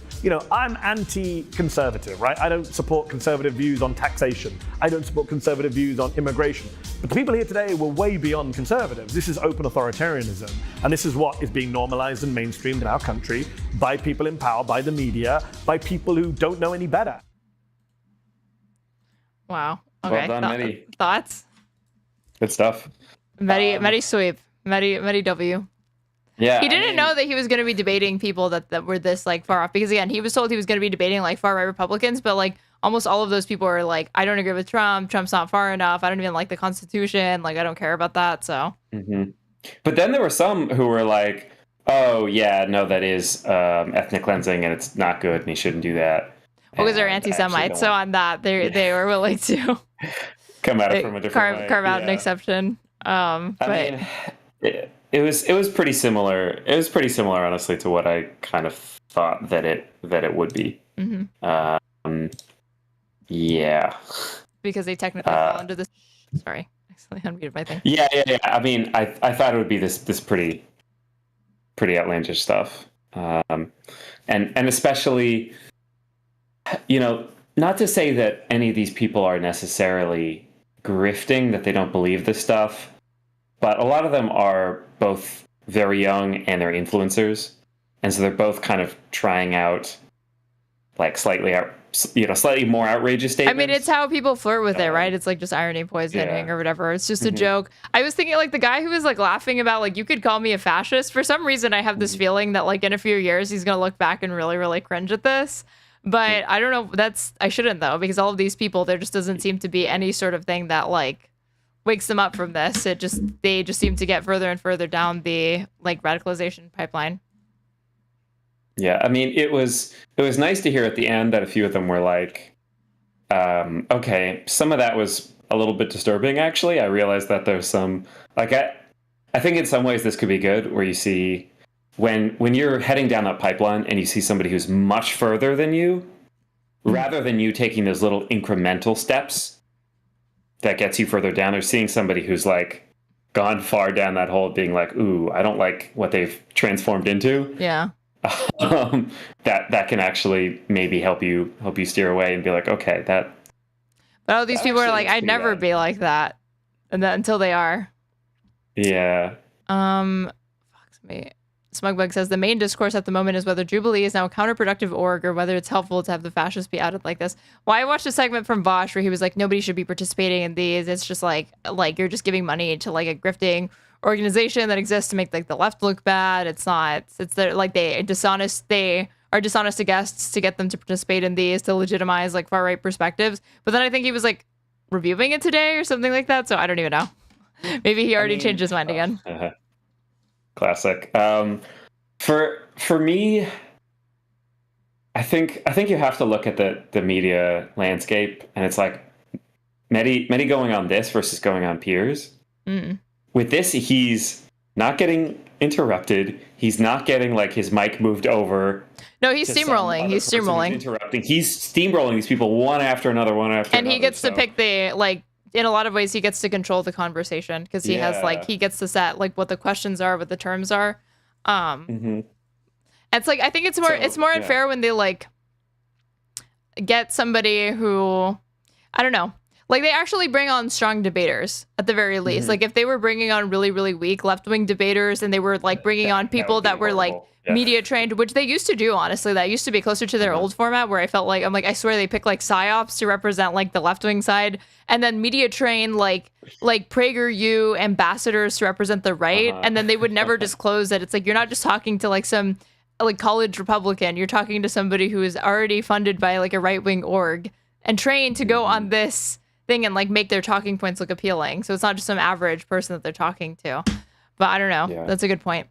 But I mean, yeah, MEDHI HASAN, David Pakman, Sam Cedar, and then like a lot of the people that they had on, I didn't even watch more than a little bit of the Jordan Peterson one. But I mean, that was just, I mean, that was almost sad. Because he was like on the verge of tears the whole time and just I feel like he lost a lot of probably credibility in his own audience for and I mean like they changed the title for him. Yeah because it went from like I don't know what it was before. I don't think it said Christian anymore. It was Christian. It said Christian and then to just Jordan Peterson. And so the kid's saying like, oh, I thought the title of this video is blah blah blah versus Christian. It kind of revealed some of the grift where he's like, look, from like a symbolic perspective, I think there's a lot to taking on the mantle of a savior, which is similar to Jesus. And, you know, I'm not a Christian exactly, but I do see myself as God. So, you know, like, but he's not a Christian in the way that like some of his audience probably wants him to be. And he's not willing to just say, I'm a Christian. Which is a little bit interesting, but they kind of revealed that grift. So, like, you know, he couldn't handle that. He was getting demolished. Ben Shapiro, did he go on a couple times in the last like year? What was his name? Who one of our Twitch politics club was there? IRI. Oh yeah, he's participated in them a few times. Yeah. He did a good job. So, I mean, it kind of is a weird, I don't know, war profiteering, culture war profiteering. But in terms of venues to have this stuff, it's so far above average that I don't know that I can. At the very least, the only thing right now you can defend it on is like it's very, very entertaining. That's about it. It's entertaining to watch like MEDHI and Sam Cedar like dunk on these people. But somebody mentioned David Dole, who's the Rational National. He had like leaked email correspondence that he had with Jubilee, and the reason why is because they wouldn't give him like too much information about what they intended to like bring him on or who he wanted to debate, and so he was like, "Yeah, no thanks." Yeah, I've heard that they're pretty. So I've heard from the whatever panel side that they don't really tell them exactly. Maybe they don't even tell them who they're debating against. Yeah, no. I mean, MEDHI, it was like I didn't get too much insight into like who I was going to be debating or like what they believed. Yeah, some of that is probably just like last minute scrambling, trying to schedule these fuckers. Yeah, trying to get people to show up to a panel in person. IRI did way better than I thought he would, not gonna lie. I mean, like, why? IRI is like good at embarrassing Republicans. That's really easy to do. Or like, he's really good at doing that. I shouldn't say it's easy because it's like a very specific skill or whatever. It's like rhetoric, but yeah, he knows what he's like talking about when it comes to policy and stuff. But okay. Do you want to shout yourself out before you go? Yeah. Hey everybody, I'm Socrates here at Socrates TV. Do a lot of politics, philosophy, science. I'm a PhD cancer researcher by day. Do the streaming stuff by night. I've got a YouTube channel, Real Socrates. And I'm shouting out your Twitch and my Twitch chat. And Socrates TV. Socrates TV on Twitch, and then Socrates TV. Are you Socrates TV on YouTube as well? No, I'm real Socrates. Real Socrates. There you go. Yeah. All right. It was fun. Thanks for coming on. Yeah. No, this is great. Have a good one. You as Bye, well. everybody. Bye. Bye, chat. Okay. Then it was just me. Give me a second. Whoop. No, wrong one. There. All right. If you're watching on YouTube and you have not liked the stream already, please go ahead and do so, or subscribe to me. That way you can know when I go live, just practically every single day. And if you're watching on Twitch, you should go ahead and follow me if you have not already. That way you can know when I go live. And check out the Discord. A smug is just linked in Twitch chat. And yeah, so if you subscribe, you get an ad-free experience as well as a bunch of cute emotes. So why wouldn't you? You can also gift subs throughout the chat. Econoboy, I will not be following. Econoboy, I would not be surprised if you're not following me.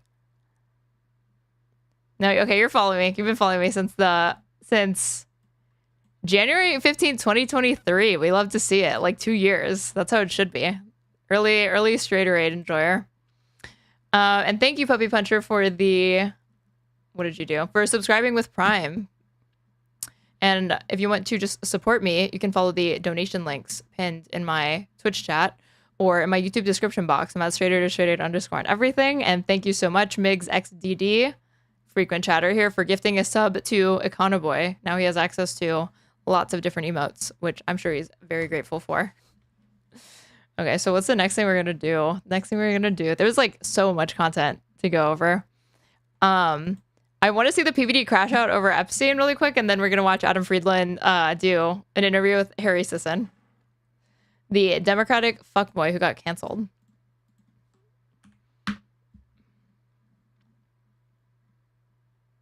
And one day, I swear to God, I will have premium, but the day is not today. Why is Econoboy putting Pepe W for PBD? We love PBD here, don't we, folks? We love it. They actually, PBD, they're like pissed that Trump is not releasing the Epstein shit. The boardroom till 11 o'clock at night with some interesting people who are connected on the political side. And we're PBD wearing the future looks bright cap, looking 10 of 10. having a conversation. I'm like, hey, one of the guys that was there, I said, what's up with this Epstein stuff? Why is he not letting this go? You screwed up. You had a fumble, but you're not letting it go. You keep bringing it back up. There is not a single person that's bringing... How do I take my gifted sub back still in the premium? Migs, I know that you did not. I had somebody subscribe at tier 3 who's luckily not in chat to say that I haven't purchased premium YouTube yet.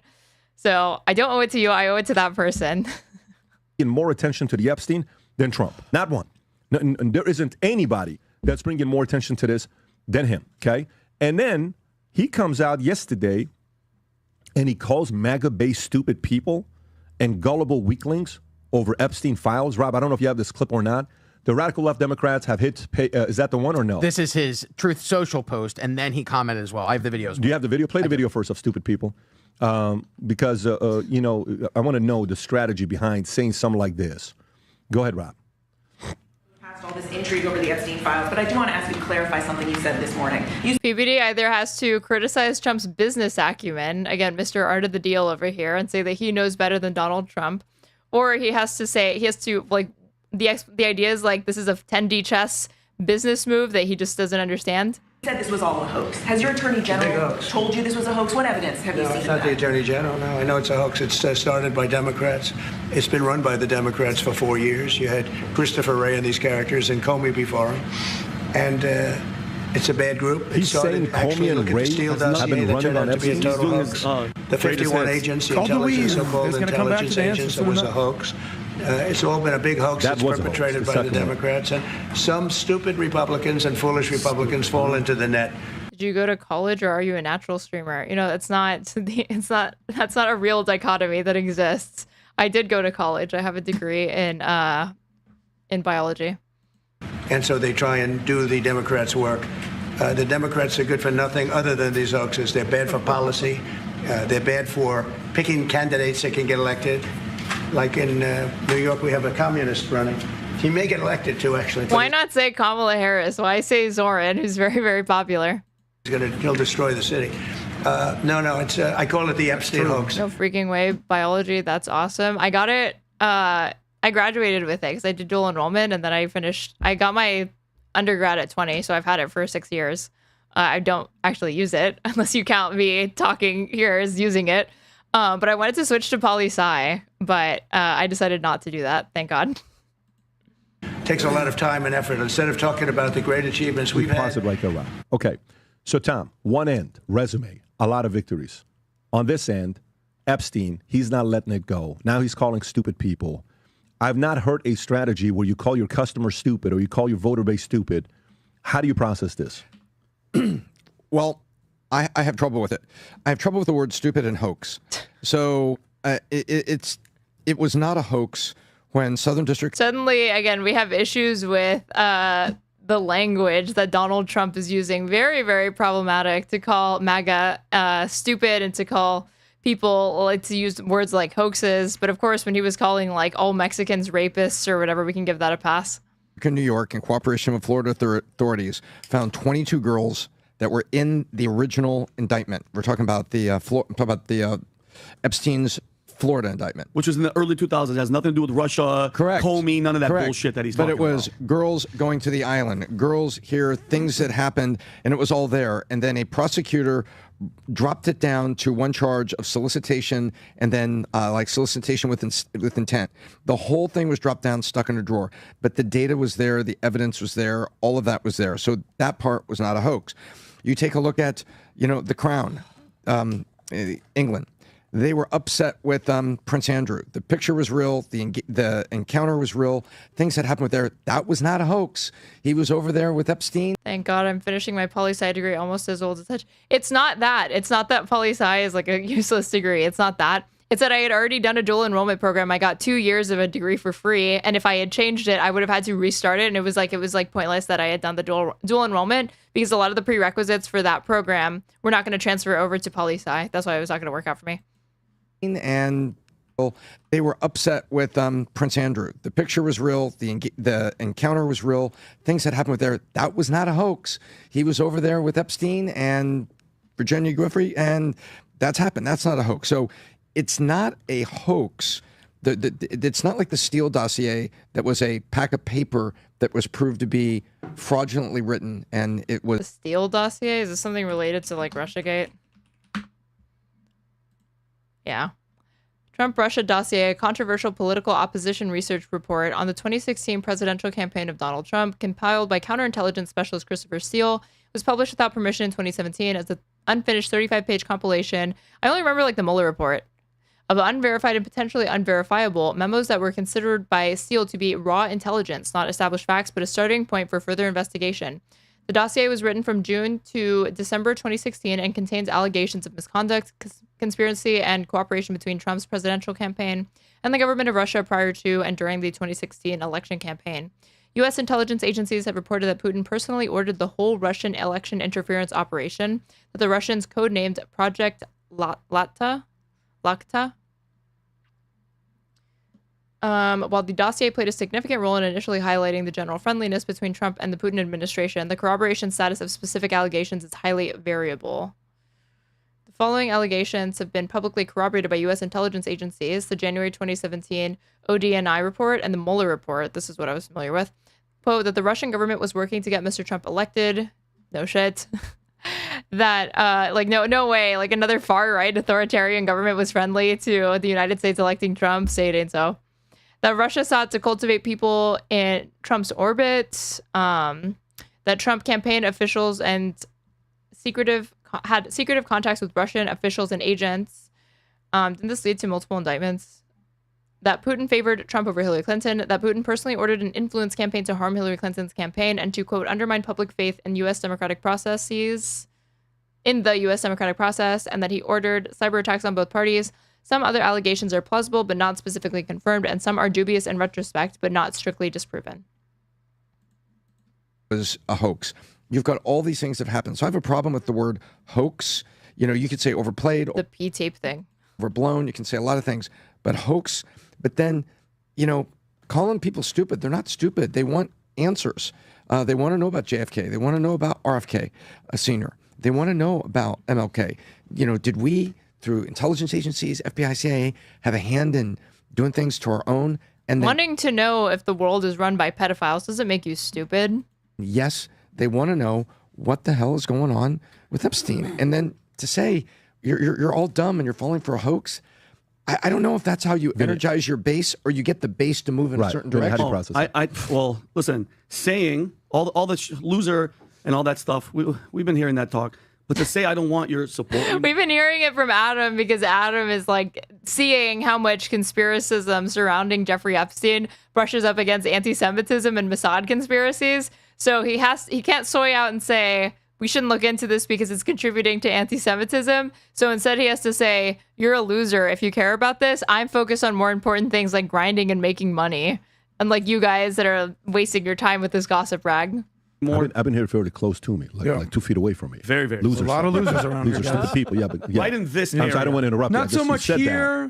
Not so much here. Adam feeling like completely vindicated that Trump is like, will you loser shut the fuck up about this stupid shit? Just bullying his base. Yeah. Loserville. What a shitty thing to say. Like people like us, people like me, people like you, people like Tom that have been ride or die with this guy for 10 years through all the smear jobs, all the witch hunt, all the hit pieces, Russia collusion, Hillary's bullshit, impeachment 1, impeachment 2, fake indictments, lawfare, COVID, all the jab mandates. I mean, this is not the first time Trump has insulted the base. He literally ran on things like, if I fucking, what is it? I could shoot somebody on Fifth Avenue and you guys would still vote for me. All that people lost everything. We lost jobs. We lost families. People died. People were censored, blacklisted just for saying his name.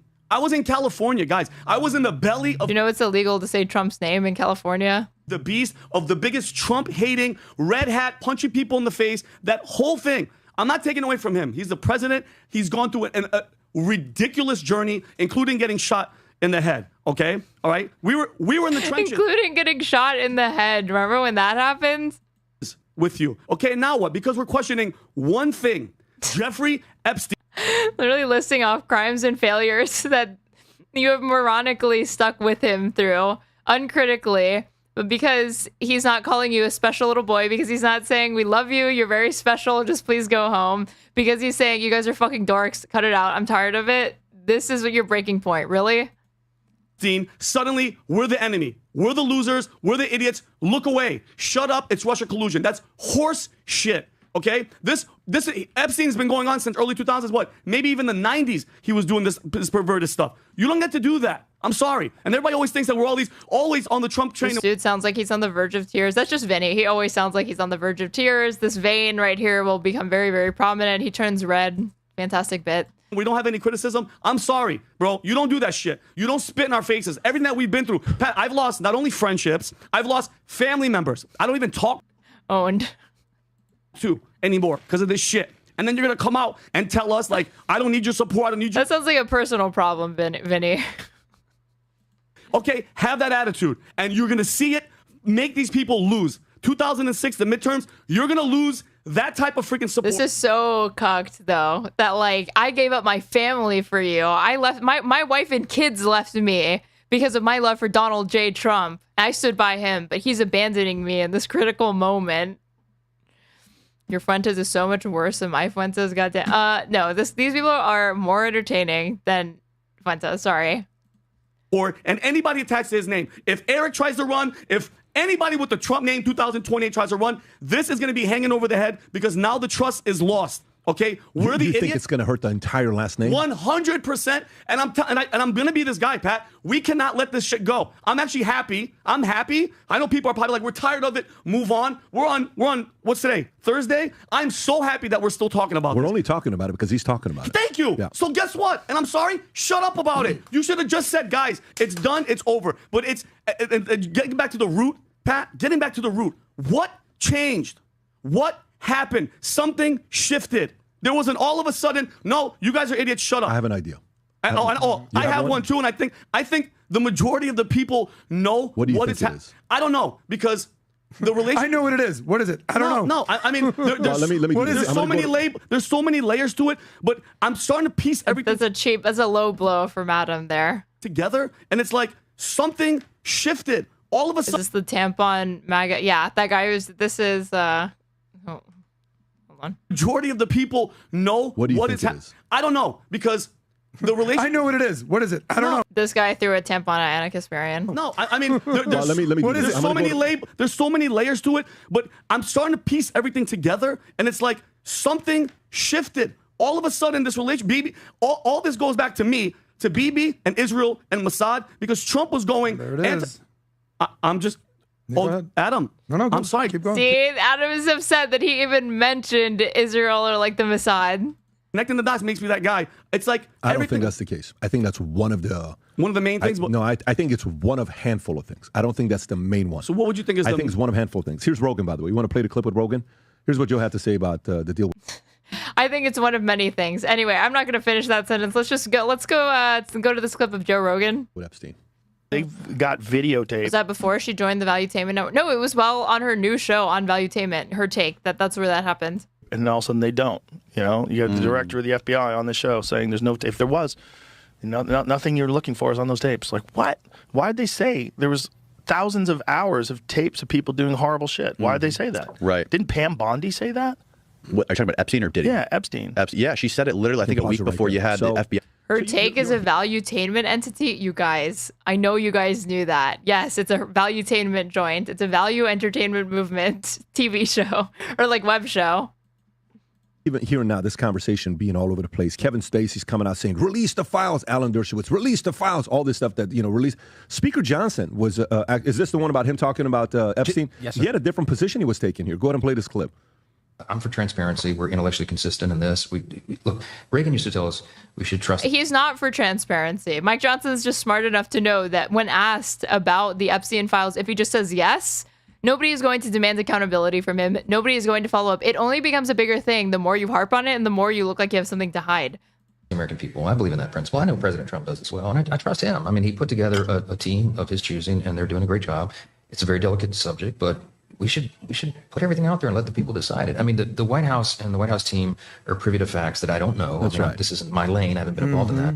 Suddenly we can have trust in the deep state. How convenient. But I agree with the sentiment that we need to put it out there. And you can pause. Pam Bondi, okay. I don't know. So it's two. He was trying to pull his dog, but got cucked by his co-host. Yeah, he was cucked by Adam. PBD's willing to entertain it. He just doesn't want it to be like the main thing. When do we get the Straighterade hour on Valuetainment? I mean, I've been on Valuetainment. I've been on multiple shows on Valuetainment. I've met PBD. He's very nice. But I will never get on her take. So I don't think I'm big enough. To the point that everybody is being forced to talk about it. Byron Donalds was asked about it yesterday. Everybody is being asked about it. You don't have a choice but being asked about it. But do you remember who was somebody that came to the White House that offered the president something that's never happened before to go to UK? And do you remember that entire exchange when Starmer was in the White House, Rob? And he's saying, we want to extend an invitation for you to come to, and Trump's reaction to it. I remember. No, I don't remember Keir Starmer saying that, but okay. Meeting, but I don't remember. Most Americans are not going to remember this. Such a big deal. We've never done this before. This is the first time we're extending this invitation for you to come. You don't remember this? This is when he visited and he extended an invite. I'm surprised you guys don't remember this. Very distracting how much his chair is moving. He's like him wiggling it. He hands him an envelope. Okay, he hands him an envelope. This was some in February. Yeah, that's it. He hands him an envelope and he says, "We're extending an invite for you to come to UK to allow you to experience something that no president has ever experienced before." Is this when he takes the envelope out? Press play? Yep. Yeah, this is it. Press play. It is my pleasure to bring from His Majesty the King a letter. He sent his best wishes and his regards, of course, but he also asked me to bear this letter and bring it to you. So can I present the letter from the King to you? Thank you very much. Am I supposed to read it right now? Yeah, please do. What do I do with this letter? I will do. I've got to tell him what your reaction is, so I need to know. He is a great gentleman. What's about to happen? I don't remember this.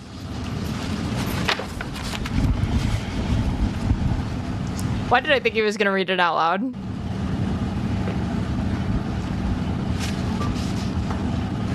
Some backhanded compliment.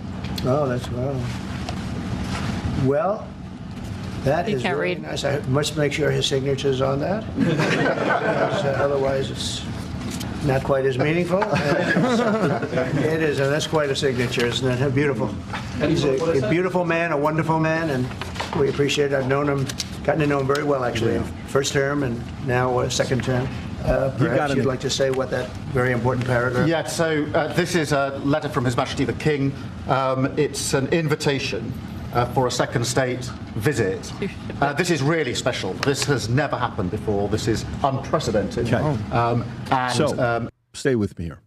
Stay with the him. King invitation never happened before. U.S. president. Who has been the most famous name on the Epstein list? Prince Andrew. And what is he linked to? He's the king's little brother. He's the king's, Bingo. And who is extending that I invite? might say it that way. Not young. I don't know. Not younger brother. He's his little brother. Right. And who encouraged him to do it? Little special boy. About the reputation of the royal family over there. The king. Who more than the king?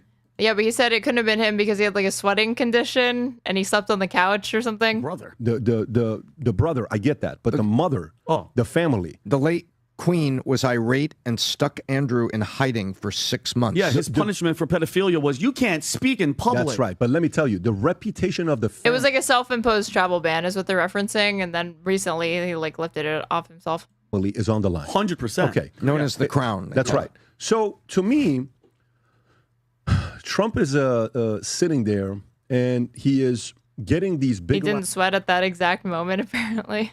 opportunities because he's now pursuing history. And pursuing history. Trump is now getting these big opportunities because he's pursuing history. He is being asked by others. I think there's a part of it that's blackmail. That's the Mossad part. Okay. Israel. I think there's a part of it that's a exchange of a favor. Make this go away. We will do something with you and bring you to UK. That's never been done before. The legacy part, there are links to founding fathers are originally from where? Well, like, has a United States head of state not been to like visit the crown in a long time or ever or what? Founding fathers fought what? The tyranny of King George. The tyranny of King George. So Thanks, he Tom. is this is his way to be linked back to find a way to have an upper on George Washington. Right. There's some Obviously. legacy stuff that's on the line here for me. So if they're saying, Okay, I guess we're just not gonna like try to get too much more into that. There's just some legacy stuff that's obviously present here. hey, I'm, willing to do this. He didn't coordinate that though. That was sent. Summer came and gave him that letter. He didn't help facilitate that, so he could have said that he like met them or anything like that. Exchange. This has got to go away. Our son, no problem. Let me get to work. Let me see what I can do. That's another pure speculation on the link with UK. The Mossad part, I mean, anybody that says you don't know, you never know. Dude, the guy's accomplice, Ghislaine Maxwell's father is Robert Maxwell. Oh, my God. His ties with Mossad are insane. His ties with media companies and Mossad, it's just documented. It's not that it's not. And by the way, the Epstein stuff is very weird. Do you know... Wow, novel original commentary here. Did you know that the Epstein stuff has like some pretty weird things in there about the story, you guys? Lex Wexner, am I saying the name correctly? Lex Wexner. Okay. Do you know Lex Wexner, who he had as his power of attorney that could make decisions on everything about his assets and money? You know who he gave power of attorney to? Lex Not Wexner? Epstein. Can you type in, did Lex Wexner give power of attorney to Epstein? Yeah, can you search in Grok? ChatGPT. Power of attorney to Epstein. Right. So watch this here. At one point, he gave a form. Wow. Look at this. What? Lex Wexner gave a full power of attorney to Epstein in 1991. Why? This guy's a $10 billion guy today. The legal authority granted Epstein sweeping control of Wexner's personal finances, including the ability to hire staff, sign checks, buy and sell properties, and borrow money. I love that they never ever check the underlying sources. They always rely on the AI summary. Do you know what ends up happening with Wexner and Epstein? So you know how they always talk about the fact that Epstein had the most expensive residence in Manhattan? Mm-hmm. Do you know how he got the most How? Do you know the story? No, I honestly don't. Lex Wexner gifted him a $77 million most expensive, biggest residence in Manhattan. Gifted him. Validated. Gifted a $70 million house. Did Les Wexner Please just show Adam. He's about to fucking explode, I'm sure. gift Jeffrey Epstein the most expensive private residence in Manhattan? Private resident in Manhattan. Watch this. Did he? Let's see. Maybe $70 million. I think it was $77 million. Holy Yes. At the time, he bought it at $13.2 million. When he gave it to him, reportedly Epstein formally acquired the house from Wexner, reportedly around $20 million, and he gave it to him as a form of a gift, $0. Today, it's valued at $56 to $77 million. Okay, it's a little bit different because he didn't actually acquire it for that 77. It's valued at that, and he gave it to him, which is still insane or whatever. But I thought he like purchased and acquired it at that rate and was giving it to him. Dollars. Why would he gift him? I mean, on every day we get gifts like this. Now, what is Lex Wexner tied to? What controversy does Lex Wexner have? Victoria's Secret? A lot of stuff that this guy's got controversy tied to him. So now, you go to, his property in New Mexico. Are you familiar with Jeffrey Epstein's property in New Mexico? No, I'm familiar with Jeffrey Epstein's property in New Mexico. Who isn't? No, but not to cut you off. Is that Pat? That location is in Manhattan, correct? Yes. Do you know who his next door neighbor was? Who? You'll never guess. Who? He was just in that video next to Trump that on the tarmac. Howard Lutnick. Ask is Howard Lutnick neighbors with Jeffrey Epstein in New York on 11 East Street, 71st Street? I don't know the link between those two. No, I'm just saying they're literally next door listen, neighbors. bro, when you're rich listen, and bro, powerful in New York City. Somebody saying, did you know Patrick Bet David is neighbors with, Messi? Messi. Yeah, I don't it's because know. they're the only guys that can afford the neighborhood. But Jeffrey Epstein. I get that, but let me continue a little bit more. So, Do you know Epstein had one property that nobody talks about, the 8,000 acre Zorro Ranch in New Mexico? You ever heard about this property? I've heard of We it. literally look like these guys as satire. My God, we're outplayed. That you couldn't even satirize this. It's beyond parody. You would literally have to do just a literal, like, absurdist, like, come out and, like, shit yourself in a diaper to even try to make fun of these people. Through you, but I never did that If much. you type in 1,000 acre Zorro Ranch in New Mexico, you ever heard about this property? I've heard of it through you, but I never did that If you much. type in this property, it's 8,000 acres. Do you know what he was doing here? Transhumanism. What's that? Right. Okay, so he was trying to find a way to pass his DNA and populate Epstein kids my God. through his DNA So because Elon he was Musk, interested in eugenics. We just showed a picture of a property and we're relying entirely on PBD's testimony that that's what was going on there. Transhumanism. And a bunch of different things, and he had multiple I don't even know if Jeffrey Epstein had kids. There's a lot of weird things. Do you know 2 days before he allegedly killed himself is when he created a trust Allegedly. that he moved his $577 million to, called the 1953 Trust? Do you know he did that 2 days before he killed himself? There are just too many weird things. Jeffrey Epstein 1953 Trust.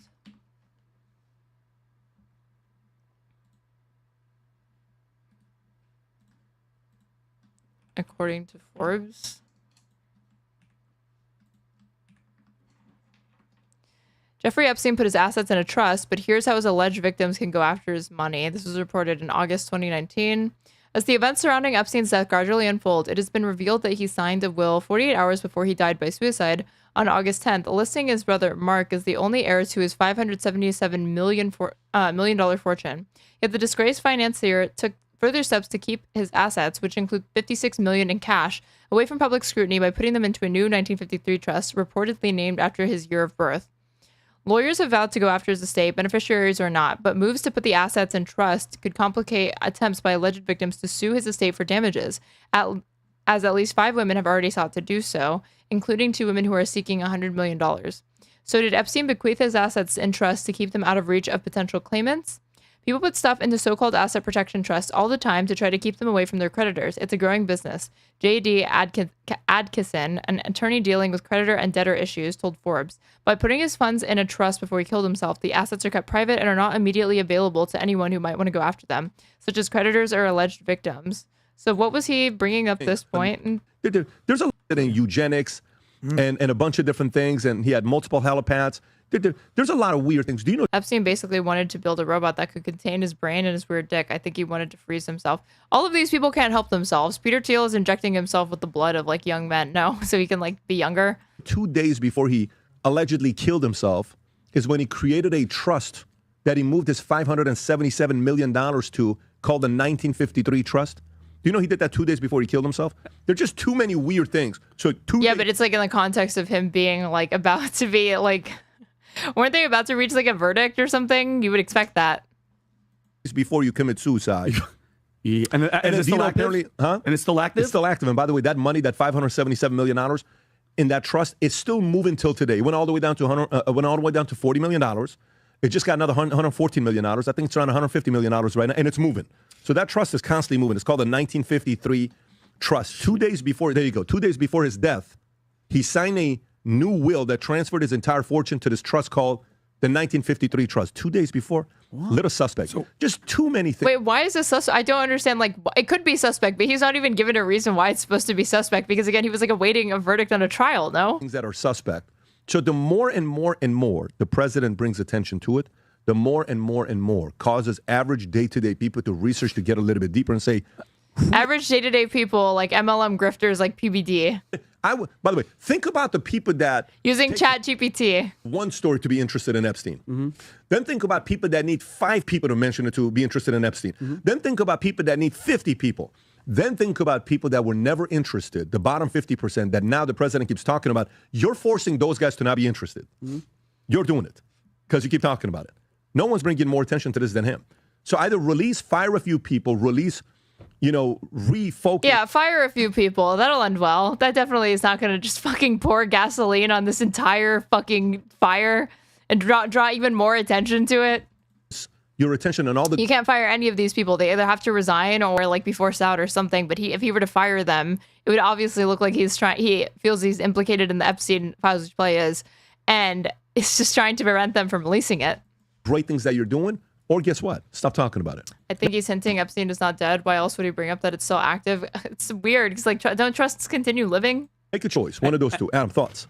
I mean, there's so much to unpack here. I'm starting to wonder if they're actually grifters. I think they actually think Trump is a great guy. They seem genuinely shocked by this whole thing. No, these people are like MAGA cultists or whatever. I mean, like, to the extent that they're grifters, I feel like Adam disingenuously fronts or holds positions because he knows that he's audience captured. But the rest of them, they're making money off things that they would believe no matter what. These people would be Trump voters, Trump guys, regardless of whether or not they had this platform.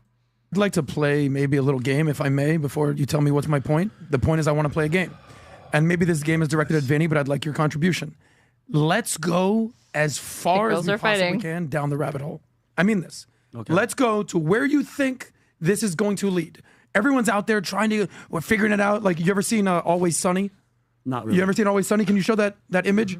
Because this is kind of where I think we're headed.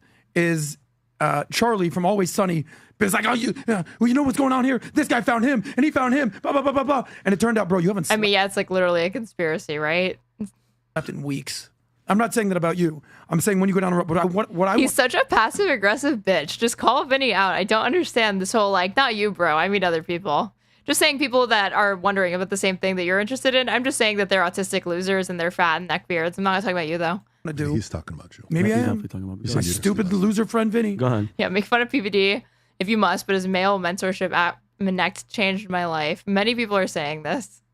Love you, bro. Go ahead. But talking about you. Maybe I am. I'm not saying that about you. I'm saying when you go down the road, what I want to do. He's talking about you. Maybe I am. About My stupid loser friend Vinny. Go ahead.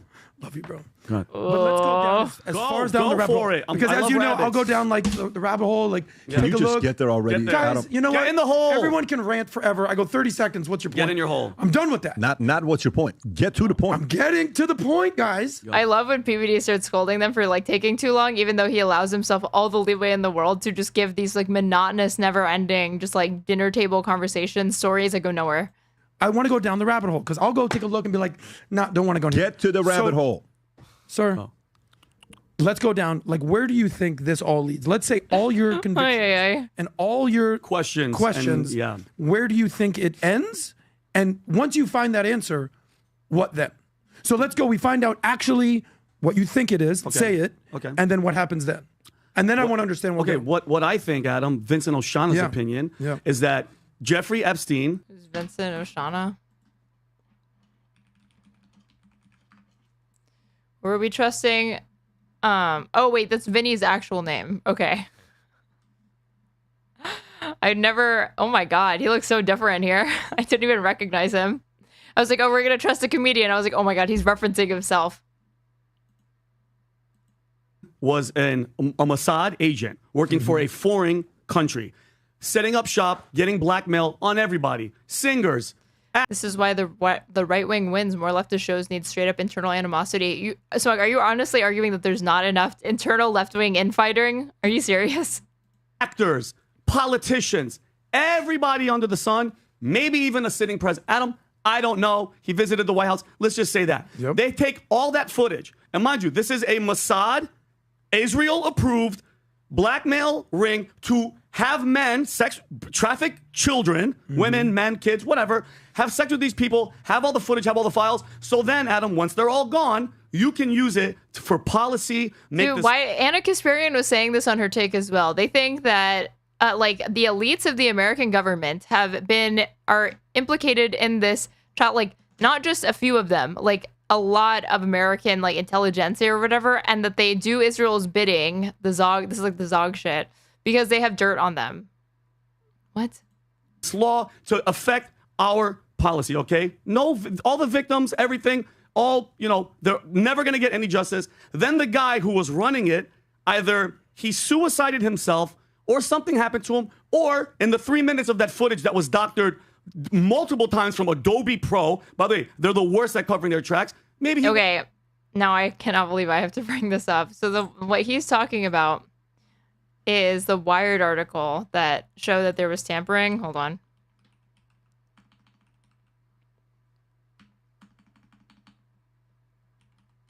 Let's see, Epstein's. Where is it? So like the footage was like edited.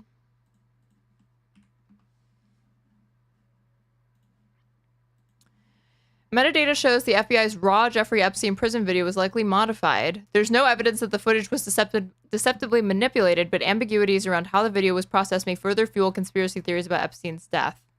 So the DOJ had said they were releasing 11 hours of what they described as fully raw surveillance footage, but the metadata embedded in the video was analyzed by Wired and independent video forensics and showed that instead of it being just a direct export from the prison's surveillance system, that the footage was modified in some way, likely using the professional editing tool Adobe Premiere Pro. The file appears to have been assembled from at least 2 source clips, saved multiple times, exported, and then uploaded to the DOJ's website where it was presented as raw footage. Experts caution that it's unclear what exactly has changed and that the metadata does not prove deceptive manipulation. The video may have simply been processed for public release, also using available software with no modifications beyond stitching together 2 clips. But the absence of a clear explanation for the processing of the file using professional editing software complicates the Justice Department's narrative. Well, I mean, they lied, right? Because they said it was raw and it wasn't. In a case already clouded by suspicion, the ambiguity surrounding how the file was processed is likely to provide fresh fodder for conspiracy theories.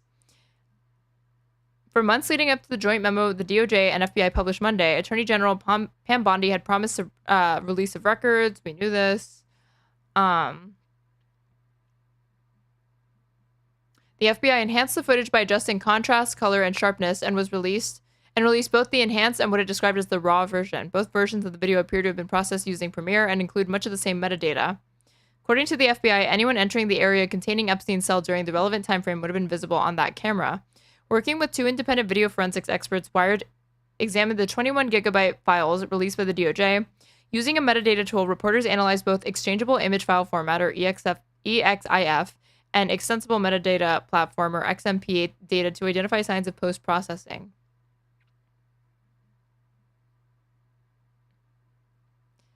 But this guy said, like, you wouldn't be able to use this in court. Haney Farid, a professor at UC Berkeley whose research focuses on digital forensics and misinfo, reviewed the metadata at Wired's requests. He's a recognized expert in the analysis of digital images and the detection of manipulated media, including deepfakes. He has testified in numerous court cases involving digital evidence. He says the metadata raises immediate concerns about chain of custody, the documented handling of digital evidence from collection to presentation in a courtroom. Just like physical evidence, he explains, digital evidence must be handled in a way that preserves its integrity.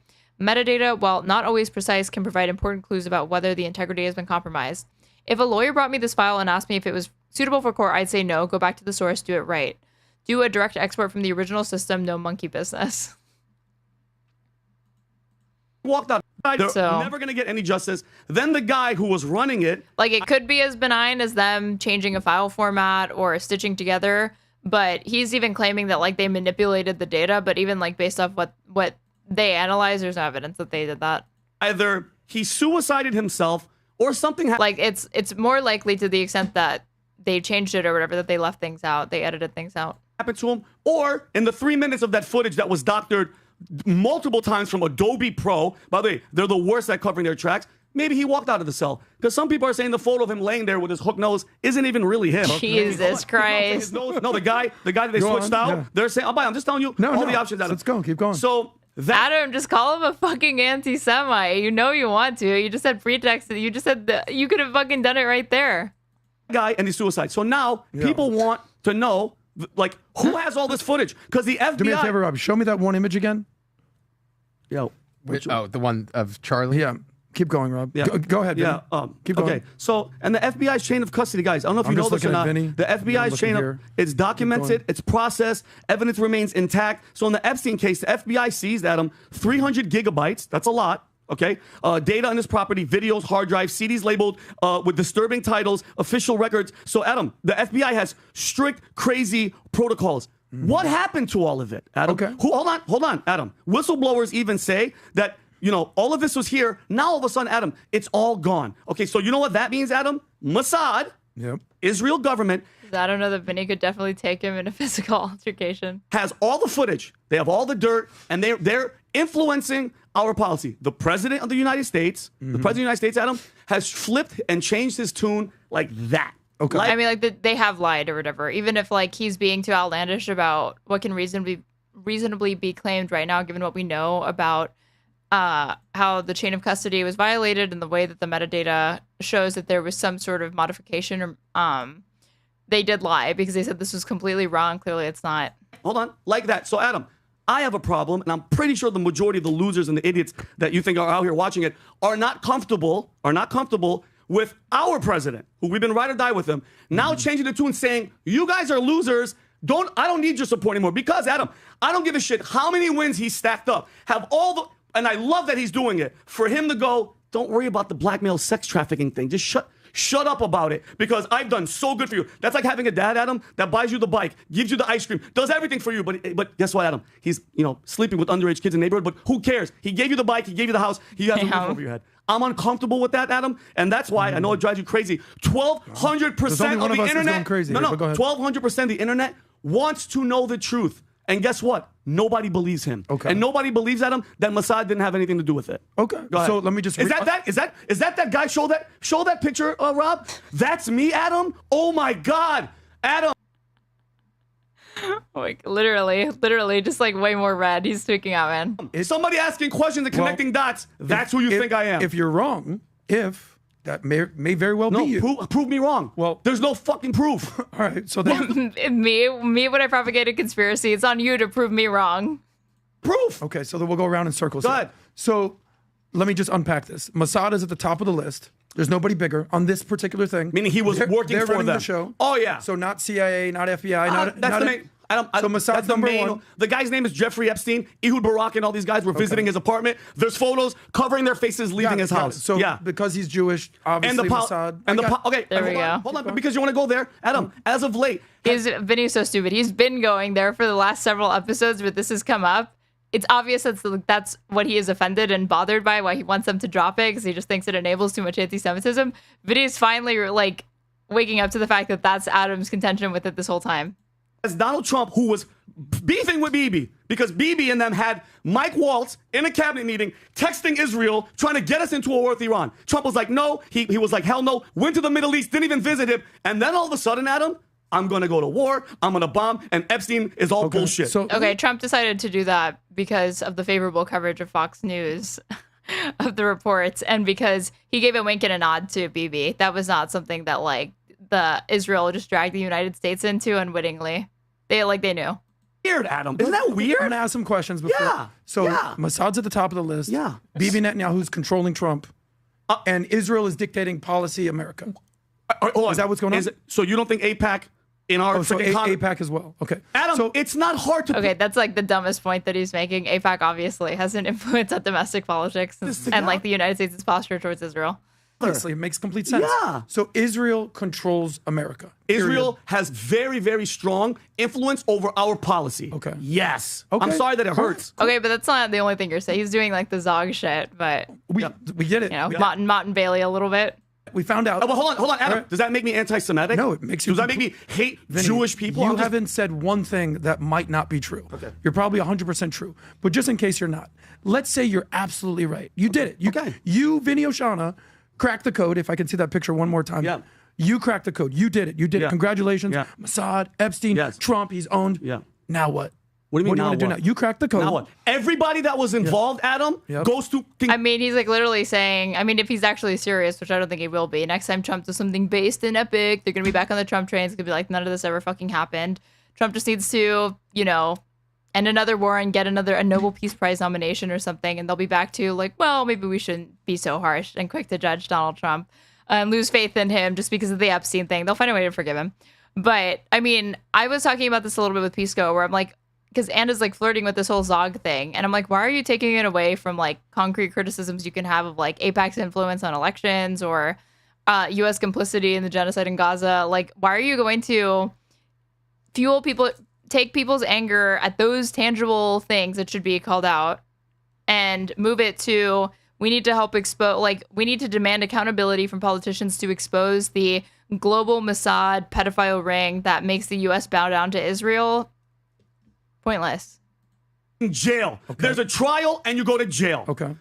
Look how easy that is. And Adam, you know why I can be critical as well? How much American dollars goes to Israel every year? Anybody want to guess? $4 billion. So you know what that means? I can have any opinion I want because my money is invested in that group. Well, there's a lot of countries that I don't care. Then I can talk about. Like Adam's only strategy with this is what about other countries? That's the only. So let's talk about every other country. Jail.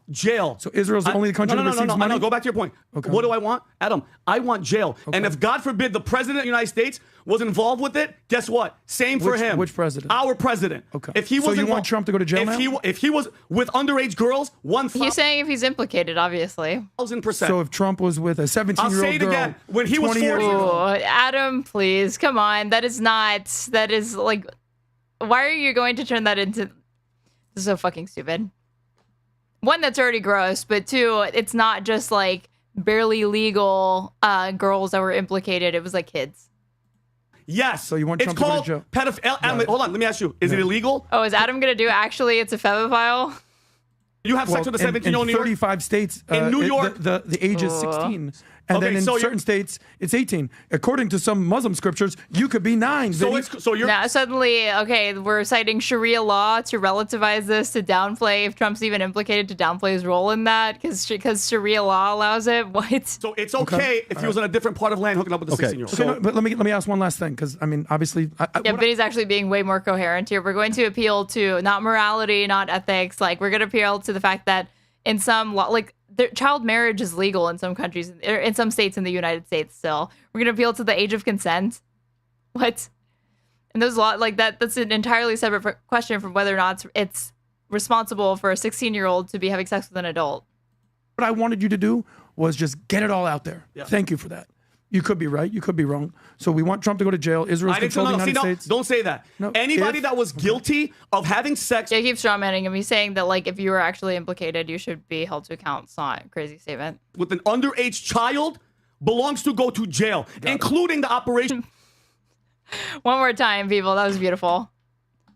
We want Trump to go to jail. Israel's controlling the United States. Don't say that. No, anybody that was guilty of having sex with an underage child belongs to go to jail, including belongs to go to jail if you did that. The operation that was blackmailing everybody. Okay. They deserve to freaking. I got it. So now where are you going? Where are you going? So no, my point is accountability, Adam. Listen, what I'm sick of people doing is skirting around the issues. Just say how you feel. I've been saying it for.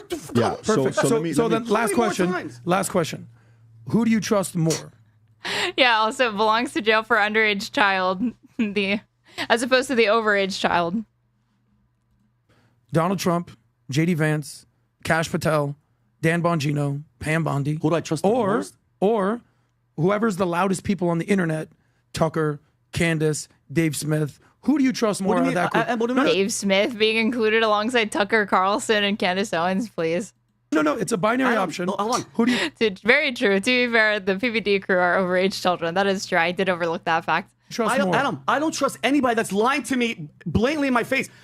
The correlation doesn't match because those guys are asking the questions, Adam. They don't know either. They don't know 100%, but you know what they want? Yeah. Stop bullshitting us. He just nailed it. Why do you keep talking about it? We're talking about it because of you. Okay, stop yelling. Just because you're yelling, you're not No, right. it just pisses me off. You can be loud and you can be wrong. It's hard to be loud and wrong. Show me where I'm wrong, and I'll shut up. But the point is, you're not right. But here we go. Where am I wrong? Is Kash Patel lying? He's not. 100% he's lying. So 100% Kash Patel is being like, he is expecting people to take him at his word. Patel's a liar. From what he said, what he said, and like, I mean, Kash Patel was literally like a massive like QAnon grifter, and then he gets into the Trump administration. All of a sudden, he has all these reasons as to why he can't release the Epstein files, even though that's all he hammered on about before he had been appointed to his role as the FBI director. Adam, he was in the administration. He said they had all of it. Is Dan Bongino a liar? Yes, yeah, he did, Adam. Yeah, he did. Is Pam Bondi a liar? Yes, blatantly lying in front of our face. Is Trump a liar? I think so, Adam. Is JD Vance? I think they're all lying to us, Adam. Okay. Yeah. And so even if it's a little lie, okay, they so lie. how about this? They They're lie. all liars. Yeah. Who's right? Because you probably absorbed a lot of content on X. I assume. I know X is your thing. X, the everything app. No. Who's right out there? Who's your? You've already gone 99%. Let's go 100.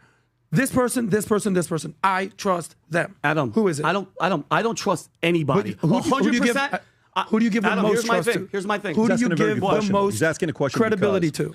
Because he's asking you questions. So you're saying those people are lying. If they're lying, who's lying less? Yeah. Who's telling the truth? You were willing to say Who's lying? It's like only PBD would think this is a good question. It is possible for all of these people to be untrustworthy. You actually don't have to say that any of them. Assume that some of them must be trustworthy.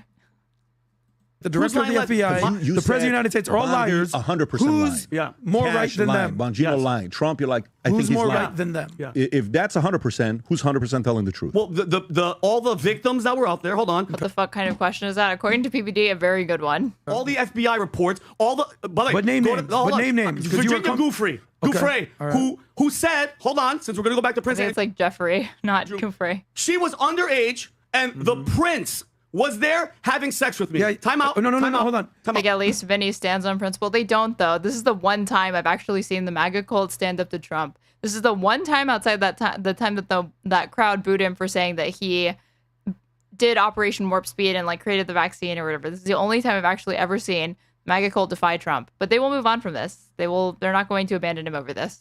I believe her, and I believe the rest of the victims. Adam, they all have like short attention spans, and they'll move on. All of a sudden, we don't know where they are. But the victims don't know what the top massage. Who's lying less? It's just weird to like frame it that way. Just ask like out of everybody who is involved in this, whose story sounds the most credible to you?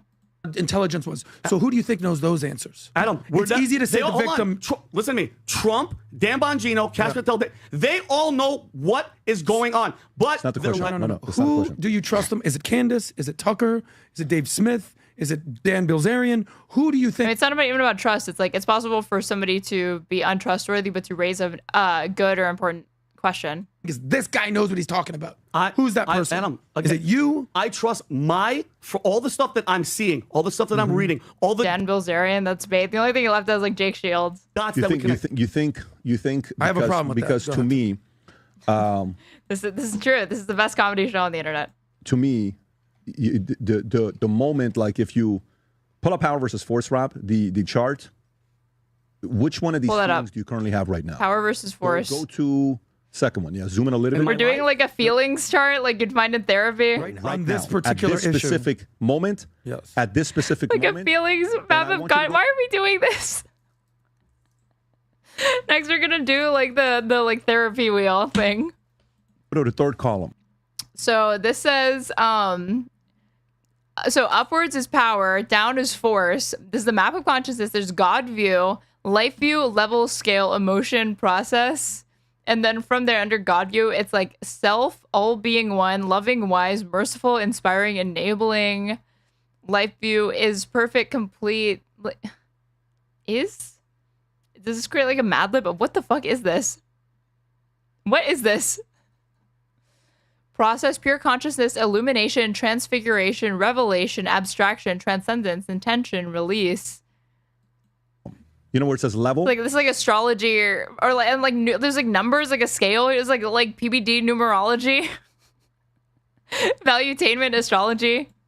So go all the way to the bottom. Shame, guilt, apathy, grief, fear, desire, anger, pride, courage. I'm angry. Okay. Strong, weak. Angry patriot. So, by the way, look at his shirt. No, but by the way, I get it. Bless you, sir. So you're angry. That soft little bless you, sir, from Adam. He's such a good little foot soldier, man. Yes. And how many people you think are Blessing him just for coughing. that way as well? A lot of people. What do you think it is? From our base. Oh, from our base, 90% are furious. I don't think it's 90%. I think honestly, I think it's 20 to 30%. Okay, and I'll tell you why, and kind of walk it through why I think it's 20 to 30%. So, which people here, like, where do you put Trump right now? The way he's handling. Wait, 30%? What? Hold on, I'm distracted. And I'll tell you why, and kind of think it's 90% are furious. I don't think it's 90%. I think honestly, I think it's. I don't know what the percentage is, but it's the most sizable percentage of the base I've ever seen upset over Trump. They're not angry that 14 million people are getting kicked off Medicare. They were fine with the Iran strikes. Is the first thing that I've seen them genuinely pissed about. 20 to 30%. Okay, and I'll tell you why, and kind of walk it through why I think it's 20 to 30%. So, which people here, like, where do you put Trump right now? The way he's handling Epstein. How is Trump handling Epstein right now? I'd put him in the acceptance and reason category in power. I actually don't. I don't put him. Why are we doing this? Where does Trump in this right on the way he's handling the Epstein? Would you go fear? I would put fear. He's scared. I think, Tom, where would you put him? It's funny you said Just that. rules. I was about to say fear, or I jump up to pride, Yeah. demanding, and scorn. Yeah, that's where I'm at. Yeah. By the way, both. Dave Smith has said he regretted voting for Trump over it. Yeah, well, he also said Trump should be impeached because of the Iran strikes, and then walk that back on Tim Pool, so I don't really believe him. Both of you are wrong. Both parties. Like, trust me, I'm angry. I'm not in the right state to decipher what's going on because I'm coming from an angry place. You know, like, Tico, where he's at and what we're talking about before. Yeah. How come we're not doing something? Yeah. Like, how are we feeling? Where are we at? We're in what? We're in.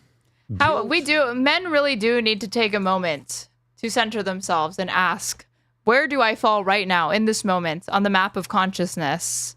While you do that, you should also get out your 420 hertz decibels, put your headphones on, start listening, quietly meditate, just center yourself, and then resume your foray into the Epstein conspiracy theories and the pedophile ring that runs the world that's connected to the Mossad.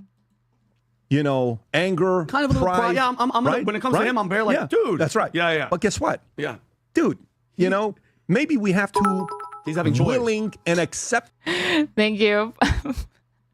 Thank you for the bits, the wolf, the 420 bits for the decibels. The fact that he's. And the people that don't know what I'm talking about, Vinnie said that he listens to like 420 hertz decibels in the morning for some reason to like calm himself. Growing up. Yeah. And we have to go there. So for me, when I'm sitting here watching this is what I think about. You've been with me in different environments, right? Okay. Where do we go to where people stop us nonstop and we can't leave? UFC. Okay, so UFC. If we go to UFC fight, guess what it is?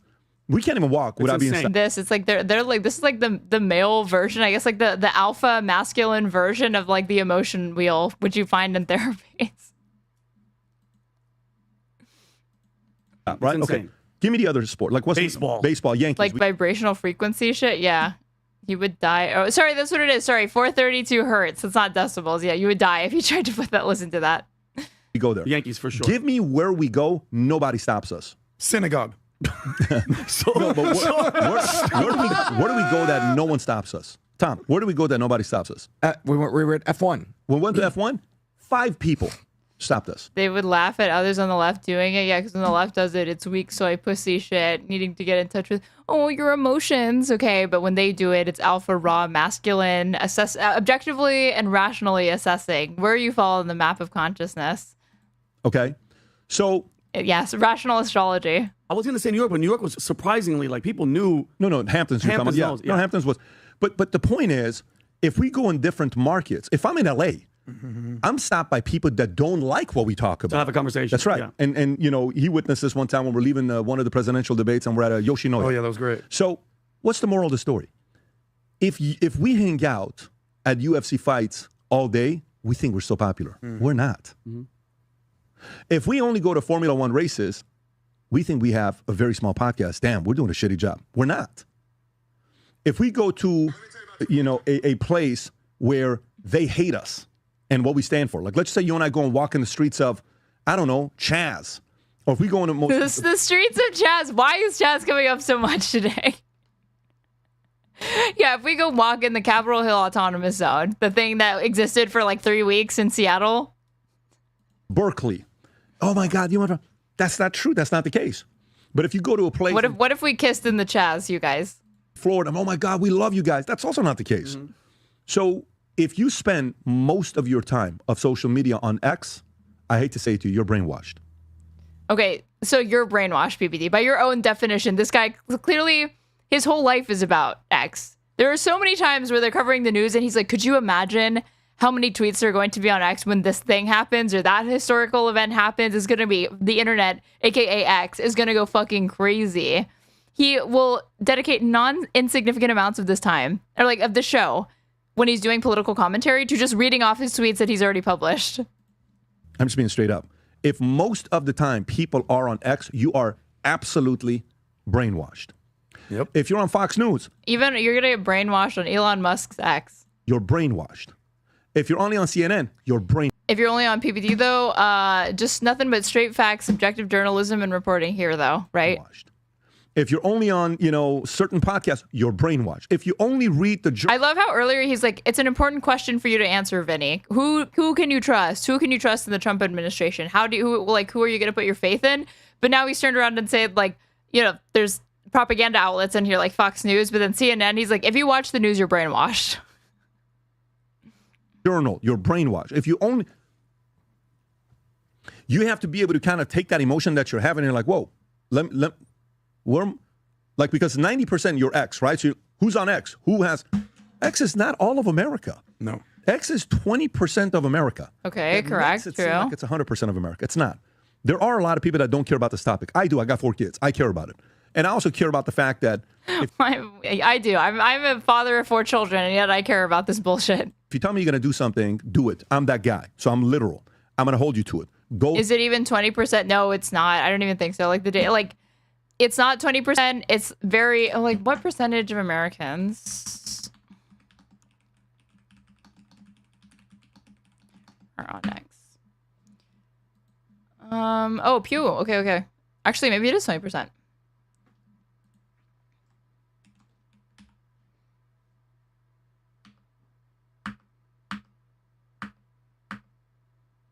No, come on.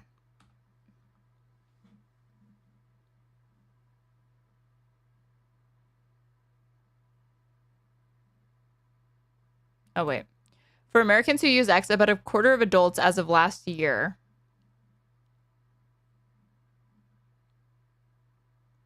Like, Instagram's way popular. Facebook, a dominant player in the online landscape. Most Americans, 68%, report using Facebook.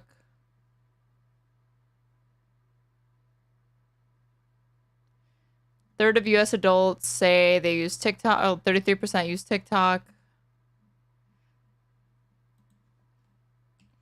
X, maybe Twitter. 1 in 5 say they use Twitter, recently renamed X, and Reddit. Go through and tell me what you're going to, even if it's bad news, drop it. I want to process it, but things are directed. So the biggest challenge as we're going through this, if you spend a lot of time on X, you naturally will start hating Israel more and more and more. Naturally, you're going to. Naturally. If you're on X... It depends on what side of Twitter you're on. That's not necessarily true.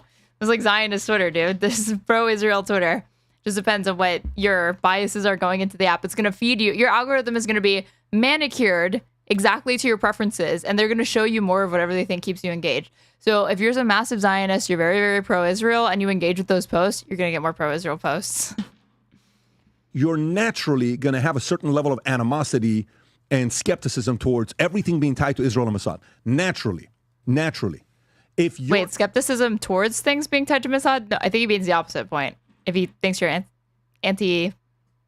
you become anti-Israel by using X, you'd be more open to accepting that all of those things are connected. In Fox News, and all you do is work around Fox News. I think the more times you read reality, the more you hate Israel. Very true. All day, you're naturally going to be pro-Israel. Hutch says everything he sees on Twitter is everything that's on the platform. Yep. Real, because you're there and politics is not more than your timeline, of course. We all know this. What they're talking about, right? If you go to a Christian church that has got Israel. He meant if you're at all paying attention, you'll hate Israel. No, because he's like really, really pro-Israel, so I don't think that's what he meant. Flag on the side, you're naturally, you understand? But it could definitely be interpreted that way. Like, why did it have the Israel flag next to an American flag? Remember, I want them. He thinks that like, and he won't say that like X has a bunch of Nazis. He'll just say that like a bunch of people are pro-Israel or anti-Israel. I talked about it. Yeah. You're naturally going to have that, and you have to be able to control that. You know, oh my God, you have to okay. Whoa, relax, pump the brakes. Well, you're defending them. No, I actually don't trust Mossad, but I trust the fact that Israel's motive is Israel first. So do I believe? I don't trust. Why would that be incompatible with thinking the Mossad's behind it? What? I don't trust Israel. I just trust that Israel's Israel first. Okay, the Mossad is an Israeli intelligence agency. That could be part of it. Israel would find a way to get politicians in America to make policies that favors Israel. 100%. But do I think Ukraine would do that? 100%. Do I think Russia would? Yes. Do I think Muslims would? We all do a little bit of influence. He says definitely. Don't actually look at the scales of these things. Do we have a Ukrainian lobby in the same way that we have like a pro-Israel lobby? Do we have a pro-Russia lobby in the same way? Infiltrate our country to be able to produce their own. Yes. What? Do I think Muslims would come and infiltrate our country to be able to produce? Okay, so we've moved away from states and now we're just doing demographics. Muslims would come into our country and infiltrate our country. Their own laws, absolutely. To produce their own laws. Okay, they're a big. They really think that like Muslims are trying to like en masse move to the United States to like establish a caliphate and like Sharia law, like replace the Constitution with Sharia law. Their evidence for that is a TikTok of a woman from the 90s saying, encouraging Muslims to come to the United States and do this. I think America will go to other countries to impose capitalism on them. 100%. Okay. Real, true. Broken clock, right? Twice a day. Correct. Do I believe if I go to a certain university, they're going to tell me that they're the greatest university in the world? 100%. Tico's at a campus right now. The only person that he's spoken to at the campus that supports Trump is one person. Really? Out of all, he's had so many debates already. There's only one kid that likes Trump. Everybody else can't stand Trump at the campus he's at. I like it. I prepped him for it. Mm-hmm. He's getting into debates. This is good. So the hardest thing to do here and the best place to be, if you can be in the acceptance, reason, love. Acceptance, reason, love. So right. hard. We're tying it back to the map of consciousness.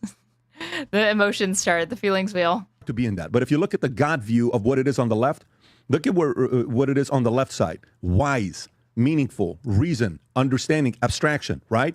Look at anger, vengeful, antagonistic, hate, aggression. Look at fear, punitive, frightening, fear, anxiety, withdrawal. You kind of have to kind of size yourself up to see where you're at, and it's so hard to get it. It is very hard to get in touch with your feelings, especially if you're a man living under patriarchy. True. First level, which is courage, permitting, feasible, permitting, affirmation, empowerment. I see some of the guys on X, they're posting stuff like, I saw a video of Nick Fuentes. Doug, what is going on? Consciousness mapping. Hello, aren't you paying attention? Nick Fuentes. Okay, great start. Pivoting into a Fuentes video that he's seen. On X, they're posting stuff like, I saw a video of Nick Fuentes. And Nick Fuentes made a video and he said, I've been called out. I can't say the N-word anymore because Patrick Bet-David, at Turning Point USA got up and he said, the reason why he's not willing to have me on is because I say the N-word too much. And you know what, folks? I think it's come time that I have to make certain sacrifices. No. So moving forward, I won't be using the N-word. I think in some kind of a way, he says he's right. I thought PBD was saying, like, if you just stop saying the N-word, I'll have him on. Even though Fuentes has already been brought onto the PBD network. Into the Valuetainment Network, he was on Saucecast. Adam Sosnick hosted him. But is soying out over Vinnie, like, doing, like, Zog memes and Mossad. When he said it, connections to the guy just showed it to me yesterday. Brandon did, and I reacted to it. Mm-hmm. But you know what? I like the way he communicates. I think he's a phenomenal communicator. Okay. If he dropped some of the stuff, he would have more of an opening to present his argument. Mm-hmm. And okay, but he doesn't want to do that. He reiterated this with Candace Owens, who said the same thing, and he was like, "Stop optics cucking me. Like, I just want to say what I want." What he stands for. Make sense? But to me, the more and more we go in this next direction, if you spend most of your time on X, I guarantee for every day, he's so close. He's so close, you guys. He's so close. X, you hate Israel more. Every day you spend more time on X, you think everything's Mossad's fault. Every day you spend more time on, you're going to go to this. It's just the reality of it. And you have to. I mean, it's almost like, yeah, these far right websites, like he's saying anti-Israel, but more likely you'll become anti-Semitic because you'll be funneled into a radicalization pipeline. And at the end of it is going to be some sort of nonsense conspiracy that says the Jews are behind everything. So he's not wrong, but he's like, he's saying it's like just anti-Israel sentiment. It wouldn't just stop there. That'd be like the entry point. Find a way to be there and not allow it to 100% influence everything you believe in. And that is the hardest thing to do. It is the hardest thing to do. And still know that, yes, AIPAC does what it does. Mossad does what it does. CIA does what it does. You know, by the way, you know what's one of my biggest concerns in America right now? Do you know Iran caught 700 Mossad agents in Iran? Was it 700 or 455? Can you type up? I was going to search it up, but thankfully they're going to get Grok on the case, right? Earlier this year, a few months ago, Iran caught Mossad agents is the number. Yeah, because X is filled with Groypers and anti-Semites. Well, what he thinks is that like either he's afraid to say that like people criticizing Israel are those things, but like, or he's afraid to indict X as like a very like, yeah, has an issue with Nazis. 455. How many people did they just catch? How many Mossad agents did they catch in? Can you ask the same question on ChatGPT? ChatGPT, if you could, Rob? ChatGPT. Watch this video. Yes, great so source. this prompt is something that I'm very concerned about. But you have to kind of see where there's a challenge here. And guys, I really want to transition out of the story to other stories because we got different things to go to. So let's give this thing a couple more minutes and move on. Look at this. June of 2025, they arrested 700 people over a 12-day span accused of passing intelligence to Israel. So these are either Mossad operatives, CIA, because you know there's CIA officers, there's CIA agents, and then there's CIA helpers, operatives, right? Do you know Mossad's got a couple thousand agents and operatives in Iran? Do you know how many? Okay, what is this though? Iran detains hundreds of Mossad agents.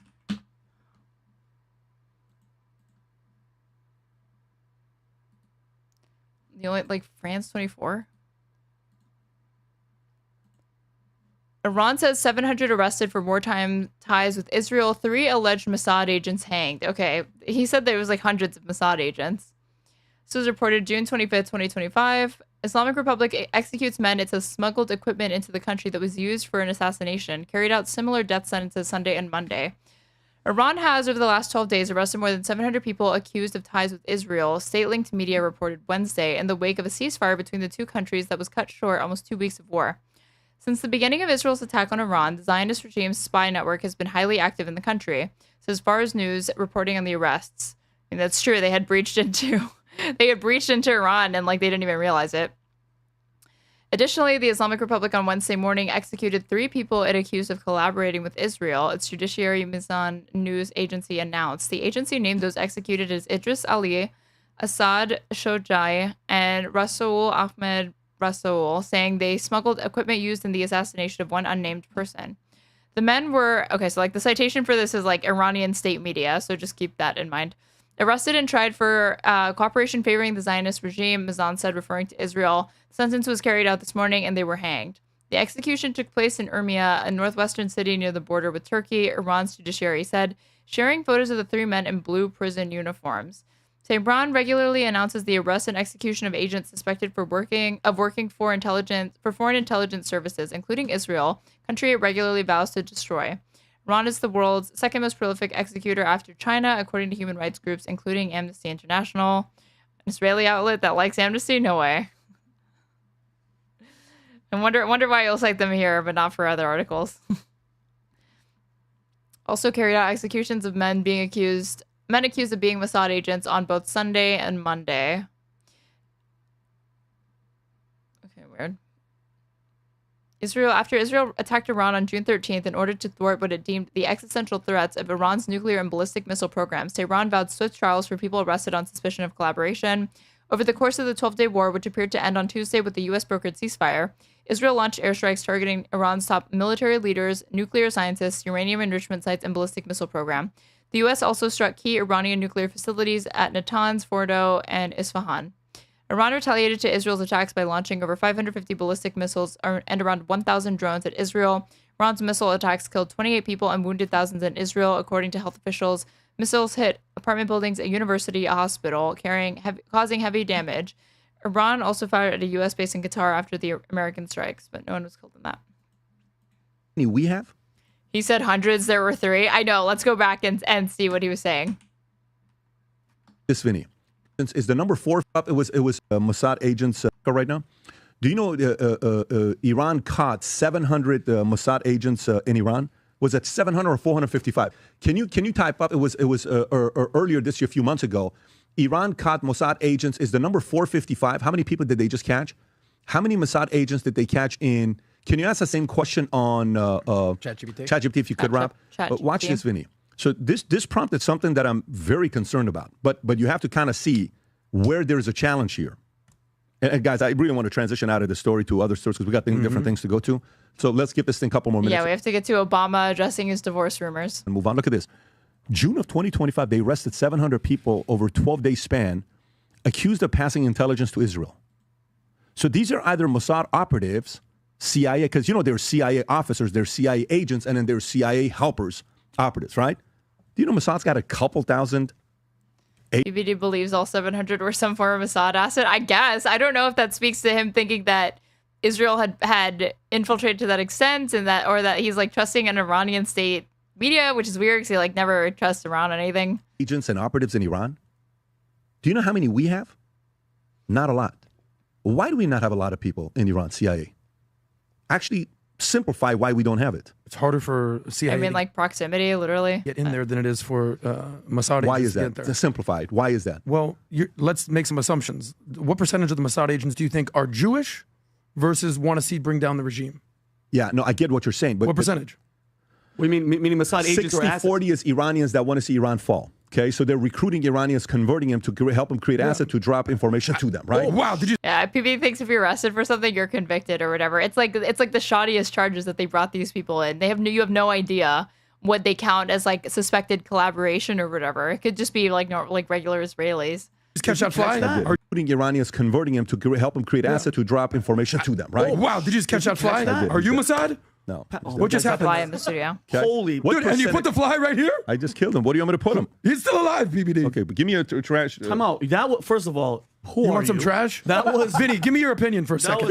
Yeah. By the way, Ew, killed a fly with his bare hands. Sounds gross. There's Mossad agents and then there's Mossad assets. An agent works for them. An asset is somebody that they turn. Think about the question I'm about to ask you. You ready?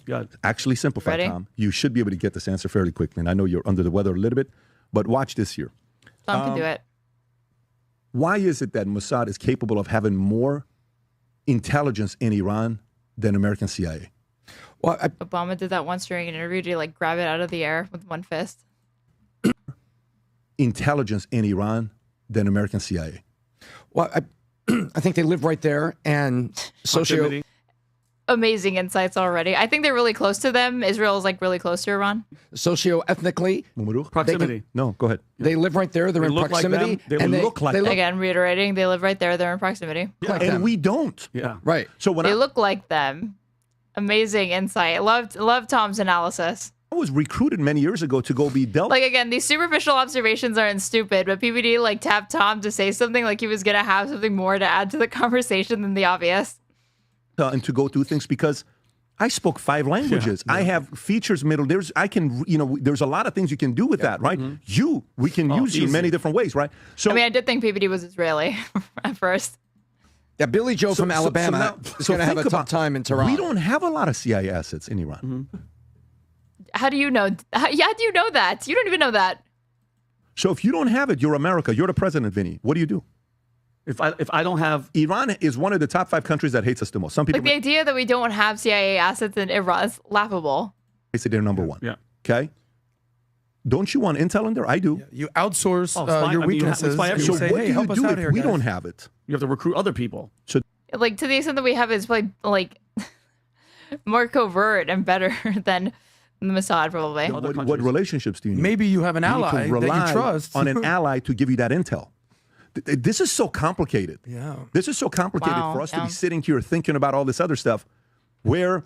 you really are seeing the gears turning in real time for these guys. This is hard things for them to think about. Very complicated. So they had to break out the feelings chart You send 500 white guys? Let's send 500 black guys CIAs to Iran. Here's our How stupid do they think U.S. intelligence is that it would be literally that ham-fisted of an approach of implanting American citizens to do it? You don't need to do that. You just need to be a connection with people in the region and flip them. Here's our latest. And they could be informants. CIA agents. What's your name? Tiron. He's like, what are we supposed to do? We can't have a CIA presence there. You'll tip them off because they're from Alabama and they have an accent. Also, they're white and they don't look like they're from the region. Like, dude, it's almost like they would not do that ever. Because, yes, they would get tipped off right away. Tiron chie. Esme man tirone. Esme What is happening? Esme pedare chie. It's the worst Tirone spy ever. Johnson. Tiron Johnson. Tiron Johnson chie. Ascar. Quem Tirone Johnson? این پدر سگ. What racism is it? Or what are we doing here? شما تیرون جانسن کی هست؟ من فکر میکنم میخواد تایرون جانسن. شما تایرون جانسن برادر شما ماجیک جانسنه. شما از کجا هستی؟ He's already dead. He's been dead for 20 minutes. Send 500 black CIA agents to him. Go ahead, let's do it. So where are you from? I'm from Bandar. Yeah, I'm from, I'm from Oh, so this is, okay, now we're doing a black guy who's trying to blend in Iran as a CIA asset. This would actually be a good bit if they weren't fucking morons. He's talking Farsi, but using black names. Hilarious. Love it. Yes. Where are you from? I'm from Bandar. Yeah, I'm from, I'm from Esfahan. Oh, you're from Esfahan? What part? Yeah, exactly. Straight out of Compton. Compton, down the street from, Yeah, what part? 121st Street. That's the point. So there's a part of this. This man apparently won't talk to Nick Fungus because he says the N-word. Vinnie, that it is so above our pay grade. You can't. But apparently, yeah, Farsi, but like using AAVE, A-okay. Who are you going to say? I'm going to get intel from Saudi? Am I going to get intel from Iraq? Who am I going to trust to send it? It's not as simple as let me get on X and put a tweet that gets viral and let me go, blah, blah. Shit is pretty dirty and nasty. And it's super complicated. So, okay, so now you don't trust Mossad. Who do you send to Iran to get intel for you? Go ahead. Who's your second person? You go to MI6, more white people? You don't have to send people. There's people already there. We just get in contact with them. You fucking moron. But who do you send? Actually, go think about it. Process it. You send Spaniards from Spain? They better be How about really French? good. I'm convinced that like a freshman history class could give better insights and could be broken out into groups and come up with more compelling ways for the United States to infiltrate intelligence apparatuses in other countries. Bourgeoisie, voulez-vous? Yeah. Who are you going to send? Italians? Yeah. Yeah. Who are you going to send? Who are you going to send? Actually, process that. Who are we going? We're going to send people from Japan. Let's send Japan. Hey, you're going to send Chinese? Who are you going to send? Australian? New Zealand? Africans? These dudes act like America hasn't infiltrated high levels already as well. It's just bizarre because he's like, how is it that Mossad's doing so well? And it's like, I mean, you're saying that they're doing well when there's people being suspected of having ties to the Mossad that are being outed by Iran as intelligence assets or whatever. That would speak to, if this is true, again, you should take with a grain of salt because it's the sources like Iranian state media, which you can't trust. If that's true, though, you should think that they're incompetent because they were caught. That wasn't covert at all. Let's send people from Lagos. They'll definitely be low-key. Mm-hmm. Let's send people from So you're going to name every single country? Yeah, Mr. Worldwide over here, maybe. South Africa with their accent. Brazil. Who the hell are we going to send to get intel? That's the part where it's like, we don't need to send anyone. We don't need to send anyone. You don't have to actually send people there. What? There's a monopoly on it. Israel. They're down the street. They can't. Yeah, there would not. They don't need to literally be Israeli or American. They would just be Iranians that are engaged in treason and double agents. And Iran, they have access to it. You can't trust them 100%. There's a lot. This wouldn't even be hard to find. There's distrust of the government and dislike of the state within Iran. You just have to reach these people and convince them to flip. But at least they're going to give you intel that you can't get anywhere else, anyways. So it's a catch-22 situation in the sense that so you can't trust them, but you need them. Oh man, that's such a They don't think any Americans speak Farsi or Arabic. None. Zero in this country of 340 million people. Unfortunately, they all of them only speak English. Some of them Spanish. This is why this shit is not everybody's job. This is not for everybody. This is us outsiders. We can. Then even if they could, again, remember they'd probably have like the black accent that they couldn't drop while they're speaking Farsi. Apparently, sit here and say all the stuff that we want to say, and then go on the inside. And they're like, oh my God, like that intel actually from Iran that we got from Mossad was very helpful. Yep. Okay, but I don't trust them. So you know, John Kirakos is like, this is like still on the Epstein segment, BTW. I don't trust them at all. I believe them. Of course I do. But guess what? Go find alternative intel. Go ahead. So now you send Greeks. You can tell a Greek is apart from an Iranian. Of course, 100%. 100%. Who else looks like them? You're gonna send me? I'm gonna. Anybody else in chat able to tell a Greek apart from an Iranian like really easily? Anybody else have this talent? I'm gonna go next week, guys. I think it'd be Come, the PBD podcast has been on break. So we find somebody to replace me. We put a wig on Rob, and Rob becomes me. No one could replace BBD. Yeah, look at that face right there. For sure. Yeah, I mean, that's Rob's the guy got that's a gonna Middle crack the Eastern code. beard. Oh, he's so you. Hello. Remember, and pants. Yeah. Yeah. Anyways. Can I just respond to one thing? By the way, aside from the Iran Mossad thing, I think everything you said, especially about Aside from the Mossad thing. X, is completely accurate. Well, now you don't like X, right? Even though you fucking love sucking Elon's dick before he betrayed Daddy Trump. Now suddenly only now is his app have an issue with anti-Semitism and Nazis. Definitely didn't have that before. X. Let's talk about X for a second. Do you remember a week ago they put in the input, hey, what's going on here? And then the output on X, Gronk, was how Hitler, F the Jews, this is what's going on. It's like, whoa! Yeah, it was like Gronk was like a Nazi super soldier for like a little bit. You know how that happened? Take a guess how that happened. And before that, this isn't even like the first weird thing that's happened with their AI response, the like white genocide thing. It's like obvious that like Elon Musk or somebody had been like chewing on the wires to try to manufacture that Grok. When you asked about white genocide in South Africa, like validated the fear or concerns or suggested that there is like a factual basis to that when there wasn't. They didn't Gronk didn't mess up. Gronk. Whatever your input is what you're going to get out. So what they did is they took everything that lived on X, all the information that lived on X, and put it into Gronk. And this is Gronk is excited. Gronk. One more time, bro. I'm trying to make political. Say Gronk one more time. PBD is about to pull up. Points are not You don't even know the name of the thing that you're talking about. I'm gonna spike the ball. Gronk is a tight end. Yes. Pay that damn man his money. So the point is this. They took what the X was saying, put it into Grok, and this is what it came out with. Tom, what's the famous phrase? Like, did he just do it again? Put it into Grok, and this is what no, he finally got it right. Came out with. Tom, what's the famous phrase? Like, famous phrase, whatever your input is what the output will be. Yeah, garbage in, garbage out. Garbage. So bing. That famous phrase, I thought he was going to say, well, like, what goes up must come down. For every action, there's an equal and opposite reaction. Go. Garbage in. But garbage in, garbage out was what we were reaching for. Thanks, Tom. Garbage out. Turned out what's going on X is a lot of freaking garbage. A lot of anti-Semitism, a lot of racism, a lot of horrible stuff. Okay, you don't care about that. You just care about the anti-Semitism. You can make the argument, well, Elon must say free speech. Cool, I agree with that. Free speech sometimes gets real ugly. And what we all realize from Grok is there's a lot of people on Twitter. This is not like free speech, though. That, like, Grok having this, like, anti-Semitic answers or whatever, that was somebody who, like, manipulated it to generate that. Again, chewing on the wires. You hang out a lot that are saying some not so nice things and some not so true things. Well, it turned out that Grok, because of the input, turned out to be an anti-Semitic, racist, misogynistic, all that fun stuff. And some of that I'm here for. And some of it I don't. Sure. Sometimes free speech is throwing a tampon at a woman. You know, notice that out of all the nasty things happening on X, anti-Semitism, correct. Racism, correct. Misogyny, never heard of her. We recognize. Don't know her. Massive problem. Every morning I'm on X. I'm on Fox. Every morning? Listen to me. Every morning I wake up. Oh, Adam, shut the fuck up. Like, the first thing you do when you wake up is you reach for your fucking phone and start scrolling on some social media. Give me a fucking break. At least Vinny's being honest about it. I'm on X, probably the majority of the time. I have the Fox app. I have the CNN app. I have the AP app. Hold on. I look at all of them. What percentage of your mixed media diet do you think comes from X? My number one is X. Okay. So that explains a lot. What mixed media diet? If you're a Fox News viewer, then what you're getting on fucking Twitter is like Fox News clips and other far-right propaganda. No. But by the way, me too. Yeah.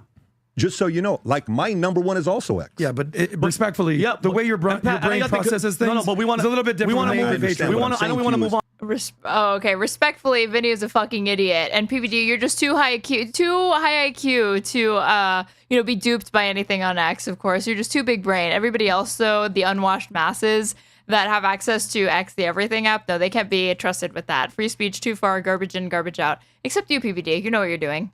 But here's my question though: if there was no X, Would you The even glazing. know about Mossad being Epstein tied to Mossad? Because on Yes. What? That doesn't need what? There were conspiracies before connected to the Mossad before X or Twitter, dude. YouTube and all these other places, they will ban your ass. And there's other social media platforms as well. What? Information was out there. It's not like X is not even the most popular. Like PBD already said earlier in this, only 20% of Americans even use the app. It's not the most popular. It's like Facebook and Instagram. There would be all of this shit exists there too. No, but I'm saying nobody would be talking about. But what I'm saying is, if you talked about this or talked about COVID or talked about anything, it's been around for a while, bro. Movies from the 80s, 90s. See, I never knew about. I never knew. Bro, what are I'm you saying- better for it or not? I don't know. think no. I wanna know the truth, man. I am all thinking X is a net positive for sure. No, I'm just saying telling you, Vinny's digesting on X. Is he all better I'm for it? saying to you is, if you're around it, it's gonna rub off on you so much that it can lower your calibration to anger, fear, all of that stuff, and you want to Again, back to the map of consciousness. Always take it back to the map of consciousness. be able to go in, get all the shit, and take a big shower and go up to reason and say, all right, man, Get in, get all the shit, take a big shower. here's where I'm going to. All right, guys, I'm out of here. I'm gonna go upstairs and go and Let's not beat around the bush here. Earlier, you said one thing. I want to know if you stand by this. Do you think Vinny, even if it's 1%, has been brainwashed by what he's consumed on X? Yes. Oh. Yes. How do you feel about that, Vinny? That you might have been brainwashed? But by the way, we have a different understanding of the word brainwashed. Explain what brainwash means. When I was in the Army and I watched Saving Private Ryan, and they told me this movie is dedicated to the unit you're a part of, I was brainwashed to be a proud American and a proud hunter for airborne soldiers. So there can be good brainwash and bad Brainwashing is not a bad thing. We brainwash our kids all the damn Oh my god. Brainwashing is neutral. Okay, apparently. time. So there is good brainwash, there's bad brainwash. Shit. It's like a conservative self-report if I've ever heard one. It's not a bad thing. We brainwash our kids all the damn time. Okay, true. I agree. Yeah. There's good brainwash, there's bad brainwash. Which is good brainwashing, bad brainwashing. You care to create the distinction here that's meaningful? What are you talking about? I mean, he's also argued that like you choose your religion, like you're not raised and indoctrinated into it. Basically, if you're born into a religious family, that you like choose to adopt it. I could wash my brain if it's So good soap. is what he's consuming good I'm worried about dirty brainwash soap. or bad? I should wash my brain if it's good soap. Again, it makes sense that this person ran a Ponzi scheme in MLM for years. And he's like, what's wrong with brainwashing? Wow, shocker. Former MLM head is completely fine with brainwashing. Bad brainwash. Huh? I consume Is what everything. he's doing good brainwash or bad brainwash? Eventually, like Tom, when I watch Tom and we talk Adam feeling bold, pushing back on PBD like that. Look at him. to his daughters, he talks Thank you so much for the bits, Clear Watch. about this one pastor that taught him something many years ago. I don't know what pastor it is. He told me his name one time. He uses the word resist. He teaches Bailey and Brooke about learning how to resist. Resist. What is Bailey going to do? What is Brooke going to do? They're attracted to them. Guys, they have to learn how to resist from bad decisions, bad influence. You have to learn as a grown man how to resist bad ideas and to jump to conclusions. It's not an easy thing to do. But anyways, let's continue. We're going to go to the next Now topic. that we know that Vinny's been brainwashed, let's move on to the next topic. I'm going to go to the next topic. Which is, Had to do that at the end, didn't you? I'm going to go to the next topic. Gonna go to the next topic. Okay. Give me a second, you guys. I always forget how to like set this up. Fucking around with stuff. How to do like YouTube redirects or whatever.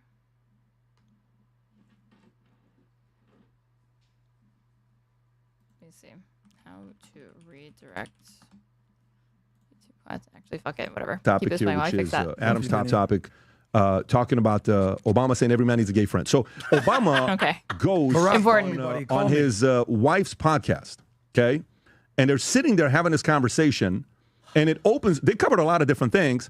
Right off the bat, they talked about the divorce. Hey, aren't we supposed to be getting a divorce and all this stuff?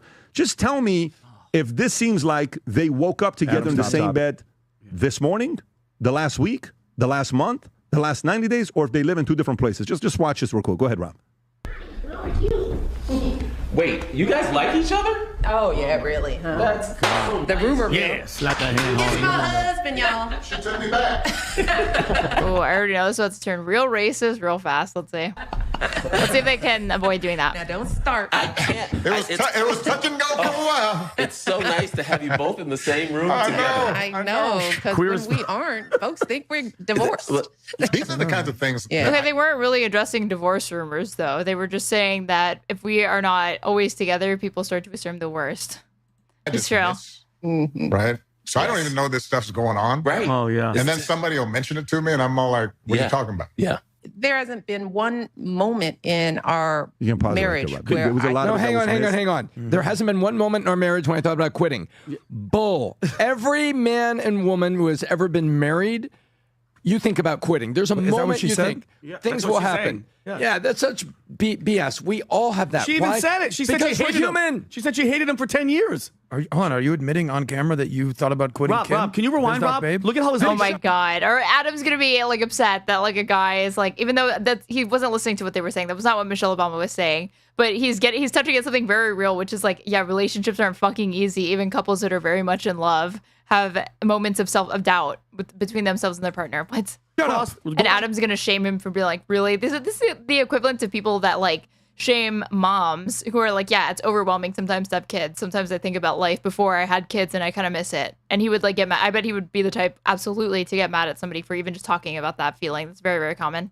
Do you have Brock's legs crossed? Do humans in relationships have big fights and you say for a split second, is this all worth it? Yeah. But then you go to your foundation and you say, yes, it is worth it. And I'm going to stick through Vinny, this. shut up. He's talking. Adam, just out of curiosity. I want to hear Tom speak. That's the first You're ever. gonna go on- That's I the know. first ever from you. So let's cherish the moment. Barack Like Obama's Sade. sitting like that. Where is his junk? Where that it has to be mushed. That's what you It's not even interrupted. That's what you interrupted Tom for? He's talking about his marriage? Tom was saying something Unbelievable. about the challenge of Man crosses legs. Vinny, where is his junk? How is this physically possible? marriage. But listen, you know who else is like that? Gavin Newsom. Oh, hardcore. They sit like that. That takes heart. That's they. Democrats, gays, black people. What are we getting at? Hurts. Yeah, but anyways, going back to grown-ups here, what guys. were some of the things Another that guy he with said? no junk. What did they say? What are some of the No Republican has ever crossed his legs while sitting down. Do you know this? It's a fact. It's a certified fact check true. things? Not that one. If you go to the Sean Ryan picture, the Sean Ryan Newsom picture, it's so condensed. That's the one you want to look at. So, but let me go to this here. So they Why do have they this have like printed out papers for this podcast? What? conversation. Yeah. I'll send it to you in a minute. Don't worry about it. We'll It's a get to killer it. It's not a big crossover deal. right there. I get Yeah. that. So he That's was AI. on, and if you look at the podcast from the beginning, yeah, Straight up. Tim Hardaway right there. Where are they? So they're in there, Vinny. So he goes on a podcast. They openly talk about the divorce. Man crosses legs. Hilarious, like laughter, like erupts. Okay, that people think This is we're not me being like performative. I just genuinely don't get why this is so funny. getting a divorce, and they're joking about it. And Obama said a few things. One of the things he talked about was Yeah, about fellas, is it gay to talk about another man's junk? Apparently not. It's actually the masculine thing to do if you're dunking on a man for sitting femininely. young men and daughters. And I don't know if this is the one or not. I have it.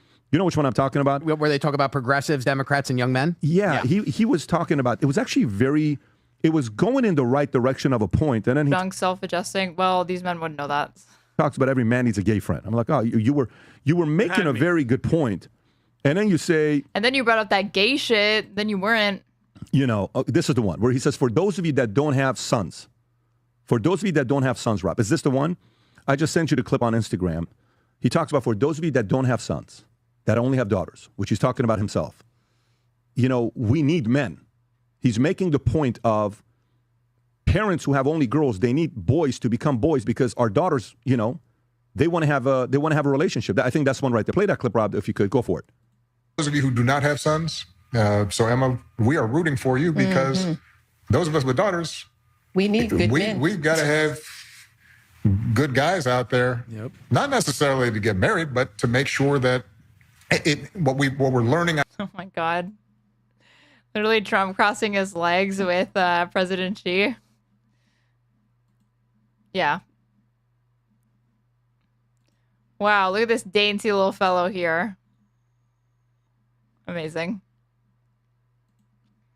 I think is that when we don't think about boys and and just assume they're going to be okay because they've been running the world and, they've got all the advantages relative to the girls, and all of which has historically been true in all kinds of ways. But precisely because of that, if you're not thinking about what's happening to Stop making comments out on fat Trump's asses. and how are they being raised, then that can actually hurt women.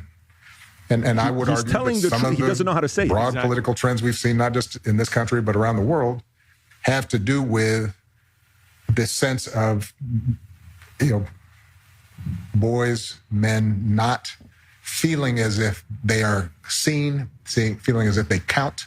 Mm-hmm. And that then makes them more interested in appeals by folks who say, you know what, the reason... Yeah, but I mean, his idea of how to get black support for the Democratic Party was to scold them. Obama literally Obama tells young black male voters to man up and vote for Harris, something.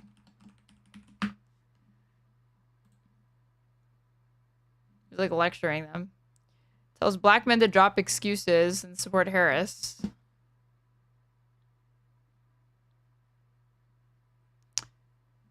You're coming up with all kinds of reasons and excuses. I've got a problem with that, Mr. Obama said. Part of it makes me think that, you just aren't feeling the idea of having a woman as president, and you're coming up with other alternatives and other reasons for that. Mr. Obama continued, adding that women in our lives have been getting our backs this entire time. When we were in trouble and the system isn't working for us, they're the ones out there marching and protesting. Stern words from the former president were meant to address worrying signs from Ms. Harris, including that her support among black voters is still lower than what President Biden received when he won the state in 2020, according to a poll last month from the New York Times, the Philadelphia Inquirer, and Siena College. Ms. Harris's advisors and a raft of Democratic strategists believe that if anyone can lift black voter turnout, it was Mr. Obama. He's got obviously a tremendous appeal to black voters. The Democratic strategist James Carville, nice. He has tremendous appeal to suburban whites, which is another big part of his coalition, and he drives Trump nuts. Okay, thank you. Yeah, I don't know if this is the way to go, personally. You don't feel respected is because women have been doing this, or this group has been doing this, or that group's been doing this. Talking about LGBTQ now, 100%. right? Yeah. And that is not... That group is becoming LGBTQ now? What? Say it. That's not a healthy place to be. For those of you who do not have sons... Okay, so... Vinny, did you watch any of the clips between the two of them? I just watched the one, and I sent it to Rob. Pat, I just watched 3 or 4 clips. The one that I sent Rob was the one where he says every guy that I sent to Rob needs an LGBTQ friend. I think I put it in the actual group. Did I put it in the group chat? Yeah, let's hear him say the gay shit. It's by defying L's. Yeah, he just says men need a gay friend to show empathy and kindness. And by the way, you need that person in your friend group. So if you have a boy who is gay or non-binary, Do you have that clip or no? Rob? I do. Yeah. This is it. Bring a gay friend. I had a gay professor in college at a time when openly gay folks still weren't out loud, who became one of my favorite professors. You need that to show empathy and kindness. And by the way, you need that person. I love that they think this is sincere. The guy who, again, was opposed to equal marriage and said marriage is between a man and a woman until the polling suggested that he could get on board with it. Then he said, 20 years later, we're talking about, or almost 20 years later, we're talking about, my gay professor is actually a huge influence on me. And always supportive of that. In your friend group, so that if you then have a boy who's gay or non-binary or what have you, they have somebody that they can go, okay, I'm not alone in this. Yeah. Right. So I'm listen, just off the podcast alone, I'm not an expert, but just going off of body language and seeing them together and then making the jokes about it with her brother, who I believe is in the LGBTQ community. Yeah, we go out on a limb and say what's it called? He's an ally. What is it? He's an ally. I think that's fair to say. Yeah, he's going out on a limb. Ally. I don't believe, and again, I just don't. I'm not buying it. That looked like a group that hasn't been around each other for a while. I respect, the stuff with the boys, and we need to have them getting out there more. But mind you, when he's talking about having that gay friend and the gay professor, yeah, when he talks about that gay shit, yeah, I'm not cool with that stuff. Let's not forget what Barack was writing letters in college to his friend Tom, and where he's saying he was fantasizing. Oh my god! Is he bringing up that guy that always talks about how Obama sucked his dick and did crack with him? With men. Something Sinclair, I can think of his name. I don't know. Daily basis. So this is the same guy. By the way, to each his own. He does whatever. But I'm just not. Do you think that when's the last time you think that they were in the same room together? Off of that, What? I didn't know about this. There's a guy who Tucker Carlson platformed who has claimed that Obama like smoked crack with him and sucked his dick in a limo. It's like an old conspiracy theory. I don't know why Tucker Carlson was bringing this up, but even Adam was telling Vinnie, who was believing it, he was like, let's look into this guy. Like, he's been in and out of jail. Like, is he really that reliable? He seems like mentally unstable. Obama, like, guy claims Obama did crack with him in a limo, and like, I'll just what fellatio? I don't even know what to put. Larry Sinclair, that's his name. Okay. Even for Tucker Carlson, his supposed Obama sex expose was ridiculous. Oh, how the mighty have fallen. Last time, what? This time last year, Tucker Carlson had a primetime spot on Fox News where his hate-heavy fact-light sputtering drew an audience of over 4 million. Then in April, he was fired. It's too late. Fox didn't explicitly say why. Carlson had claimed that it was a condition of the media company's $787.5 million settlement with Dominion Voting Systems related to the broadcast of Donald Trump's lies about election fraud. Both Fox and Dominion have denied that Carlson's firing had any relation to that settlement. Do with that what you will. Once cock of the walk, a humiliated Carlson quickly revived his show on the social network formerly known as Twitter, calling it Tucker on Twitter. Elon Musk's rebrand to X really messed with its alliteration. Over the last few months, he's resorted to increasingly cheap tactics in order to keep himself relevant. If someone's controversial, Carlson wants them on his show.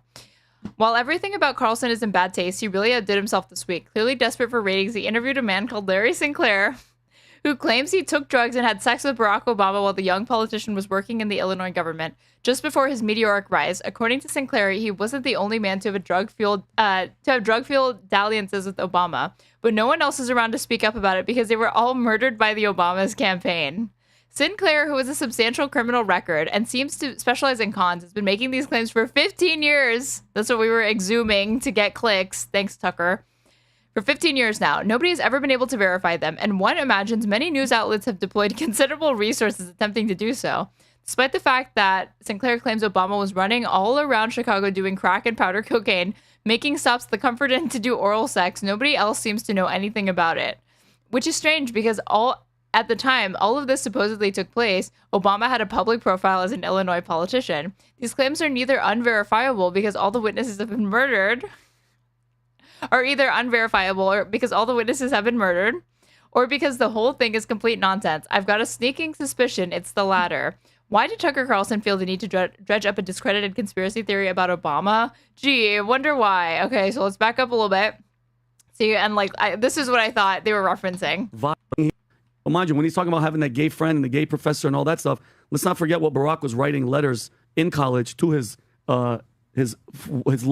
friend Tom, and where he's saying he was fantasizing about sleeping with men on a daily basis. So this is the same guy. By the way, to each his own, he does whatever, but I'm just not. Or this might be something like Obama, hold on. Obama correspondence, college gay. This actually might be something else.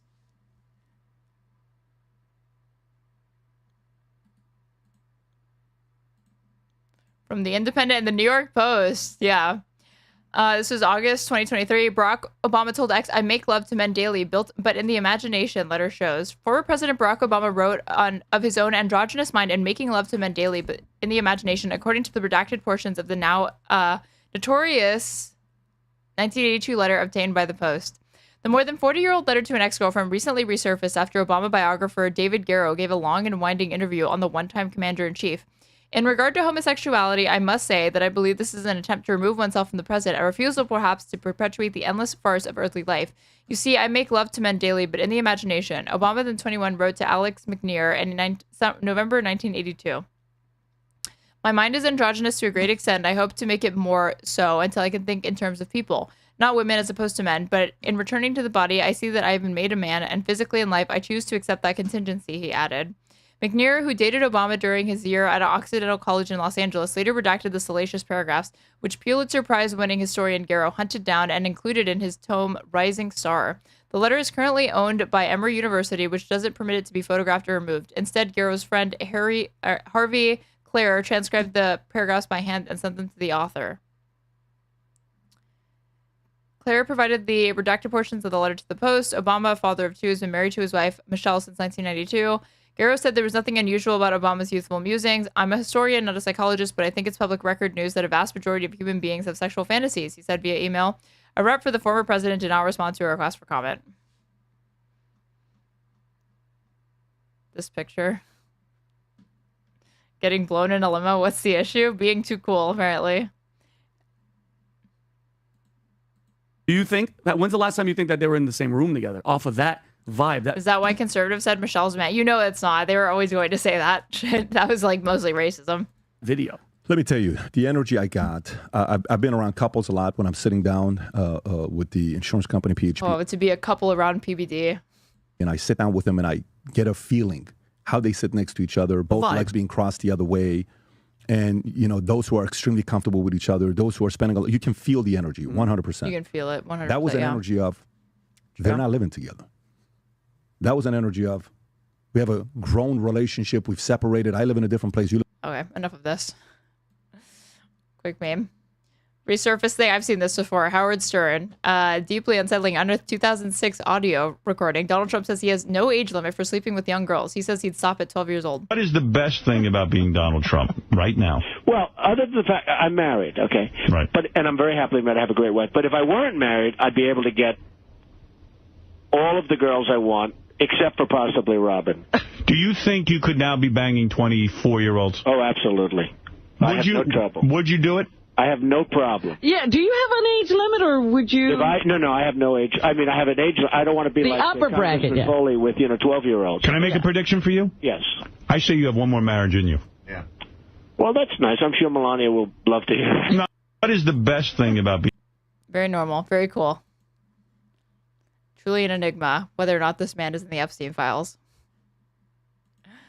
If you're watching on Twitch and you are enjoying what you're seeing, you should go ahead and follow me if you aren't already. That way you can know every time that I go live, which is basically every day. You can also subscribe to me and get access to an ad-free experience as well as cute emotes or gift subs throughout the chat so you can share the love with other people. If you're watching on YouTube, you should go ahead and please like the stream. It helps push it out to other people, and subscribe to me if you aren't already. And you can catch up on my past VODs if you're interested. I timestamp everything so you can view my segments with relative ease. If you want to donate to me directly and support the stream, my donation links are pinned in my Twitch chat or in my YouTube description box. I'm at Straighterade on everything. I didn't get to it today because we had so many other things to cover. I didn't know that PBD segment was so long. It was a lot longer, but it was fucking gold, so whatever. Tomorrow we do Adam Friedland, Harry Sisson, and probably Michael Tracy versus Sagar and Jetty on Epstein. But in the meantime, I'm going to be sending you guys to Pisco on Twitch and Kid Not Kin on YouTube. And, yeah, tell him you're going to see that. Put Straighterade in chat once you get there. Straighterade, get it? R-A-I-D at the end. But yeah, I will see you guys tomorrow. Bye.